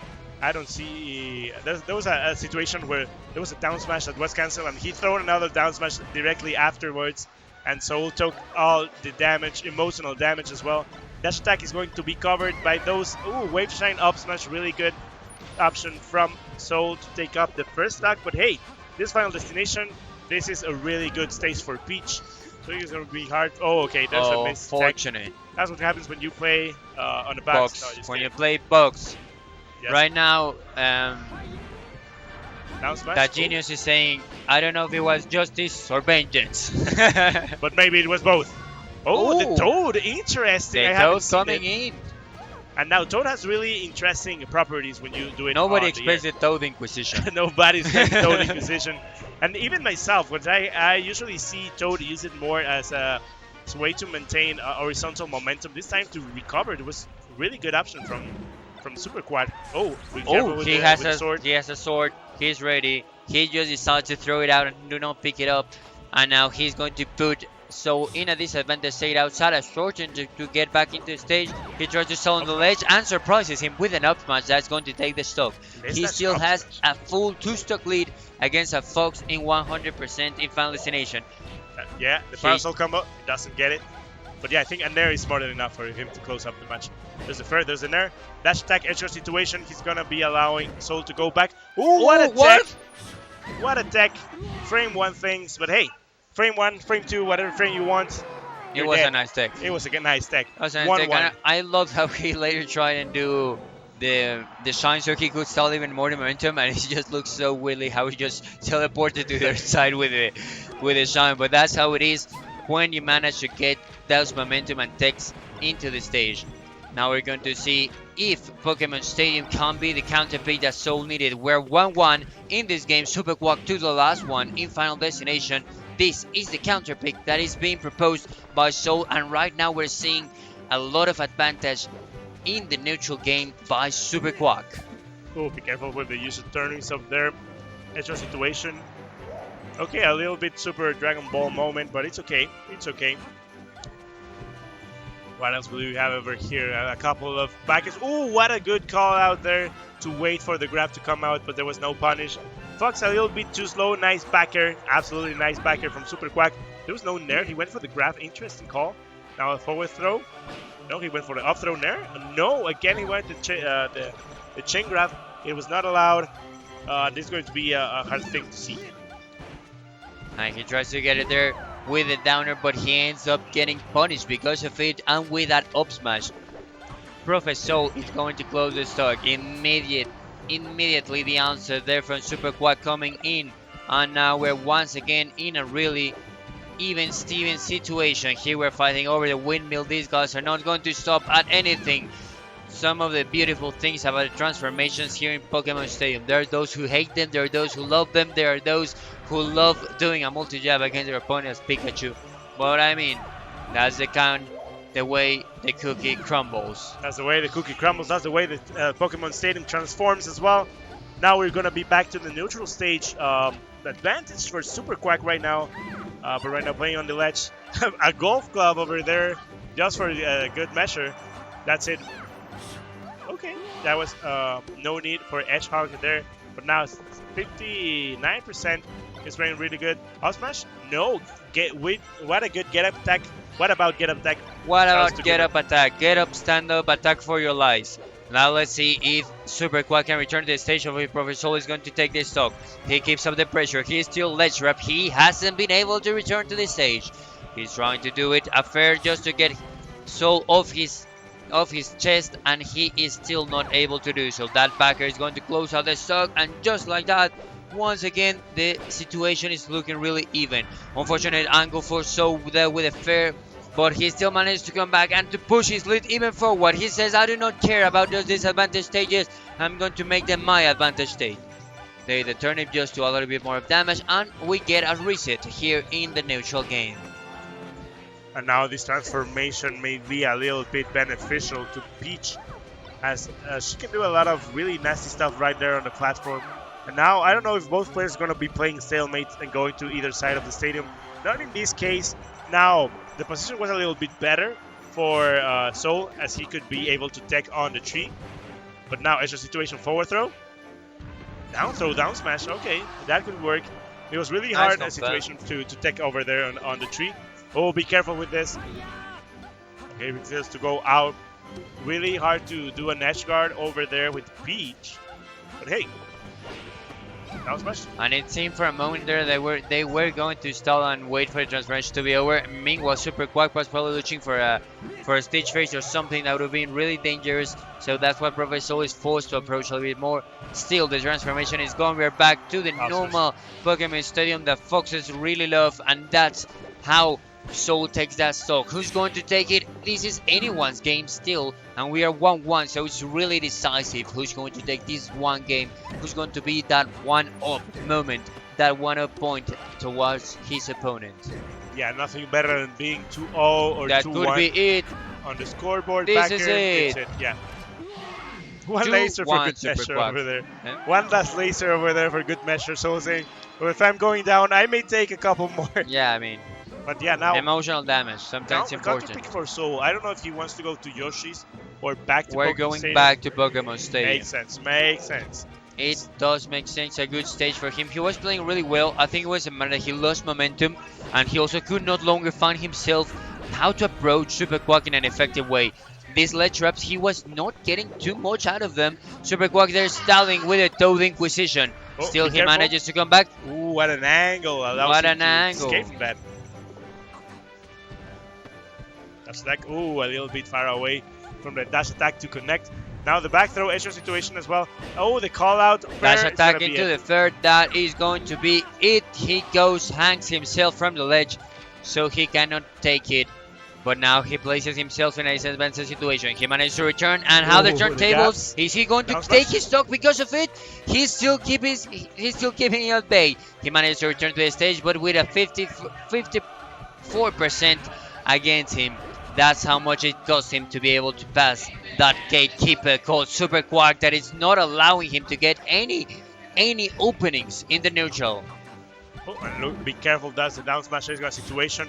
He wanted to do the call out again for a medium stage recovery. He's not gonna be giving him to him. Down smash gonna take that stock. Now 4 stocks against 2 stocks.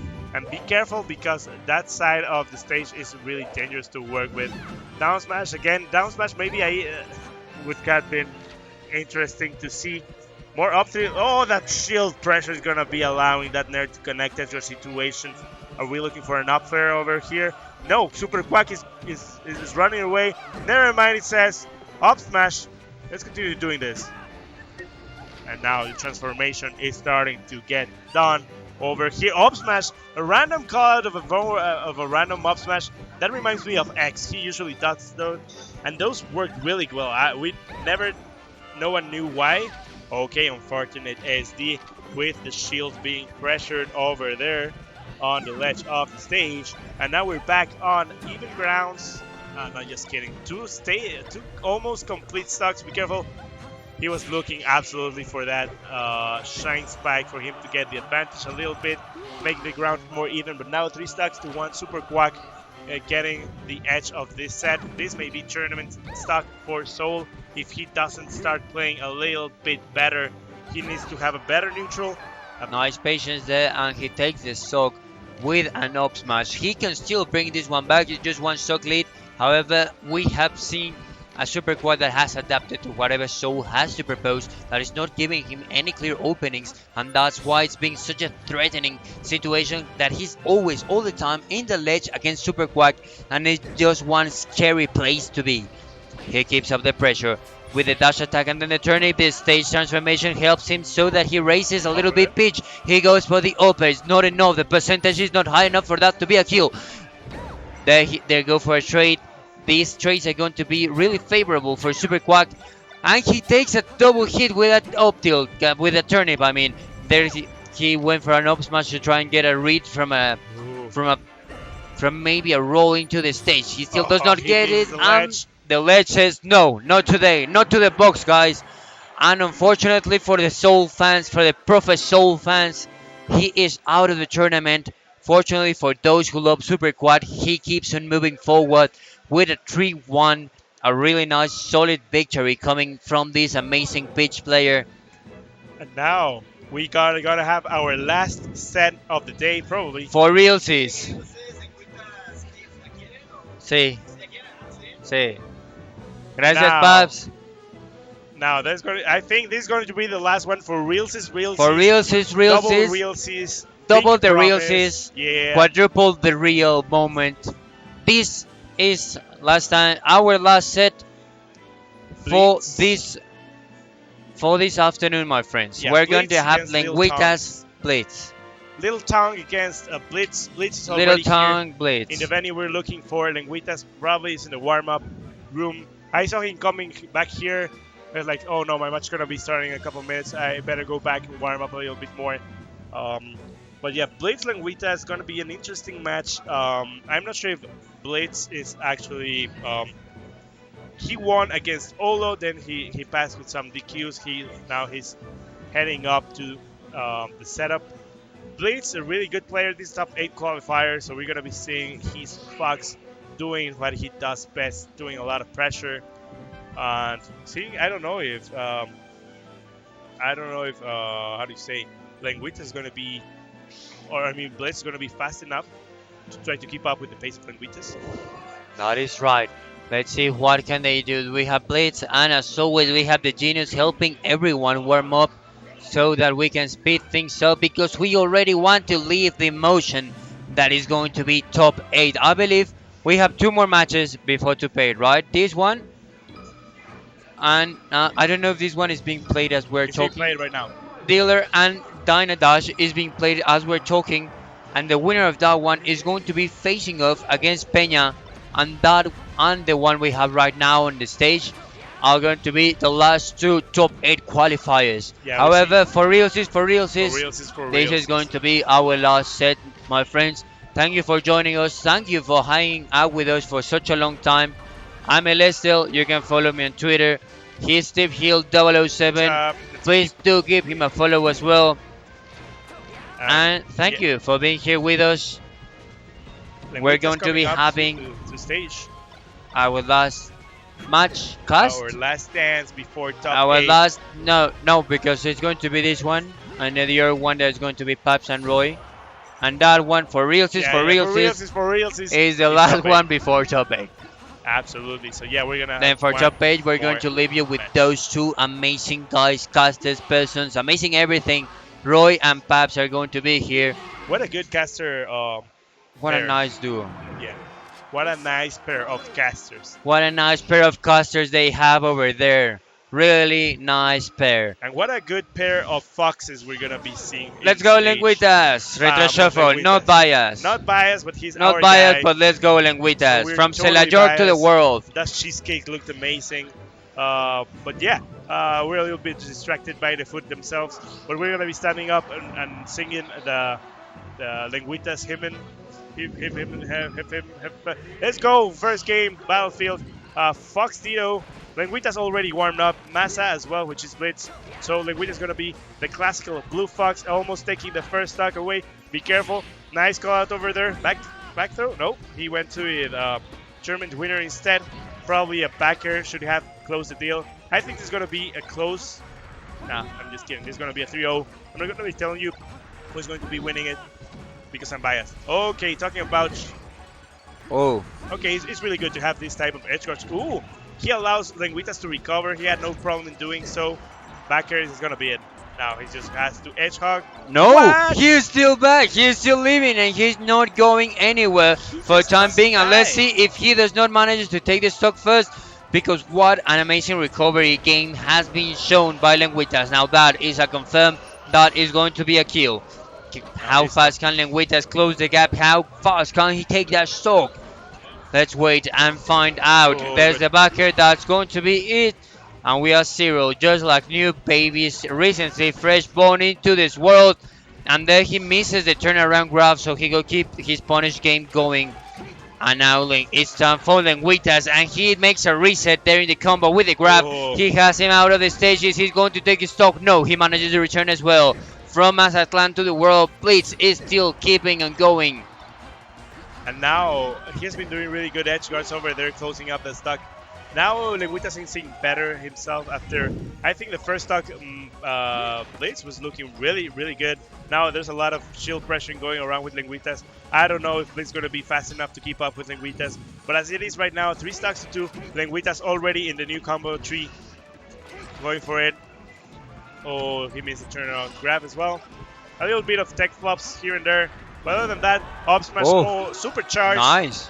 There was really other, I don't think there was any other way to recover from Lengüitas. Probably a little bit higher up, but I think the charge up smash would have hit anyways. Yes, a great confirm there by Blitz. He manages to return using OP and Salvi to go to the center of the stage. He is kicked out immediately from there with a backer, and just like that, the final stock of the first game for Blitz, he can still close this gap easily. So Lengüitas is going to have to play really carefully, especially in the openings, because there we see Blitz taking one and he's starting chasing everywhere. Once again, he misses the turnaround grab, and here Bane is getting really high because of the other matches that are being played over here. Double up smash there into the up tilt. This could be the stock. He keeps on keeping him out of the stage. Just another backer might be enough to close this one out. Still, he manages to return 120 into his. That's going to be the first game. I think Blitz is going to be doing one of the other counter picks. He's going to go with either Dreamland or maybe Fountain of Dreams or Brooklyn Stadium. He wants a little bit more space.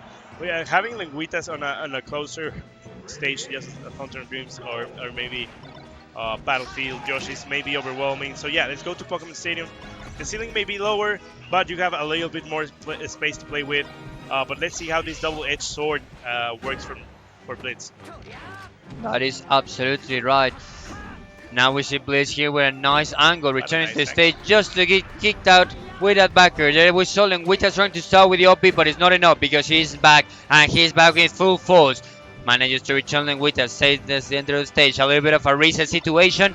We are seeing here Lengüitas stalling. He tries to go over a turnaround up to, but it's not enough, and the tech chase is formidable by Blitz, and just like that, he takes Lengüitas' first stock and the first stock of this second game of the set. There, double shine against shine. Absolutely, one of those shines should prevail. This time it was Blitz shine, who's doing really good. Now there's a shine. Ooh, that other shine, maybe if he was a little bit off stage. And get up attack might be enough, and just like that, Blitz wasn't ready for the get up attack and ends up losing the stock because of that. Still, he has a lot of advantage and momentum going on for him. He also has a leading percentage against Lengüitas, the blue fox fighting over here. And for Masa, for the homies, he kills Lengüitas with an up smash, taking just like that an almost full stock lead against Lengüitas. Can he close that gap, or is Blitz going to keep taking it forward? Now looking there for the up smashes. Interesting reset from Lengüitas, now back in the platform, now back at it again. A good DI from Blitz to escape from the another chain grab to happen. But Lengüitas having a little bit more trouble now that he's having a little bit more space to play with. He usually is more overwhelming in smaller stages. Oh, he went for the call out. Double up tilt, nothing from Blitz. Back here again, extra situation. So he's going to be calling out that. Okay, that was a bad recovery from Lengüitas. I don't know if he wanted to go with the up B a little bit sooner. Maybe he could have able to grab the ledge easier. But now 2 more stocks from Lengüitas. This is anybody's game still. Yeah, it's still anybody's game. However, I do see a Blitz that's more comfortable and adapted, and also that's really enjoying his stage counter pick. After all, he chose this stage, and he seems to be quite dominant in it. Right now, he cannot get away. He is not allowing Lengüitas to do anything. That the trade is completely unfavorable, and that is going to be the stock after the backer. He's still going to try and come back, but he only has to do a ledge off, and that's enough. We are 1-1, but in a really formidable fashion there in the second game. Both of them, when they choose the stage, have been winning that game. what is going to happen. It's final destination. Lengüitas wants to try and see how well the combo game and the punish game from Blitz, because right now he's doing some great chain grabs. He keeps it on going. Even if it got a little bit dropped, he keeps it going. The reset as well. Oh, And just like flip that, that. a 0 to dead. Beautifully done by Lengüitas. And he has a full stock lead to play with in this beautiful scenario, final destination. Okay, and continuing off with the combo tree over there. Blitz is trying to get a little bit more of a grasp of the match. He's not getting allowed by Lengüitas. Lengüitas doing his stuff right now. Nice shine jab reset over there. Now the chain grabs here in the final destination. This is a really good option to play with up smash. Ooh. Now there's the SD from Lengüitas. Unfortunate. Absolutely, there is that. Actually unfortunate. Actually unfortunate. But he for immediately realsies. comes back. 117 Master Chief confirmed. What can these guys do? Right now Lengüitas has stock lead and also is doing a beautiful combo game. Lengüitas just loves playing this stage and doing exactly just this. Just comboing their opponents with a nice punish game. They're at a crouch cancel, so he cannot get away without get up attack. He does a shorten, but it doesn't matter because just like that, a little bit of a cheeky shines back there by Lengüitas, taking Blitz to his last stock. Lengüitas playing absolutely amazing here in final destination. Absolutely incredible. Winning the neutral, getting all those punishes from the grabs, from the shines, from the jab resets. He's doing it all. I think this momentum will help him shift, even though I don't know what the counter pick may be. Probably Dreamland can be a good option to be. But in the meantime, maybe backer over there. Not yet. There it is, up tilt. Oh, he's going for it. Up smash going to be taking that game. A 2-minute game. Lengüitas is now up 2-minute 2-1. game, 3 stock lead against Blitz, and I love to see how both of them are laughing. I really like the attitude that always Blitz has. He's here to have fun and play with his friends. They're both laughing it off. And now we're going to Josh's story. What is going to be the result of this match is going to be interesting and important to say the least, because if Lengüitas manages to win this one, that's it. He has done it. He's in top 8. But Blitz does not want him to allow to have that. He's doing it for Mazatlan, while Lengüitas is doing it for Celaya, who loves their homies the most. Oh, the one who loves the homies the most will take Do it this for the game homies. sure.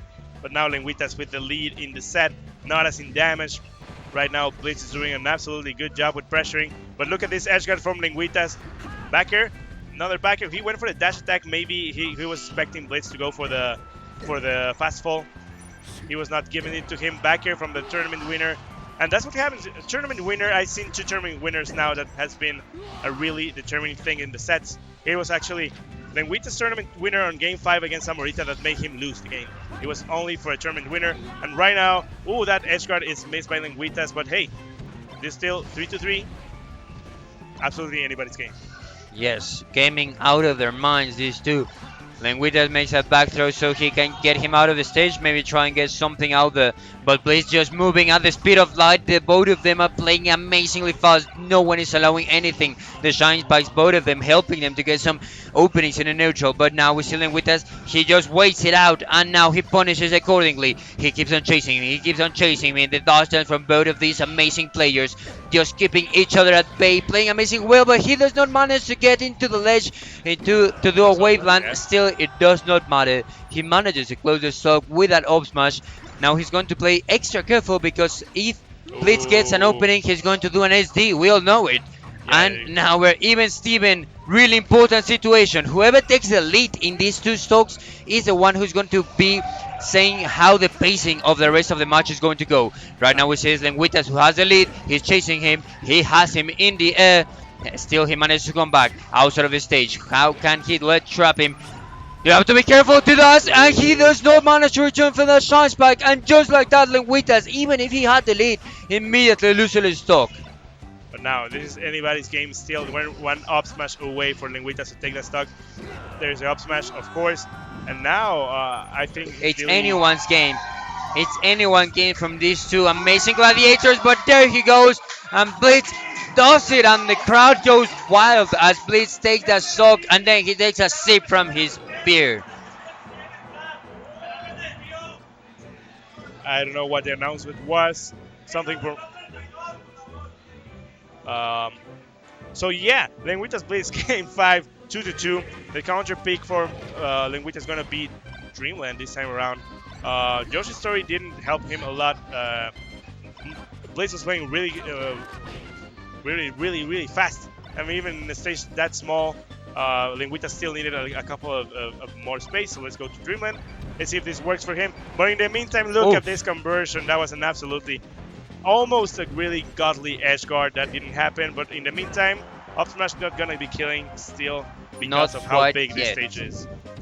Still, Lengüitas keeping all the pressure. Another up smash. This one is going to find its mark. And just like that, Lengüitas has a stock lead against Blitz that he keeps the pressure up. He just keeps playing even faster, but he has to watch out. He has to watch out and return.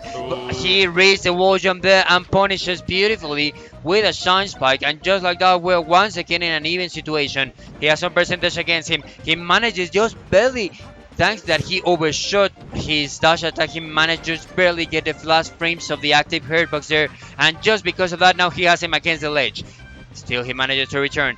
He keeps up the pressure, waits out the get up attack, and he ends up losing the stock. He still is going to try and return, but he's not going to be able to because Lengüitas is ready there. He has a stock lead, however, we saw almost that in the last game. And Blaze was ready to have the comeback, so it's still anyone's game. He still keeps the pressure up, goes for a shine back into aerial. Is he going to punish? He does manage to get there. The wall jump, and excuse me, this is just going so fast that it's amazing. I don't know what's going on. There's just speed. Blitz doing. I think Blitz is a synonym for speed as well, because both of them really technical, really fast. The game still slight advantage for Lengüitas. Edge situation. What a nice angle allows that to convert. And now the one who forgives loses. So there's the backer. Last stock for Blitz to do a comeback. This seems really harsh, but hey, Blitz are playing really good, so this may be anybody's game still. And let's see what happened. As Stevie said, this is last stop for Blitz. All of Mazatlan is right now supporting their homie. They want him to win, but Celaya is just pushing even harder with Lengüitas. He has him without a jump. He managed to return to the stage. What is he going to do? What is the punish? There's a backer, and just for the... No, he does an upper, and he manages to return to the stage because of that. Now he does a side B. He managed to return the backer, closing the stock. He still has to play extra careful, extra fast, extra exciting, because Lengüitas go finds the upper. He is there because of that. And after that hype moment, that is going to be it. Lengüitas moves forward to top 8. Amazing how these two have played. What an absolutely match. That was really fast. I still need to process what happened. Lengüitas going up to top 8. A little bit of a shaky 3-2, but still a win is a win. I don't know who's going to be the next match we're going to be seeing on stream. Probably top 8 already, because it's being marked that Peña is already playing against Dealer that won 3-0 against Dash. So we're going to be seeing really soon on stream Far against Samorita. It's going to be a good match, but stay tuned. This was our last match. We're going to be changing up with Roy, our boy, and Pablo really our soon. hermano. Absolutely. So, yeah, let's do a really quick change. Thank you, everybody, for tuning Thank you, everybody. It was Steve with Elistel. I hope you liked the caster, and if you didn't, well, I hope you liked the meal at least. Hope you enjoy it. Thank you. You can follow us there on our media. And thank you for watching. Keep on tuned, because the most exciting part of the tournament is coming over top 8, and it's going to be brought to you by 2 of the best voices, if not the best voices, of Smash Bros. Melee Mexico. So don't go anywhere. Share the stream with your homies. Let everyone know that we're living an amazing moment here with beautiful Melee. Absolutely. See you around. See you around. Hasta la próxima.